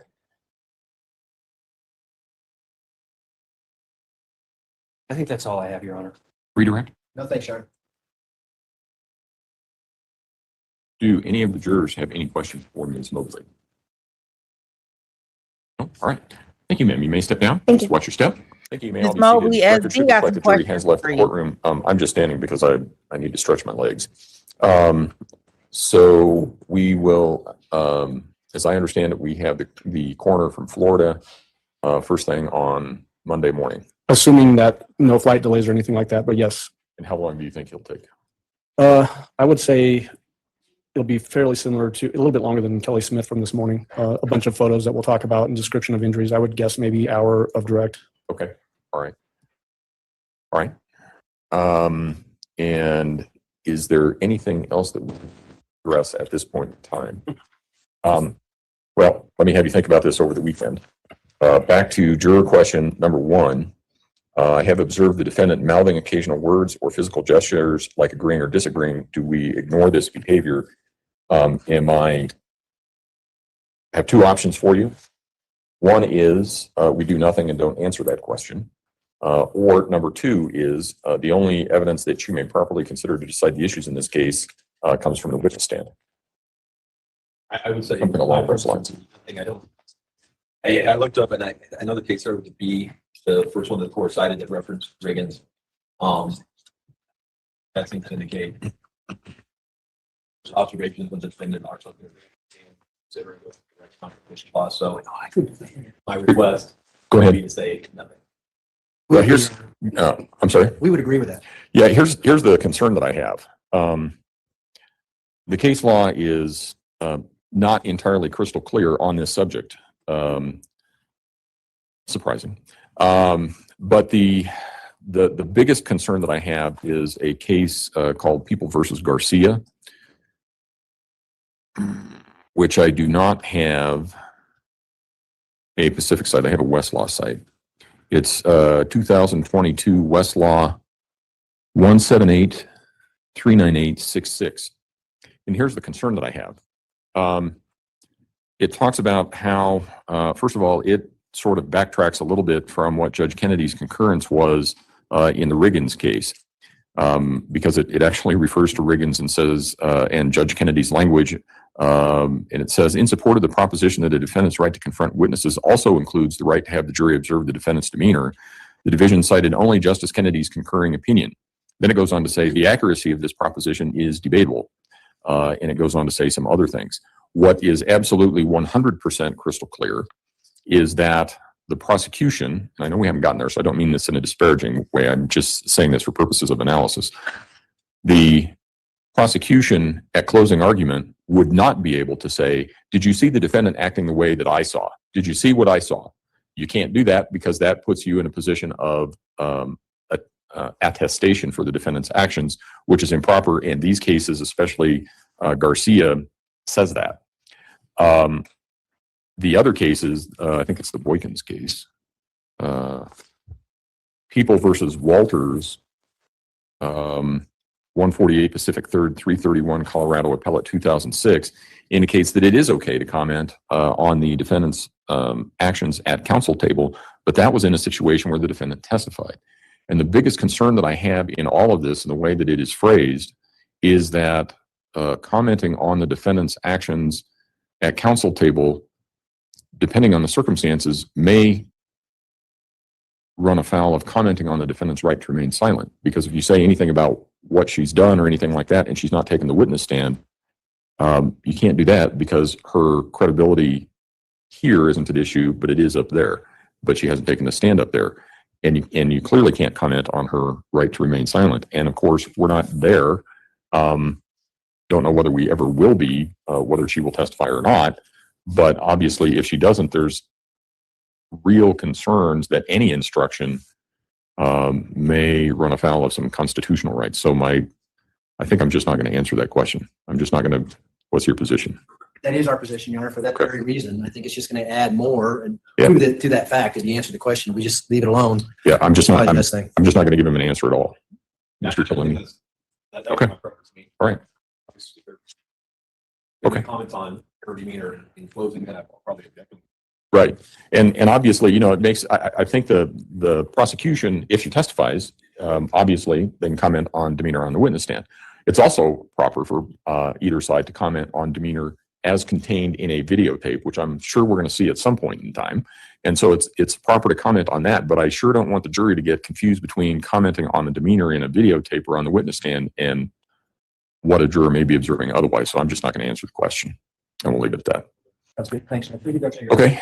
All right. Thank you. Court will be in recess then.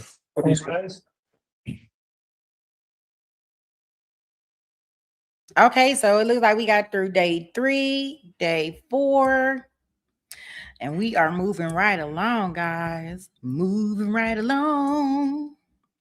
Let me see. I tell you, I'm gonna clip that part for that neighbor because SD got some questions. She want to hear that again. She said she got some questions for the neighbor, Ms. Mobley.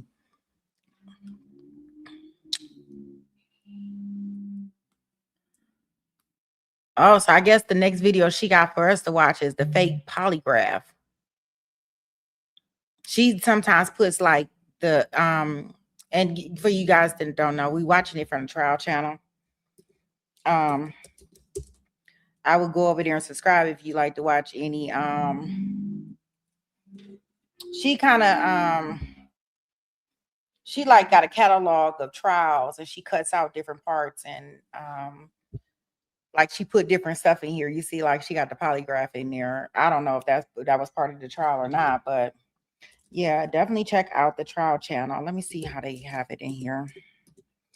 I'll put her link in here because it'd be nice, clean stuff where you don't have to see all the extra stuff on here. I thought I had a link for her, but maybe I don't.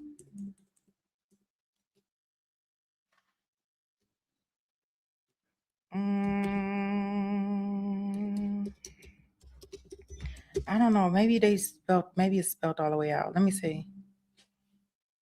I thought I had one for her, but maybe I don't. I will put her link in the description box and it'll also be in the thing. So we will pick up on this tomorrow. Yeah, and if y'all into like I can't remember, like I know she got she had the last one we did, the Melody Ferris one is on there. I know she got a lot of Karen Reed stuff with the sidebars where they kind of like talking them out. That was really, really nice. And then she would put it right before the witness. It's so very organized and all the stuff is very, very clean. So if you into just watching any trial files or just cases without all that extra stuff in it, she has it broken down by witnesses for the most part. From the ones that I've really like seen. So it's like each witness she'll have a clip of. So you can go exactly to that witness information. So that's a very good place to go look at it. I am going to put her channel information on there. I wonder how much she watched this trial because I got her to come on here. She was on here one day when we were doing the Melody Ferris. I don't know if y'all remember when the trial channel came on here and she came on the panel and she talked to us about it. That's why I keep saying a she. I know it's a she. Yes. And I'll put her information in the thing in our description box. So if any of you guys want to go over there and check it out, I would call them like no fluff all the way down to witness statement, witness information, kind of versions of each trial. We will get into our day 5. We'll get into day 5. I don't know. Are we doing tomorrow or are we taking the weekend off? Is there any new trials that starting on Monday?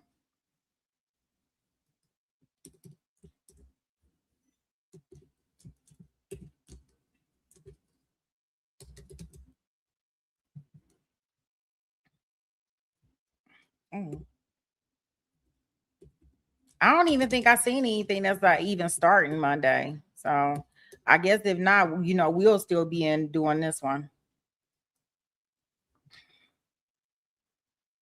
No answers there. Nobody has an answer. Nobody has an answer for me. Nobody has seen anything. I'm open to the whole weekend. Right? Well, we'll see. Just keep your alert bell on. I'll see. I was thinking about, just for FYI, we were thinking about riding up to Sedona tomorrow.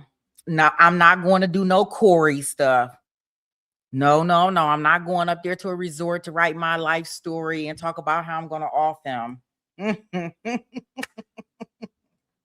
No, but Sedona is very, very, very, very pretty. And yeah, we were thinking about riding up there tomorrow. It's about 2 hours away. So if we don't ride, then I'll go ahead and stream tomorrow. I know we ride. If we don't ride tomorrow, we're going to ride up there Sunday. So it'll be one of those days that we are definitely going to take a ride up there and look at the Red Rock and the scenery and get some crystals. I'm going to go get some crystals. That's what I am going to do. And have a beautiful, beautiful, beautiful lunch or dinner or maybe breakfast. I don't know. It depends on which one. But yeah, so I will see what we decide to do in regards to it. Thanks, Jason. Yeah, I'm gonna try. I'm gonna try. We're gonna see. I don't know. Gas is too much. Like gas so much. I'm like, I don't want to go nowhere unless I'm in an electric car, and I don't have an electric car, so I don't know.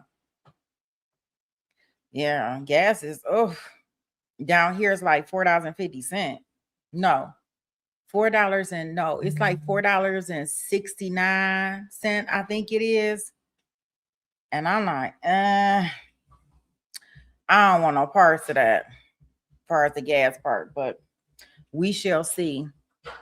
But if not, if I don't catch y'all over the weekend, we'll definitely be back here Monday. If I do it tomorrow, it's gonna be early, so y'all can almost know that if you don't see it about 8-9 o'clock, then probably on the road again. And then I'll just do a live in Sedona for you. All right, guys. Well, I want to say shout out to the mods. Shout out to all the new members, our regular chatters. I truly appreciate you all. Shout out to all the super chats and all the gifts. Thank you. I am going to put on our outro song, and you guys have a wonderful, wonderful weekend. Gosh, we getting through this trial much faster than what I thought. That's interesting. I ain't even get to listen to my song today. Wait a minute. I'm gonna do my song today. They ain't even probably in here no more, but I'm gonna do it because I like it.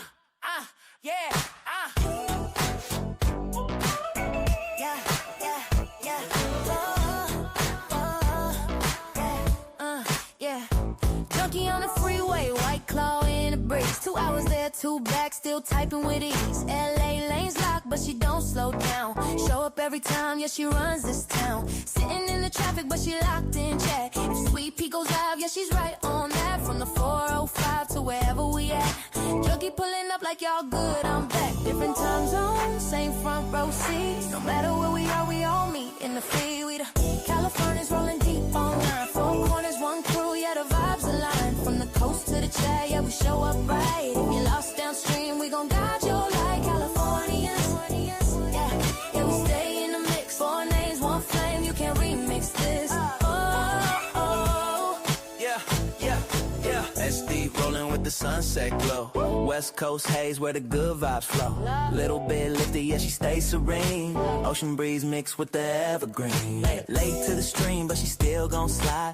Panel opens up, she already inside. Hold up, I'm here, yeah, she dropping bars. Calm, cool energy, no matter how far. She got that FOMO, scrolling every stream. Little lost downstream, but she part of the team. New to the crew, but she locked in fast. Super chats flying, yeah, she built to last. Wait, where we at? But we got her back. Pointed to the right stream, never off track. Now she vibing with us, no need to roam. Anywhere we at, yes, Susie home. Shamrock, yeah, Shamrock checking in from across the map. Different time zone, but she bridging the gap. Y'all good every time, yeah, she mean that. Heart so big, you can't teach that. Algorithm running, she keep it alive. Dropping love in the chat, keep the whole thing thrive. Quiet power, steady hand in the dark. Every stream glowing, got a Shamrock spark. Yeah. Junkie, junkie, junkie, junkie, junkie, junkie, junkie, junkie, junkie, junkie, junkie, junkie, junkie, junkie, Susie, Shamrock, junkie.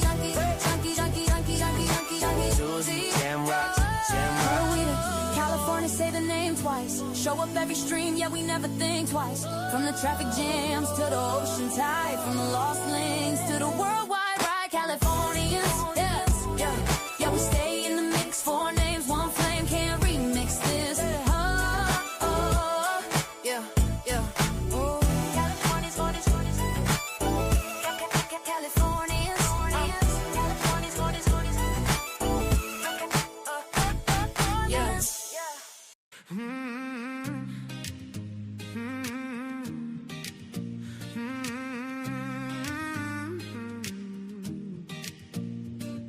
When Sweet Pea taps in, you know the courtroom lights go bright.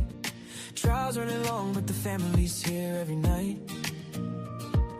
Mars on patrol, chat is showing out. This little YouTube corner's what community's about. Therapists you know, steady holding down the floor. Behind the scenes magician, keeping peace like never before. A banner king, a rule keeper too. Every channel dreams of a mind like you. Jason walks in and the ladies lose control. Down to earth king with the warmest soul. Film freaks, kindness, man, it's always on display. Fair and sweet and cheering folks along the way. And Marilia from SA keeps the laughter rolling free. Joking, shining, keeping spirits where they need to be. We're a family in the chat, side by side through every trial. Sweet Pea leads the way with that fire and that smile. We debate, we laugh, we lift each other higher. This Courtroom crew is everything we admire. Yeah, no matter what the case or file, we're forever taking to trial. Take it to trial. Pretty brown girl, she'll tell you what's true. Sharp as a gavel, funniest in the room. Dr. Rachel pops in while she's busy running lines. Speaks her mind every time, cuts through like a knife. And Paula brings the energy, jokes flying fast. Helping Sweet Pea backstage, making every stream last. Then Zach's chosen, causing chaos just for fun. The resident cheater, but we love him, everyone. Here comes Maddie, handsome, quick with the line. A comedy sniper with the perfect timing. And Lynn with the updates, always loyal, always tuned. If true crime news drops, he brings it to the room. We're a family in the chat, side by side through every trial. Sweet Pea leads the way with that fire and that smile. We debate, we laugh, we lift each other higher. This Courtroom crew is everything we admire. Yeah, no matter what the case or file, we're forever taking to trial. Take it to trial. Shamrock keeps us trending, replay queen. Holding down the algorithm like a machine. SD's razor sharp, loyal through and through. And yeah, she adores chasing nothing new. Drunky the bear with the white cloth way, managing volunteers like she runs the whole land. Cynthia brings inside, would take sharp and steady. Donna keeps it real, 911 and always ready. Tilly Bird's the fat queen, receipts on tap. Easy's new, but she blends right into the pack. Tennessee, hard-lived, try support her with pride. Melly shows up her family for cooking for his dog. A steady carrying presence through the courtroom fog. And Brooklyn in the house, always bringing that spark. Lighting up the chat like a shout in the dark. Baca loves her gram, speaks truth when it's time. Micrograms with metaphors straight up sublime. Barbara, biggest supporter, heart kind and vast. Looking for missing kids, hope that truly lasts. Only fan from Singapore, flag name but sweet. Still shows up with love every time he takes a seat. And even the part-timers keep this place alive. Curvio, Irish Amy, Capri Law, Hellcat, our tribe. Hearts wide open, stories shared, holding space because we care. From every corner of the world we climb to spend these nights together, one trial at a time. We're a family in the chat, side by side through every trial. Sweet Pea leads the way with that fire and that smile. Mods and chatters, yeah, this love is something rare. A Courtroom crew with hearts beyond compare. No matter what the case or file, we're forever taking to trial.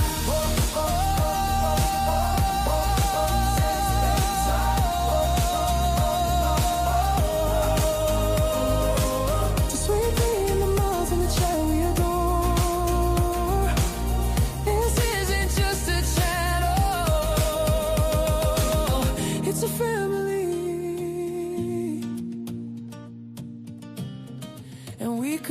ask for more.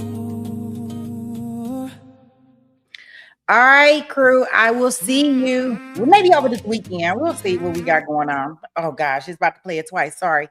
We'll see what we got going on. If I don't go, then we'll definitely stream. If not, I will see you guys on Monday. Have a great weekend.